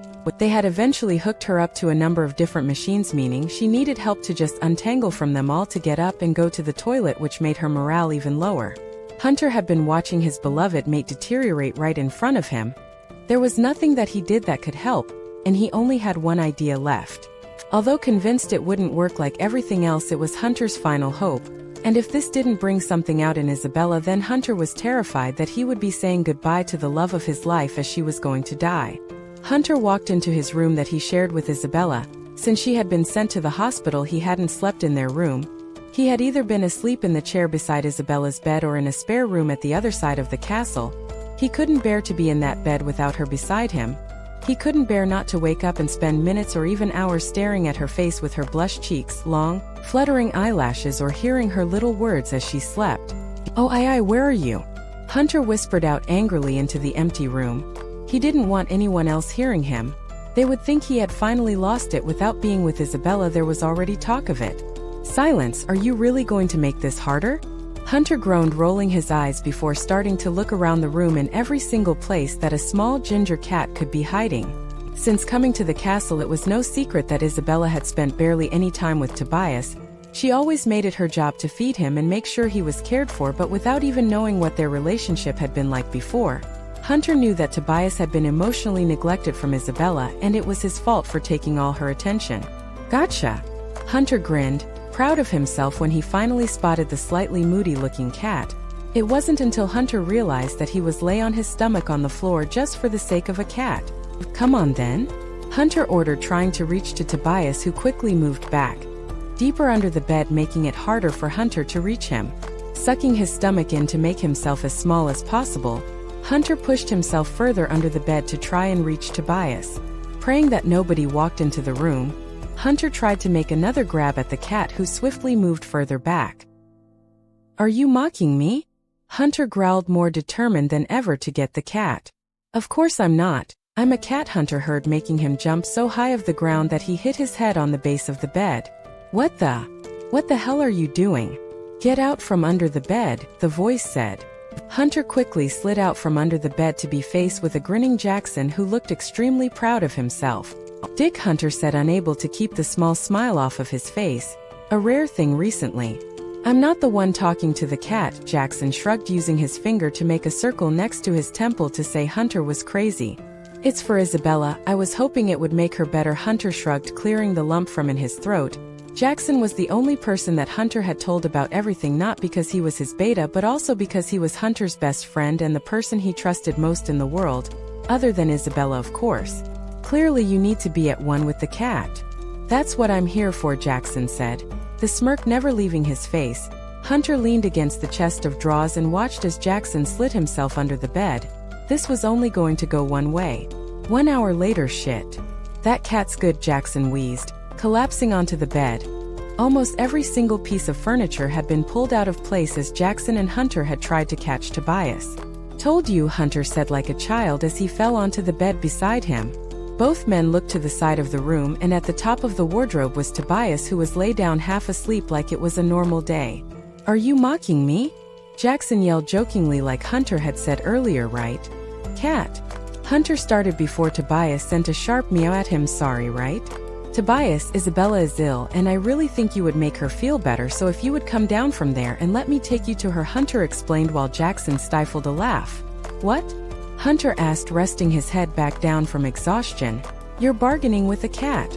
Jackson spluttered, but he quickly fell silent when Tobias jumped down from the top of the wardrobe with ease and sat himself down on top of Hunter's chest. I did it! Hunter exclaimed with wide eyes while Jackson was stunned silent. You bargained with a cat. Jackson laughed, shaking his head. Come on. Hunter laughed, picking up Tobias like he could break it any second. He didn't want to accidentally hurt the cat, then it run off again. You became one with the cat. Well done, Jackson smirked, following his best friend in Alpha. I also begged a fur ball. I mean, Tobias. Hunter squirmed at the cat, glared up at him. He was impressed at how much the cat was growing on him, still a work in progress. Like usual, when Hunter walked into the hospital room, Isabella was asleep. He had a trail of doctors and nurses following him, shouting at him that he couldn't take that in there. But ignoring them, he gently pushed on Isabella's shoulder to wake her up, which he eventually did. Look who's here to see you, Hunter whispered, sliding Tobias next to her. Isabella's big eyes slightly opened and instantly had a small spark in them. It was only little, but it gave Hunter hope. I'm sorry for being so bad to you, Tobias, she croaked, sitting up quickly. Tobias tried to be grumpy with her, but within seconds he was cuddling up beside her like he hadn't seen her in 1,000 years. Thank you, Isabella says with a weak smile. Hunter only manages to smile back at her as he tries to get rid of the lump in his throat. The door bursts open and Jackson runs in with a serious look on his face, making Isabella jump. Not wanting to scare her with whatever the clearly bad news was, Hunter stepped outside just as Jackson reached him. Hunter pulled him to the side to make it harder for Isabella to see them out the window of her private room. We're pretty sure we found him and your sister, Jackson said, clearly very out of breath. Let's go, Hunter says, trying to walk away, but Jackson pulls him back. No, you stay here with Isabella. I'll take a small group of the best to deal with him, Jackson explains. Hunter trusted him completely and knew he would do his best to capture Finn and save his sister. Okay. Keep me updated all the way, Hunter nods. Jackson doesn't even reply before turning on his heel and running out. Hunter felt hopeless, but he knew he needed to stay with his mate and try to come up with a good explanation as to what was going on. 33. When Hunter walked back into the room, Isabella was waiting with an expecting look on her face. She wanted to know what was going on, but Hunter knew that he didn't want to tell her. "What's happened?" Isabella asked, raising her eyebrows. Isabella knew Hunter better than most people, so even the smallest change in his body language she was able to pick up on, and there was plenty of changes. The most noticeable was the crooked, nervous smile on his face as he tried, and failed, to convince Isabella that nothing was wrong. Hunter was also stood rigid, the way he did when he was dealing with pack business or something was wrong. Isabella also noticed him fidgeting with everything around them to avoid making eye contact with her. "Nothing, everything is fine," Hunter lied while Isabella narrowed her eyes at him. She patted the space on the side of the bed next to her, telling him to come, which he did. He instantly lay down with his head in her lap. He was pressing ever so gently against her, completely afraid that he was going to break her small, fragile bones more so than ever before. Hunter looked up at Isabella's face and knew she wasn't going to give up. The raised eyebrows and pursed lips told him this as he hid his face in her legs with a groan. Hunter knew that Isabella would get so excited at the news because she had wanted to be able to make sure 𝐊𝐤𝐤 was safe for so long that the thought of finding her would raise her spirits. The problem was, it was only a tip-off, so it might not be true, and there was no guarantee that 𝐊𝐤𝐤 would be found alive. Hunter didn't know how he would break it to Isabella that 𝐊𝐤𝐤 was dead while dealing with his own anger and grief. The chances are Isabella would go backwards in her recovery, not forwards, as Hunter knew Isabella just as well as she knew him. And he knew that if she found out that 𝐊𝐤𝐤 had been killed by Finn, then she would blame herself for not helping 𝐊𝐤𝐤 earlier. "We have had a tip-off. We might, and remember, we might have found Finn and 𝐊𝐤𝐤," Hunter explains, unable to even look up at Isabella again. He couldn't face the excitement that he knew would not be in her eyes. "Oh. What are you doing here then? You should be getting ready to leave to go find them," Isabella said. Hunter might not have been able to see the excitement in Isabella's eyes, but he could hear it in her voice. "Jackson is leading the mission. I'm staying here," Hunter explains, preparing for the explosion that is his mate. "What?" Isabella yells, sitting up quickly before having to lean against Hunter, feeling extremely dizzy. "Calm down, it's not good for you or the baby," Hunter explains, planting a small kiss against Isabella's stomach. "You are the Alpha King. You need to lead by example," Isabella says weakly, laying back down. "Not only that, but she is your sister. Don't you think I know that? I need to be here with you," Hunter explains. "Where am I going to go? I am stuck here. I will still be stuck here while you're gone, and I will still be stuck here when you're back," Isabella explains with resentment in her voice. "I just want you to get better," Hunter says, swallowing the lump in his throat. "I know you are. I just want you to do what is right by the pack, which is going to run the missions that are this important," Isabella says, her voice softening. The door to Isabella's hospital room opens and a nurse walks in. She looks Isabella up and down with a smile. This nurse had been with Isabella every step of the way, and they had created a bond between the two of them. This nurse was the closest thing Isabella had to a friend in the hospital ward. At first, Isabella resented Nurse Jessica. She represented the hospital that Isabella was forced to stay in till she would be moody, and snapped a lot as Jessica always seemed to be working. She didn't even seem like she ever rested. Eventually, Isabella grew to like Jessica and let her in more and more. "Hey Isabella, everything okay?" Nurse Lee asks. She always seemed jumpy around Hunter, and Isabella had no idea why, but she ignored the fidgeting that she could see. "Yeah, just trying to convince this one to go on a special mission," Isabella shrugs. She trusted Jessica enough to tell her what the mission was, but she knew Hunter wouldn't want her to say. "Oh, okay." Jessica looked like she wanted to say something to Hunter, but she looked at the floor and moved further into the room, avoiding all eye contact with Hunter, who seemed oblivious to it. "Please Hunter, I want you to be the one to find 𝐊𝐤𝐤 and Finn," Isabella whispered, even though it was pointless, with Werewolf hearing. Everyone, including Jessica in the room, heard what she had said. "I don't know," Hunter says with skepticism lacing his voice. "For me, go and get Finn. Make him pay," Isabella croaked. Hunter's head shot up as he looked into Isabella's eyes. She had been the only person in this whole situation that had always tried to protect Finn and his brothers despite what they had done to her. And now she had done a complete 180. She now wanted Hunter to punish them. Hunter searched his mate's eyes to see if she was telling the truth. He didn't want to do this mission, find Finn, kill him, then Isabella blame herself that he was dead because she had told Hunter do it. He needed to know that this was really what she wanted. "Yes," Isabella said, confirming that it was what she wanted. Hunter hadn't said anything, but the shock on his face must have said it all. "Okay, I'll do it for you," Hunter said with a shaky breath. He looked up at Nurse Jessica. "You are now personally accountable for the Luna and our baby." Yes, Alpha, Jessica said, still avoiding his eyes with a nervous look on his face. Ignore him, Jessica, you Mr. Alpha, go and get ready.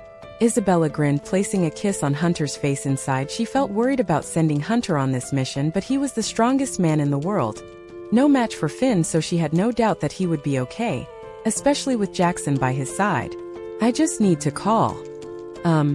Jessica looked like she had to think about what to say next, and Isabella couldn't decide whether she was just nervous or something was going on. I have to call home, I won't be a minute. With that, Jessica bolted out the door. Once again, Hunter looked completely oblivious, but Isabella had noticed since being stuck in the hospital she had started to notice a lot more about body language. She didn't have much to do there, so she resorted to people watching. Something was going on with Jessica, but Isabella had no idea what. Not long now, Bella, and all this will be over, Hunter said, placing one hand on his stomach and one hand at the side of her face. Tucking a piece of hair behind her ear, he pressed a kiss to his forehead, the tip of her nose, then finally her lips. I love you, Isabella breathes as Hunter presses his forehead to Isabella's. I love you too, my Bella. Wait for me, Hunter whispers, kissing her again before completely pulling away. Isabella instantly misses him, but knows she can't tell him that or he would never leave. I'll always wait for you, Hunter. Isabella smiles, swallowing the lump in her throat. She wasn't sure what she had done to deserve a man like Hunter, but she knew she would give up her own life just to save his. Little did she know she might have to make this choice very soon. 34. Isabella was lay in her hospital bed, resenting the wires attached to her body more than ever. She felt like she should be out there by her mate's side, especially in times that were so important, and yet she felt so weak. That wasn't how the Alpha King's mate should be. She shouldn't be sending her mate out on his own because she was so weak that she could barely keep her eyes open, rubbing her eyes in tiredness but also in frustration as she let them flutter shut, only for them to snap back open as the hairs on the back of Isabella's neck stood up, sensing someone else in the room with her. Jessica? Isabella says in confusion, pulling herself into a sitting position. Why had she just stood there and not said anything? I'm sorry, Isabella, she whispers, her voice hoarse as she lifts her hand up. Fear instantly fills Isabella's body as she looks down at the nurse's hand.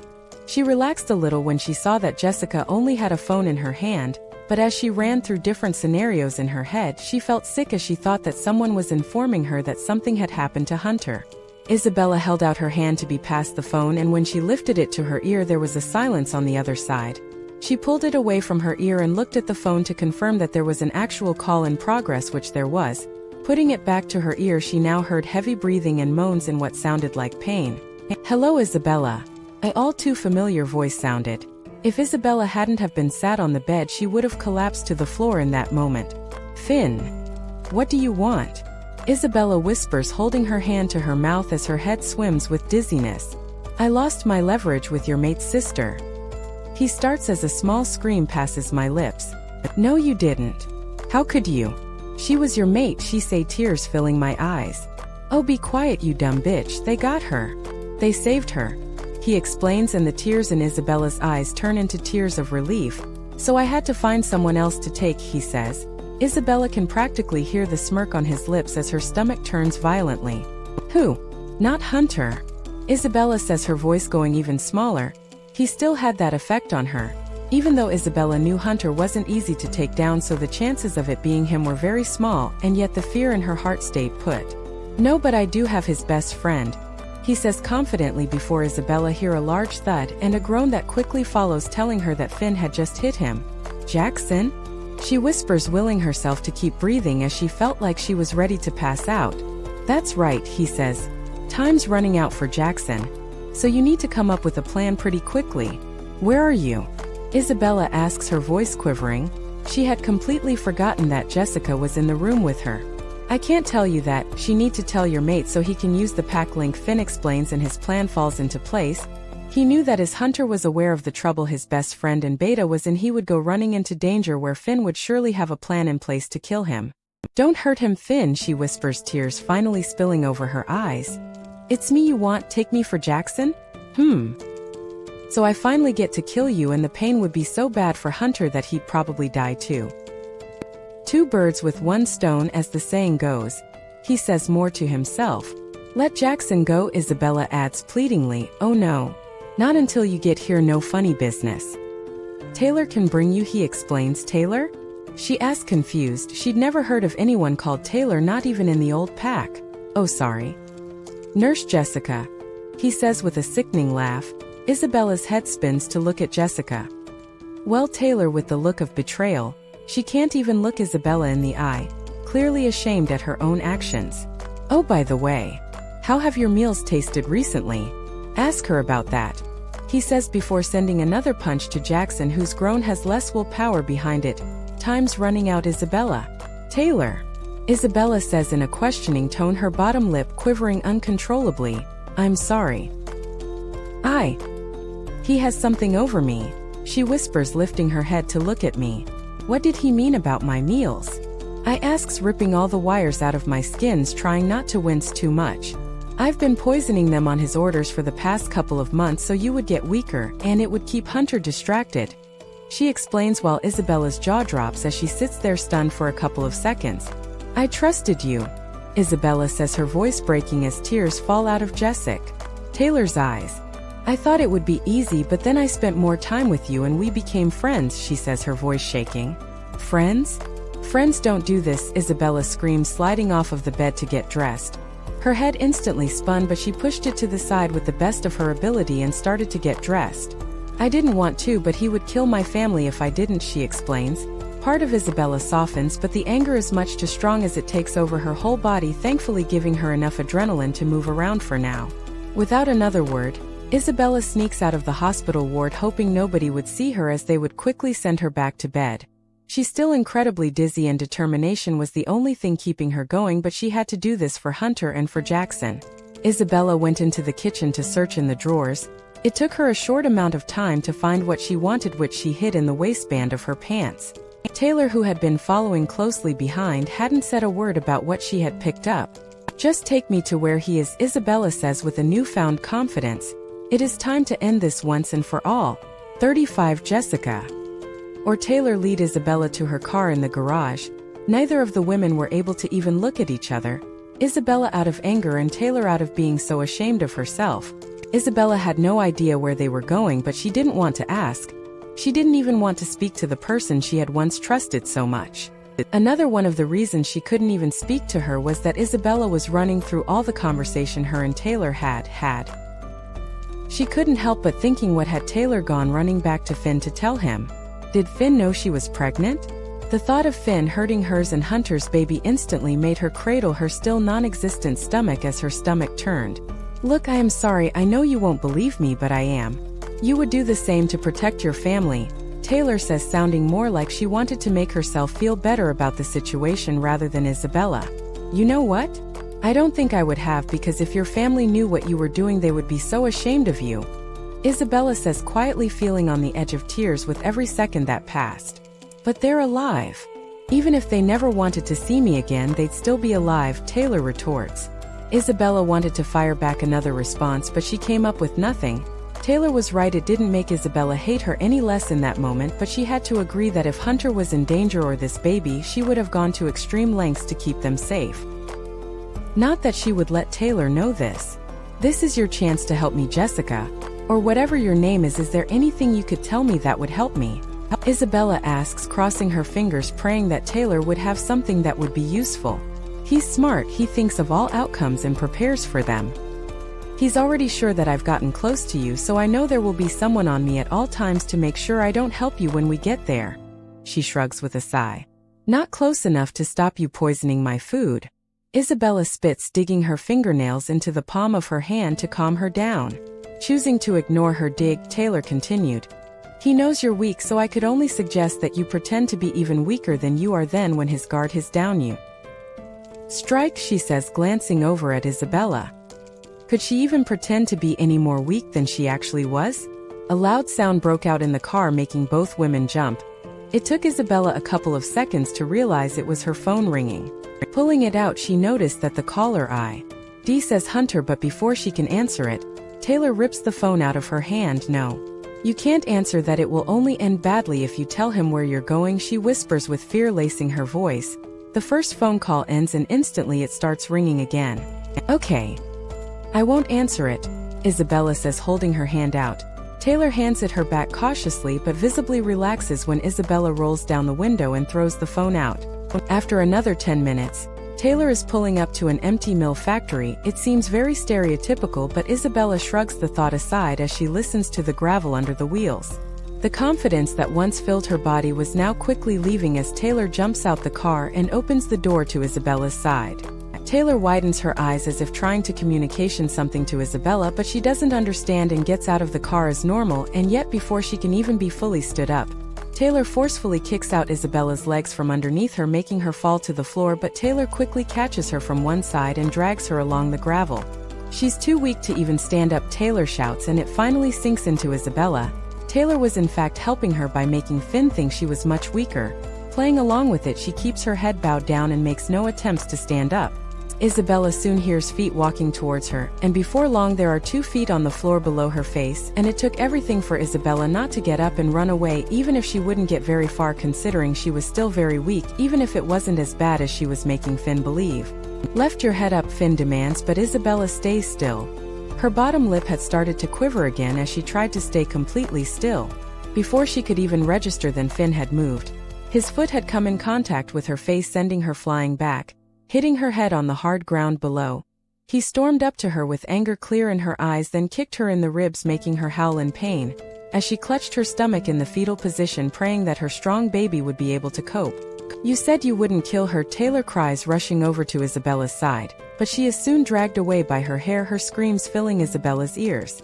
It was soon Isabella's turn to get pulled around by her hair. Being dragged along the floor cut deep into her skin, but she barely even felt a thing as her scalp exploded into burning pain. Finn had dragged her up to Jackson, who could barely even open one of his eyes that was swollen shut, but his one eye that was less bruised widened at the sight of her. Isabella then noticed the heavy, silver chains wrapped around him, and the chair he was sit in silver was highly poisonous to werewolves and burnt their flesh like firewood. It also meant it made him so weak he couldn't contact anyone in the pack.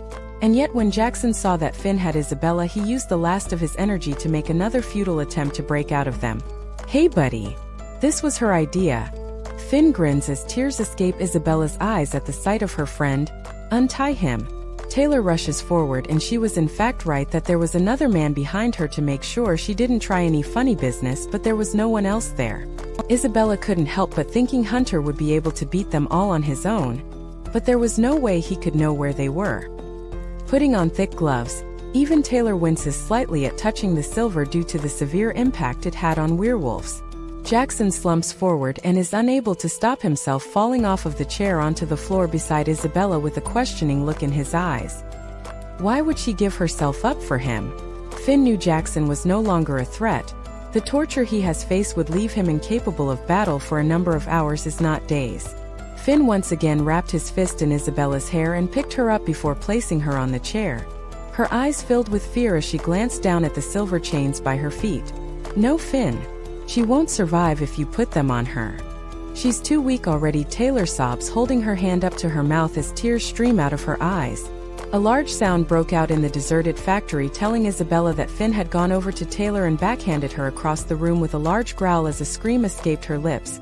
So far Isabella had stayed completely silently, not giving Finn the satisfaction of knowing he was hurting her, even though all she wanted to do was scream and scream like her body was doing. "If I want your opinion, I'll ask," Finn screams, and even more furiously than before drags on the gloves to protect himself before wrapping the silver chains around Isabella. He didn't need to chain them off because he thought the pain alone would make her unable to move. Isabella had braced herself for the pain, and yet it never came. She felt nothing? How was this possible? 36. Isabella stayed sat in the chair, finding some sort of comfort from the cold blade pressed against her body due to her tight waistband. It seemed to be stealing all of her heat and energy, and yet she knew this was her only chance at freedom. "Why are you doing this to her, Finn?" Taylor asks, her voice shaking incredibly hard as if she was the one that Finn wanted to kill in the most painful way. It instantly perked up Isabella's ears up though. That was one thing she could never understand. "Why? My useless father loved her more than any of us, and she was just some girl whose even parents didn't even want her. She's a mutt, and yet he took her in." He spits, glaring over at Isabella, who couldn't believe what she was hearing. The alpha was the nicest man, and he loved all of his children. She knew he had a soft spot for her, but he never treated his sons unfavorably. "You didn't get enough cuddles from Daddy." "So you're willing to kill an innocent girl?" Taylor asks, making Isabella's eyes widen. Where had she got all of this confidence from? Taylor had clearly only just realized how bad this situation was. A roar slipped out Finn's lips as she stalked towards Taylor, who for once stood up straight. She didn't cower away from him. She was ready to accept what he threw at her. This time it turned. Finn wrapped his hands around Taylor's throat and started to literally squeeze the life out of her, but Isabella made no movements even though she was itching too. She knew that if she revealed the lack of effects of the silver now, Finn would kill her before she could kill him. For some reason, Finn didn't kill Taylor. He let her fall to the floor while she gasped for breath, so he could turn his anger back on Isabella, who kept her head dipped down with her head against her chest, trying to keep her breathing steady. Did she really have the confidence to do this? Finn continued to rant about how he lost at life while Isabella tried to pull out the knife from her waistband without anyone noticing. Finn was too wrapped up in what he was shouting about to notice anything but himself, yet the man he had bought along with, who Finn had already called James, did notice. His eyes flickered over behind Isabella's back where her hands and the knife were, but before he could say anything, Taylor, who had only managed to get herself into a sitting position, managed to shakily jump up to throw herself at James to send him to floor. His loud moan and the thud as he hit the floor sent Finn turning around in their direction, meaning his back was to Isabella. This was her only chance. "What the hell?" Finn yells, making no movements closer. He seemed too engrossed in what was going on between James and Taylor to hear the thick chains of silver that had been moments wrapped around Isabella's small body fall to the floor with a clunk. Isabella only managed to hobble over to Finn before he turned back around. Momentarily shocked with wide eyes that Isabella had been able to escape with no help, he was frozen in his place. Taking her chance, Isabella plunged the knife out in front of her, which happened to sink the knife into Finn's stomach. She pulled out and managed to stab him once more in his hand that was reaching out to her before he uppercut her, sending her flying backwards and the knife in another direction. "You stupid bitch," he growls. This was it. This was going to be in the end of Isabella. The next second, Taylor had once again managed to fool James, but this time she was jumping on Finn's back to distract him, but he quickly threw her off of his back. He held out his hand to James to tell him to stop so he didn't attack her. "Pick her up," Finn demands, which James does instantly. He holds Taylor up in front of Finn, who has a sadistic smirk on his face. "Any final words?" he says, raising his eyebrows. There is a flicker of fear in her eyes, but as quickly as it came it was gone. She was ready. "Fight, Isabella." She smiles, but it quickly fades away and the spark in her eyes leaves as Finn plunges his hand into Taylor's chest. The loud cracking of bones as he pushed his way through filled the large space. Finn wrapped his hand around Taylor's heart before pulling it clean out of her body, to which he just threw on the floor like it was nothing. Isabella couldn't help the blood-curdling scream that left her lips. How could he be so detached? While this had been occurring, Isabella was crawling her way back to the knife as slowly as ever as her head pounded and spun. She planned to keep the promise to Taylor, but she simply couldn't get there quick enough. Finn stormed over to Isabella. Sick of the games that had been happening, he wanted this finished now. Finn kicked Isabella again, and like moments earlier, the sound of ribs breaking filled the large space. He then, like he had done for Taylor, wrapped his hands around Isabella's neck, but he picked her up from the floor. He walked her to the closest wall where he lifted her clean off of the floor by the hands around his throat. Isabella saw the black dots covering her vision. She kicked out her legs as hard as she could and tried to scratch at Finn's eyes, but she could feel herself becoming weaker. Seconds later, a roar appeared. It felt so familiar, yet Isabella had never heard anyone so angry. "Hunter!" Finn clearly let go of Isabella as she dropped like a heavy stone to the floor, barely able to stay conscious. She watched through thin slits in her eyes the situation occurring. Finn and James were up against Hunter and 10 of his best fighters, and yet they still tried. James was killed on the spot, but for some reason Hunter didn't kill Finn. One of the fighters held Finn up like James had done to Taylor. Hunter rushed over to Isabella's side. He slid down onto his knees beside her weak body. "Bella. Bella, don't leave me. I'm here," he whispers, pushing the hair out of her eyes, taking in all the cuts, bruises and bumps on her small body. "Take me to him," Isabella croaks. Although he would much rather take her home, Hunter did as she asked. They picked up the knife from the floor on the way over. Hunter stood Isabella a foot away from Finn. She pushed off of him. She needed to do this herself. She stumbled forward. Nobody said a word. Even Finn, who was trying to fight away, didn't actually say a single word. "I've won now, Finn. You're never going to hurt anyone the way you hurt me again." "This," she started as she plunged the knife into his stomach again, to which he growled. Is for Taylor in this. She plunged the knife into his lower abdomen. This time he howled in pain. Is for Layla in this. Pulling the knife back, she positioned it perfectly before forcing it into his chest. The spark in his eyes was almost gone, but not until Isabella got to say, "This one.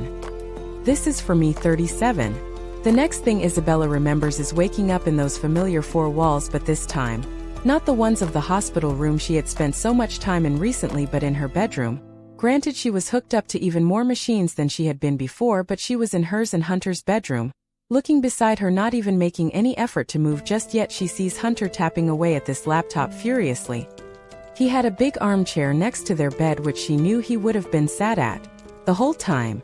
Isabella reaches out her hand and places it on Hunter's left knee, making him jump slightly, but his eyes widen and his smile is full of warmth as he spots Isabella's open eyes, something he felt like he'd never see again, even though the doctors continually told him her body just needed time to physically and mentally recover.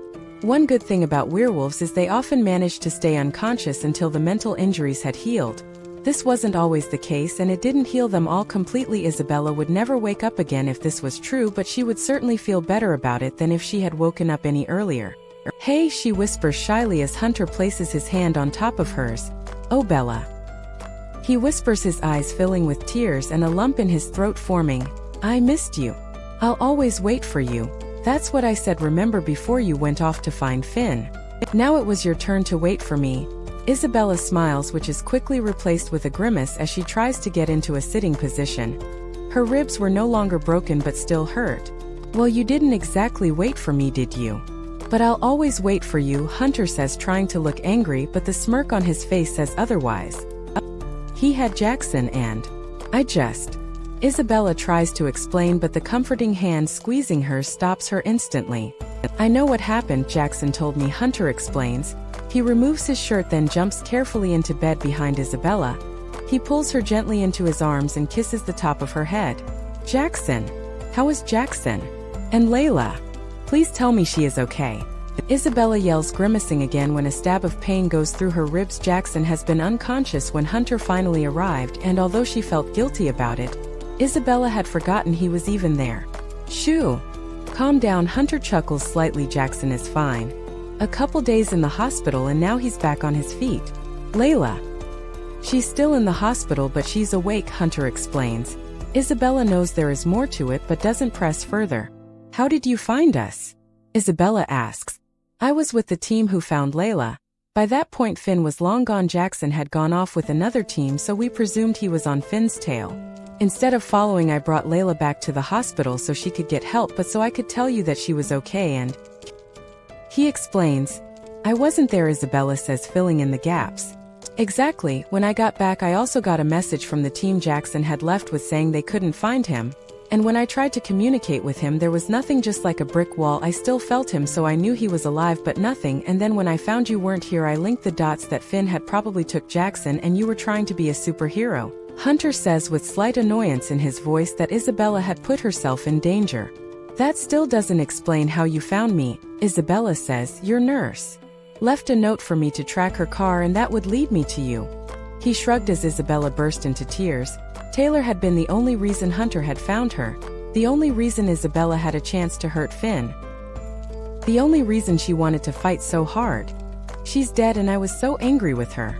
I never got to say thank you or goodbye. Isabella sobs. Of course Taylor dying didn't make what she did with the food okay, but the good she had done easily outweighed the bad. I'm sure she knew, Hunter says, holding Isabella closer but careful not to hurt her. The baby? Isabella asks, clutching her stomach that was considerably bigger than before. The babies are fine. You took some force, but Mama Wolf kicked in. Hunter grinned proudly at his mate. Wait. Go back. Babies? Isabella says with wide eyes. Twins, they found out when they did the scan to make sure everything was okay, Hunter says. Isabella couldn't help the smile that found its way onto her face, but her head was also spinning. Wow. She says, suddenly breathless. Another thing. He could have just remembered it wrong, but... Jackson said the last thing he remembers is you being wrapped up in the chains he had, but then you basically just pushed them aside. They didn't hurt, Hunter says awkwardly. This was completely unheard of in the werewolf world. No, he remembered right. It's news to me too. I have no idea how it happened. I don't know, my parents remember. Isabella shrugged, no realizing the enormous news this was. That's something to discuss for another time, Hunter says, waving it aside. Where have you been sleeping? Isabella asks, changing the subject. The sheets around her looked far too perfect for a fidgeting Hunter. Right here next to you. I've just been making the bed every morning because I didn't want anyone but doctors touching you. He shrugs, and it's only then that Isabella notices the bags under his eyes. You made the bed? She giggles, actually impressed at how flawless it was. As if reading her mind, Hunter replies, yeah. It didn't look this good at first. Well, I'm okay now. You should be able to get a good night's sleep, she smiles, rubbing his arm comfortingly. He didn't need to know that her head was still pounding at that her body ached. He would only worry. Yeah. Jackson is going to be happy you're awake too, Hunter says. The tone in his voice sounds off, so Isabella pushes. Why? I mean, nobody in the pack wants their alpha to lose his mate, but why specifically Jackson? Isabella asks, raising her eyebrows. He's been a mess since that day. He feels really guilty that he was the reason you left the hospital and why you were hurt by Finn. And I may have agreed with him, Hunter says. Oh, Hunter. What did you say to him? Isabella sighs. She didn't blame Jackson at all. I told him that if you didn't wake up then he would be kicked out the pack. I told him it was his fault and that I couldn't bear to even look at him. He's been avoiding me since. Hunter shrugs, trying to pretend like he didn't care, but Isabella knew him better than anyone, and she could see in his eyes that he didn't really blame Jackson, but the person he wanted to blame was dead, so Jackson was an easy target because he already felt guilt about it. You're going to go and say sorry? Isabella demands. Hunter's eyes widen. His mate had only been awake 2 minutes and she was already telling him what to do, but he secretly could listen to her yell at him all day as long as it meant she was okay. But Hunter starts, but is quickly cut off. No buts. Hunter starts to laugh. Stop laughing at the word buts. We're going to go and say sorry right now, Isabella says, swinging her legs out of the bed. As soon as she stands up, she regrets it as her head spins, making her dizzy. You okay, Bella? Hunter says, pulling Isabella into his chest for a gentle cuddle. Take me for a shower, then we can go say sorry, she whispers, kissing Hunter's shirt above his heart.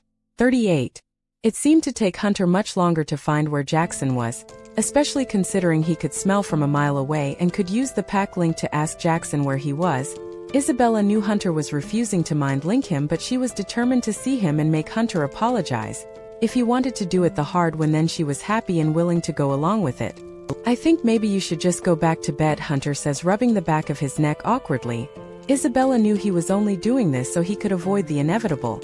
Hunter, the quicker you get this over and done with, the quicker I can go and rest back in bed. Isabella shrugs with an innocent-looking smile plastered on her face. I hate you, Hunter mutters with a hint of a smile on his face. No, you don't. You love me. Isabella winks before Hunter scoops her up in his arms and spins them around while she squeals excitedly. You're right, I love you, Hunter yells. Pretty sure that everyone in the house heard. He finally plants his lips on Isabella's. And I love you, Hunter. Isabella smiles, resting her cheek against his chest, feeling his light, fluttering heart against her cheek. But we're still going to find Jackson. Despite letting out an annoyed groan, Hunter continued walking around the pack house, knowing he wasn't going to win this one. He was going to have to say sorry to Jackson. Jackson! Isabella yelled, noticing the back of his head in a crowd of around 15 people. He turned round and his eyes lit up immediately, mostly because one of his now good friends was okay, but also because it meant he wouldn't have to be killed by his best friend. Starting at a run, Isabella quickly feels strong arms around her stomach as Hunter holds her back. Hey, you crazy woman, you've just woken up from being unconscious. Chill out, Hunter smiles softly, eyeing her up and down to make sure she is okay. Sorry, Isabella says, giggling softly as she now slowly makes her way towards a grinning Jackson. It's now Jackson's turn to scoop Isabella up into a hug while planting a kiss on her forehead just like a big brother. It didn't feel quite as nice as when she hugged Hunter. They were made for each other, but yet Isabella could feel the warmth fill her body as she hugged him close. The last time she had saw him just like he had with her. He had been unconscious after rounds of torture. She was just thankful that he was alive. They had made it out the other side. Other people were not so lucky. When Jackson finally lets Isabella go, she turns round to notice Hunter looking annoyed and yet sheepish at the same time. She knew he was annoyed because Jackson had hugged her so affectionately and kissed her, but at the same time he already knew he was in Isabella's bad books for how he had treated Jackson, so he daren't say anything about it. especially since Isabella sent him a glare before raising her eyebrows as if to say, "What are you waiting for? Look, Jackson. I'm so." Hunter started by the words got caught in his throat as if a lump was stopping them. The slight pool of tears that only Isabella and Jackson could notice showed them how sorry he really felt. "You don't have to say anything," Jackson says with a comforting smile, sending a light punch to Hunter's arm, sniffing up his own threatening tears. "No, I do. What I said to you. It wasn't right. You've been by my side throughout everything, and I know you would never put Isabella in danger. I was just scared I was going to lose her. I guess I'm just trying to say." "I'm sorry," Hunter says finally with a shaky breath. Isabella steps to the side just in time to get out of the way of two grown werewolves hugging awkwardly. They loved each other and they each knew that, but they were still too awkward to actually show each other physically how much they loved it each. With a few back pats, the moment was over and everything was forgiven. Something that Isabella had started to notice was that people were making more of an effort to speak to her now. They were never cruel before, but they often didn't try to talk to her or get to know her. They were just scared that she was the king's mate, but now the story of what had happened was buzzing all over the kingdom.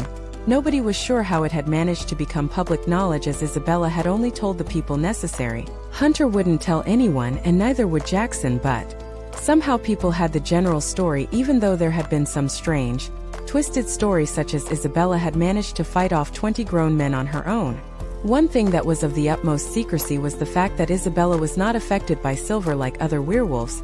It was completely unheard of, and Hunter thought it best not to make this public knowledge until they understood it more, but other than that, everyone had heard how brave Isabella had been, and Hunter was certainly not stopping these talks as he was proud of her. Layla was still in a bad way after the abuse she had suffered at the hands of Finn. Not only was it made worse from the fact that he was her mate, so the abuse was worse as he should always love her, but he felt like a part of her soul had been ripped away when he died. She also had a weaker mind than Isabella. Nobody could explain why, as Isabella seemed to have no hope at times, but she liked to tell herself that she knew Hunter was coming for her. She knew he was looking for her, and that is what kept her going even when she didn't believe anybody could ever love her. Hunter had saved her without even knowing he had, and she would be sure to tell him every day that she loved him for that. Isabella was sure that now she could have her happy ever after with her mate, a baby on the way, and all the friends she needed. Finn could never hurt her again. He was again. Everything should be good in the world, shouldn't it?